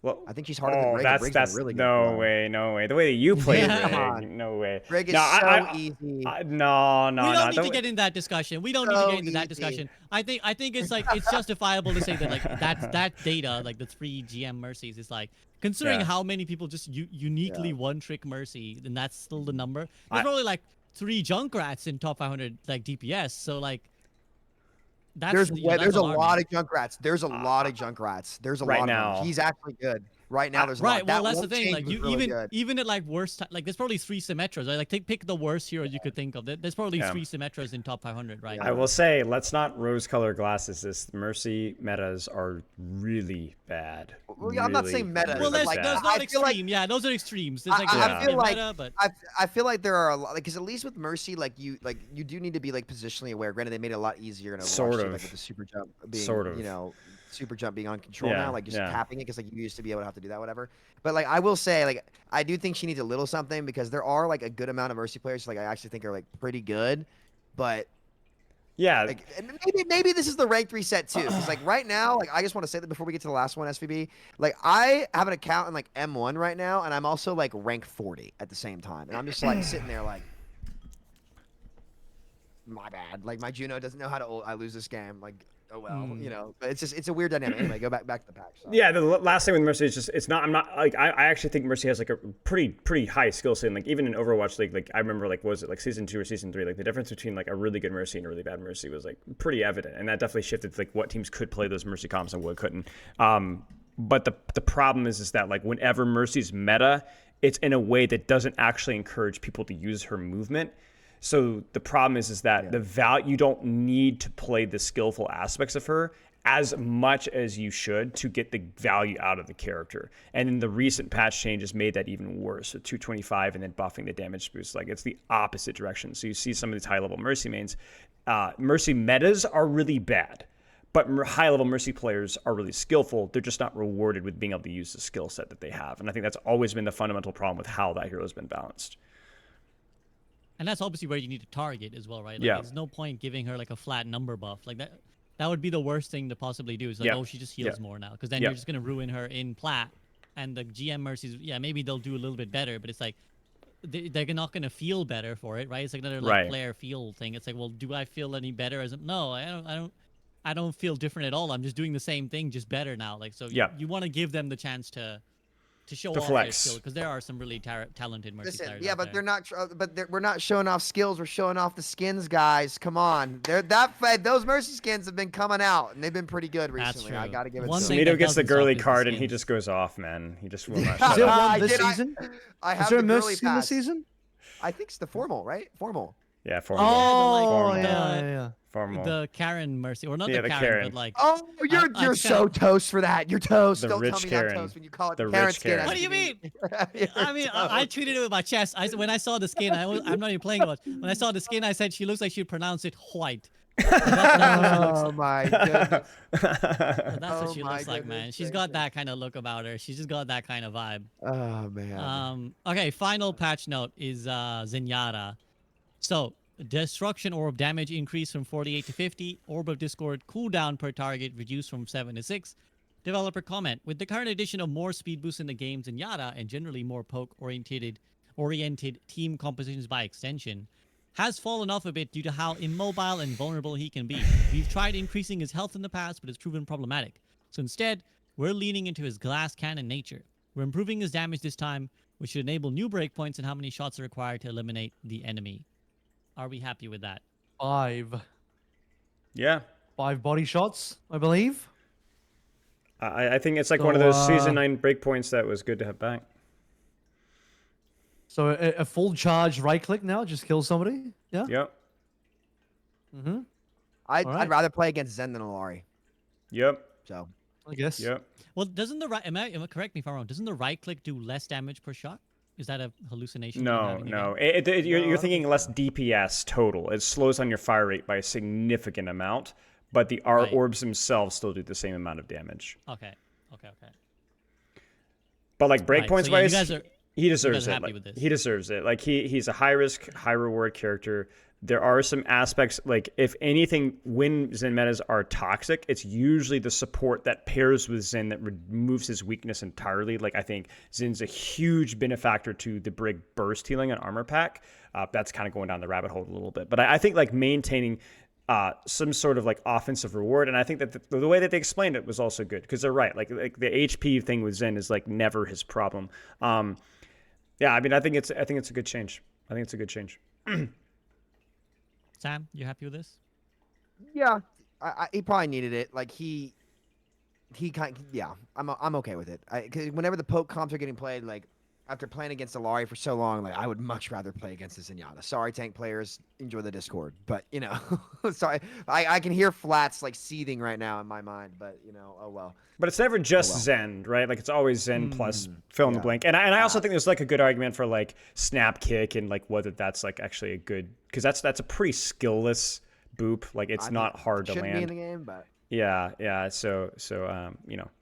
I bigger also fish to think fry. that not to open another Pandora's box at the end of a long road of Pandora's boxes, but this is another problem that I find with Zen that would just be solved by hero bans, in my opinion, which is that he's always dog shit weak when poke is not strong, and when poke is strong, he's just like the worst hero in the game to go up against. It's just like there's very rarely an in between. It's very rarely like we're playing dive and like some guy's getting away with playing Zenyatta. It's like we're in dive meta and every guy who's playing Zen is feeding, and we're in Sigma meta and like we will not stop talking about how obnoxious Zenyatta Yeah. is. And I feel like that's where like a hero ban system is just better because it's like, okay, it's poke meta, but at least I can ban the Zenyatta. Okay, it's dive meta, but I can ban one of the dive heroes, and now Zenyatta is more viable to play. It's like, it just softens the edges rather than this back and forth of, you know, Yeah. nerfing, nerfing when it's poke, buffing when it's dive, nerfing when it's poke, buffing when it's dive. I did like a little hero I don't think I'm- miseries. No, go ahead, Avril. I don't think I'm ever going to be really satisfied with where Discord is in the game. I still just dislike these like non-ultimate based damage amplifiers. And it's especially like insufferable to play as a tank going up against this thing, even though there's a cooldown on it. And to be fair, they just buffed that, but you know, whatever. It's still annoying when it gets, because you're always primarily the target. Discord is always like, typically it's going to go on the tank first. And it's always going to go back to the tank when available. But at least Zenyatta has a defined role in the game. This is a hero that has a defined, you know, identity in the game. Okay, what is he good at? What is he not good at? Where are you supposed to play him? Where are you not supposed to play him, etc. So I actually like that they're leaning into the glass cannon identity of this hero because, you know, I think they just, that fits into what he's supposed to do, what he's supposed to be. I worry that he could become super annoying to play against, but I don't think I hate playing against Zenyatta unless I'm a tank being constantly discorded. Yeah, that's entirely fair, I think. Any other we hate thoughts tank on players Zenyatta? anyway, so you know what. Yeah. True. Fuck no. Any other thoughts on Zen? No. No? Okay, awesome. In that case, we've actually gone through the patch notes, guys. I think the rest is like bug fixes and some updates to Clash and Flashpoint, which we have, you know, talked plenty on. So, Oh man, We just did a, it. just a round of applause for today's episode, man. Round of applause. Oh. That was all bases covered, guys. I mean, seriously, that was cinema. Like, By the way, I fact checked Avril. I think Avril is will be on 3 out of the 4 longest podcasts. there you go. I'm There's a always there. correlation I'm always there. because there's always that one topic that I'm like, all right, this is the one. This is Yeah. the one I'm gonna go a Yeah. long well, time that's why on. we're so- here. That's why we're here. You know. Yeah. Well, I'll tell you what it is. It's that like there's like these fundamental philosophy points that I think any interested Overwatch observer was happy to ramble on for like an hour, which is like the fundamental nature of tanks, like balancing map Right. modes, stuff Yeah. like bans. Like you bring that up, and everyone's gonna be like, no, it needs to be You like this, it also- needs to be like that. You also can't talk about it quickly. It's like it's these kind of things Right. where like, you know, I think this has been the problem. Like, especially in the past, you know, before I just decided to go on like huge Twitter threads. But even sometimes if you go on Twitter thread, no one's going to read the whole thing, and so you just can't get these kind of deeper, complex ideas out in a single tweet. So you tweet out one thing, and everyone thinks you're like absolutely insane. It's like, oh, I can't believe this is Avril's like take. And it's like, no, it can make. It actually takes like half an hour to actually explain what the take is, and there's no other way to do it except just to say the whole thing. Right. So, thanks for allowing me to do that. Yeah, thanks for coming through and making an interesting discussion. I think hopefully podcast listeners who've made it this far must be hyper dedicated anyways, but they're probably like, oh man, SCB not putting out that many podcasts anymore. I know people keep coming into my stream because I'm out here playing Elden Ring at the moment. I'm playing the DLC and people come into my stream and they're like, no, where's the podcast, SCB? No podcast for a while. There you One go. thing we It's- didn't talk about, We'll give you guys. 4-hour episodes to tide you over. And- Yeah, Avra, go ahead. The one thing we didn't talk about Concord, guys. Come on, what the hell? Oh yeah. Well, I mean, there's not much to say. not much Yeah, to rip, say, rip in sadly. peace. Rest in peace. Unfortunate. You know. Sam, you were gonna say something? Yeah. The one thing. This is really important. SVB. You've got to watch I that don't Dota have a show, Netflix dude. subscription. I don't have a Dude. Netflix subscription, dude. I don't have a Netflix subscription. You would bro. love it, man. Like I may- can't. I like, may- like, Watch what? Watch I what? may Dragon's So Blood. Dota there- Dragon's Blood. th- I there's may. a- I'll tell you what. Yeah. I may compromise my pissed offness with Netflix when Arcane's new season drops, and I'll watch both. at Yeah, once. watch I'll Arcane. Watch. I'll watch both the both. MOBA. I'll watch both the MOBA It's really good. anime, dude. It's and then really I'll good. unsubscribe after a month. Like they have this their Not a intro best strat. screen with like the pedals is just so it's just beautifully like choreographed is what I would say. So They definitely worth actually the watch. added a character from that show into the game, like Marcy.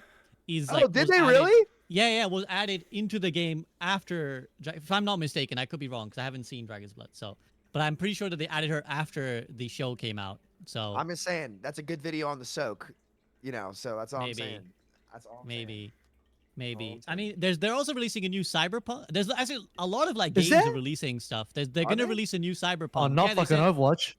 They said they're making a new Cyberpunk like animated thing. There's a Devil May Cry anime coming out, which is I'm pretty psyched Again? about. Oh man, that show. Again, was there one crazy. before?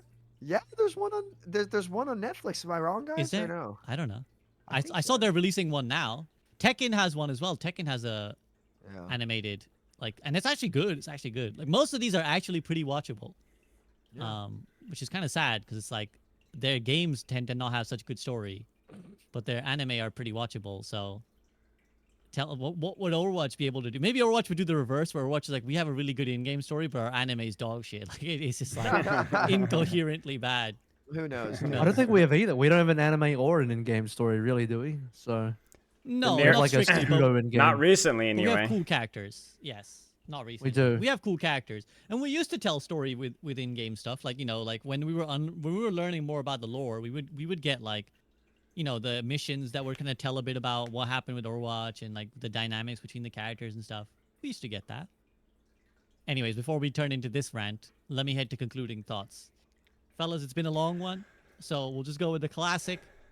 What are you hoping to see in the short/medium term from Overwatch?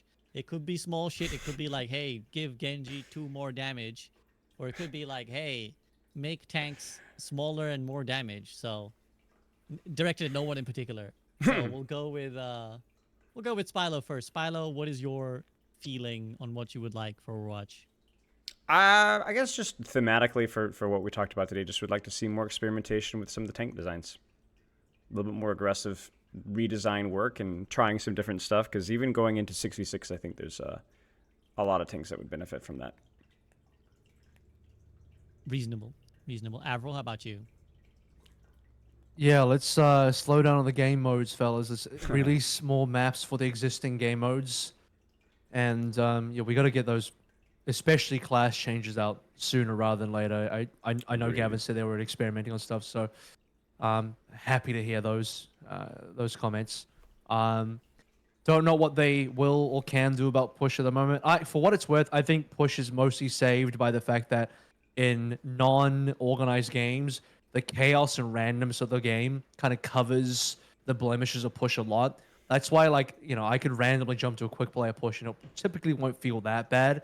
But the more organized the setting is, the more like the problems come through. So the push has at least got that going for it. So maybe they're not that concerned about push. But Clash is concerning because everyone's like, it's probably pretty glaring. But I'm just not a fan of like constantly having new game modes. I think it's time we just slow down on that for a decent while.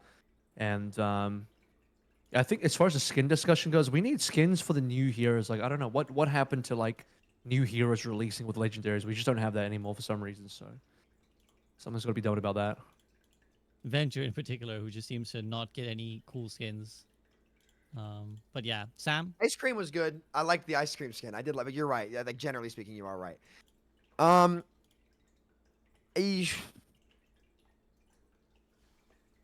Honestly, like my opinions are kind of in limbo until they try 6v6 again. I'm nervous. I don't want them to try too many tank reworks, like or like big things until like they've at least tried it. I think that's gonna pull the wool off a lot of people's eyes in terms of like how much power creep has gone on over time. Here- And it, go ahead.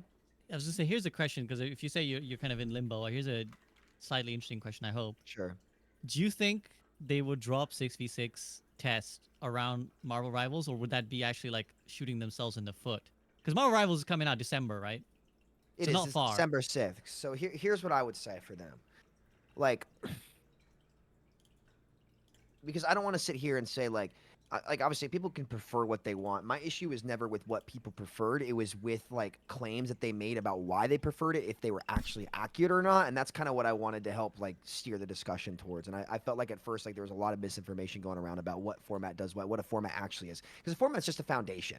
That's all it is. Like ultimately, and I think we've learned this, there are good and bad decisions that can go into designing a game regardless of your format, right? Like a lot of the balance decisions, for example, like that can go both ways. It's not like a one-way street, and I think a lot of people misconstrued that or just did not get the right idea on that. If I were them, I would do it before, because like you don't.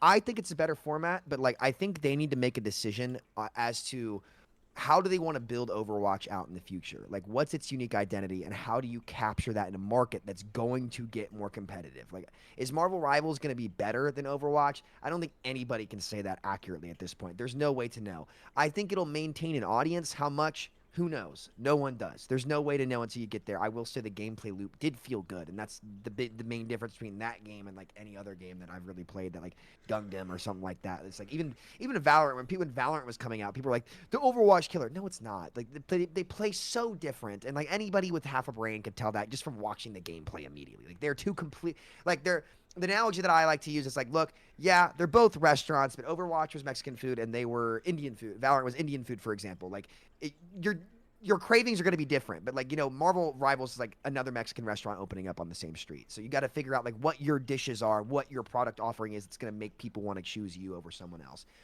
The main thing that I would ask from them is to just like, hey, just make sure after 2 years, like we've been trying a lot of reworks, we've been trying a lot of things. Have they actually captured the gameplay experience that you set out to capture in this game? And can you actually do it? I just want them to give it a fair chance to just come back and say, look, like, is this the path we want to choose? I would say by this December, I hope that they would have made their decision about the path that they would want to go down. Because as for me, like, I've really thought about this. I think I've already hammered out the main issues. And I think that a lot of the issues that Hawk especially brought up kind of aged to be correct with what he said about. And they kind of acknowledged, like, it's really hard to make tanks work in this game. It's really hard. It's way harder. We all thought it'd be easier. We were all wrong. Myself included. I was on the train of let's try this. So, yeah, I would say do it before SVB and then try to figure it out since then. I think that you would sit down and see how they do and make your decision. Because from a consumer standpoint, I'm excited to see what's going to happen. I don't know what's going to happen. I think anybody who claims to know exactly what's going to happen just couldn't be more wrong. So I think that you have the benefactor or the benefit here of 2 science experiments happening right before your eyes. And there's a lot that everybody can learn from it. And I think as long as they're willing to learn from it and adapt, that's going to be good. But yeah, as for me right now, I don't see any big, unless they're going to they're willing to like globally nerf tanks. But like right now, they can't really do that because of queue times, right? Like nobody was like, you had the tank players on this podcast for many times, SVB, they weren't happy. So this just might be how things kind of have to be in this format. So I don't know if I want to sit there and be like, yeah, balance the game, nerf the tanks. Like if this is how it has to be, then like we kind of just have to accept that.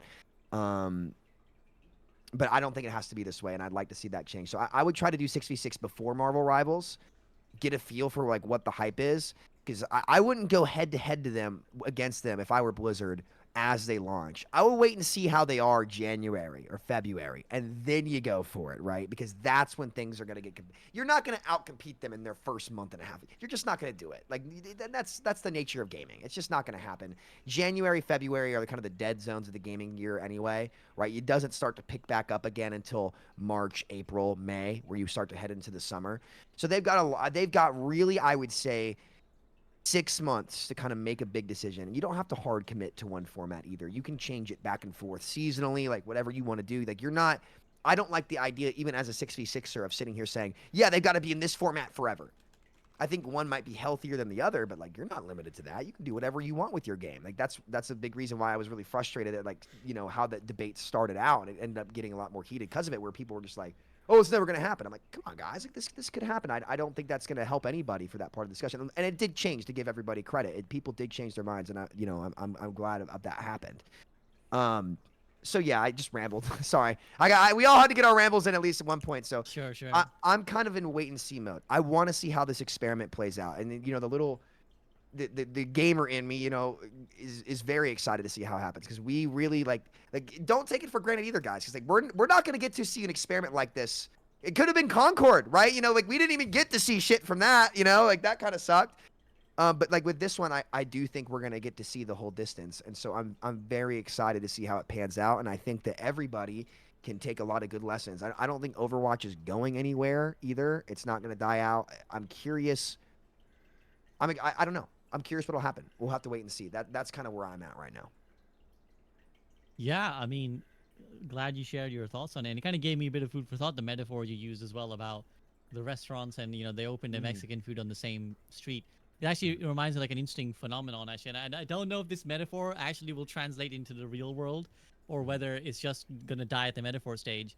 But, like people do actually open shops. Like, have you ever wondered why they sometimes do. there are shops of like the same type in the same area? And it basically comes from like this principle that like of catchment area, right? So like if there's like a town, let's say someone opens a Mexican restaurant in the center of town, they're kind of capturing either end, right? So there in the middle, someone is 5 miles this way, 5 miles that way. They're going to be incentivized to come to that Mexican restaurant.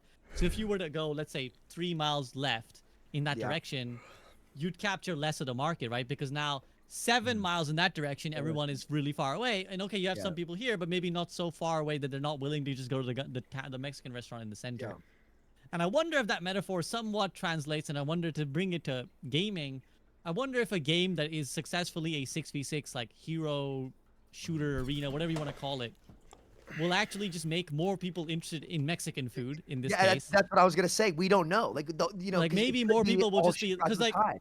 Yeah. right, because you look at like MOBAs and League and Dota, they kind of, as much as they're at odds with each other, they also create the MOBA Yes. They market. buff the genre. People are more aware of the genre. They're more willing to try the genre.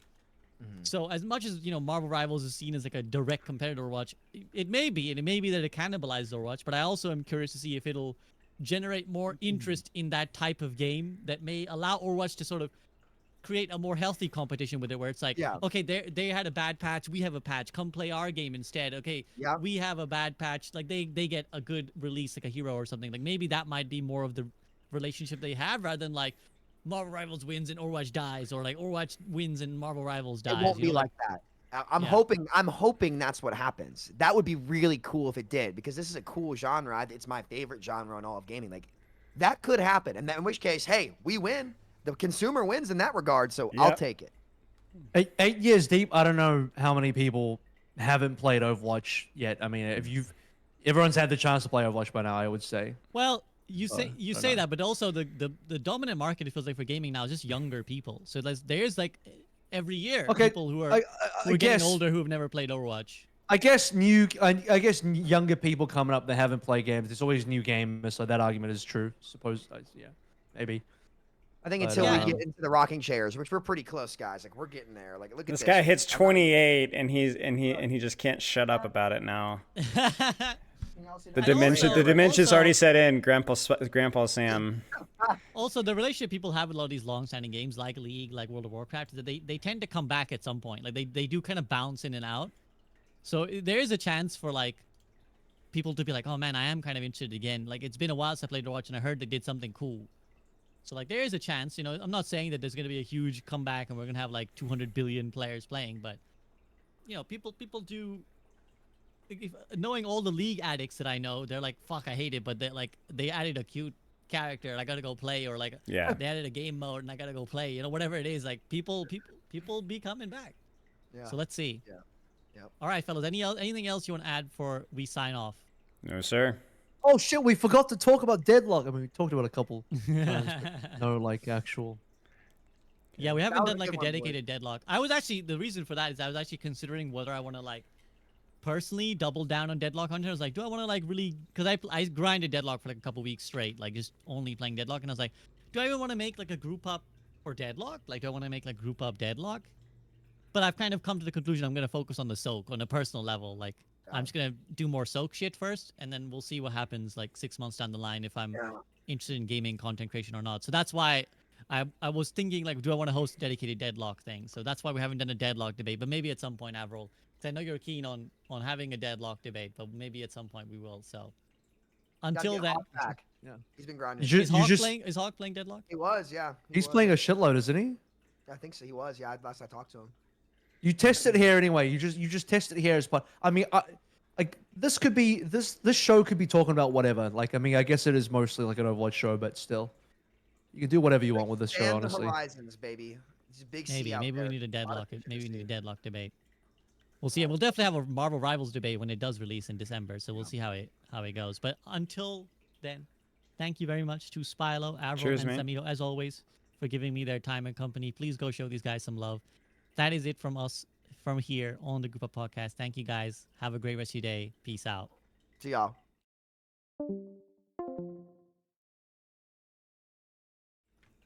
Chat.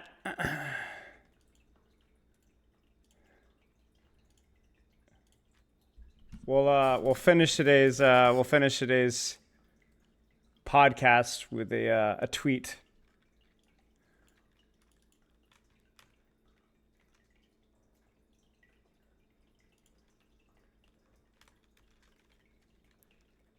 No, that's not what I want. That's window capture. Wait. Hang on. Hello, Poop Kip.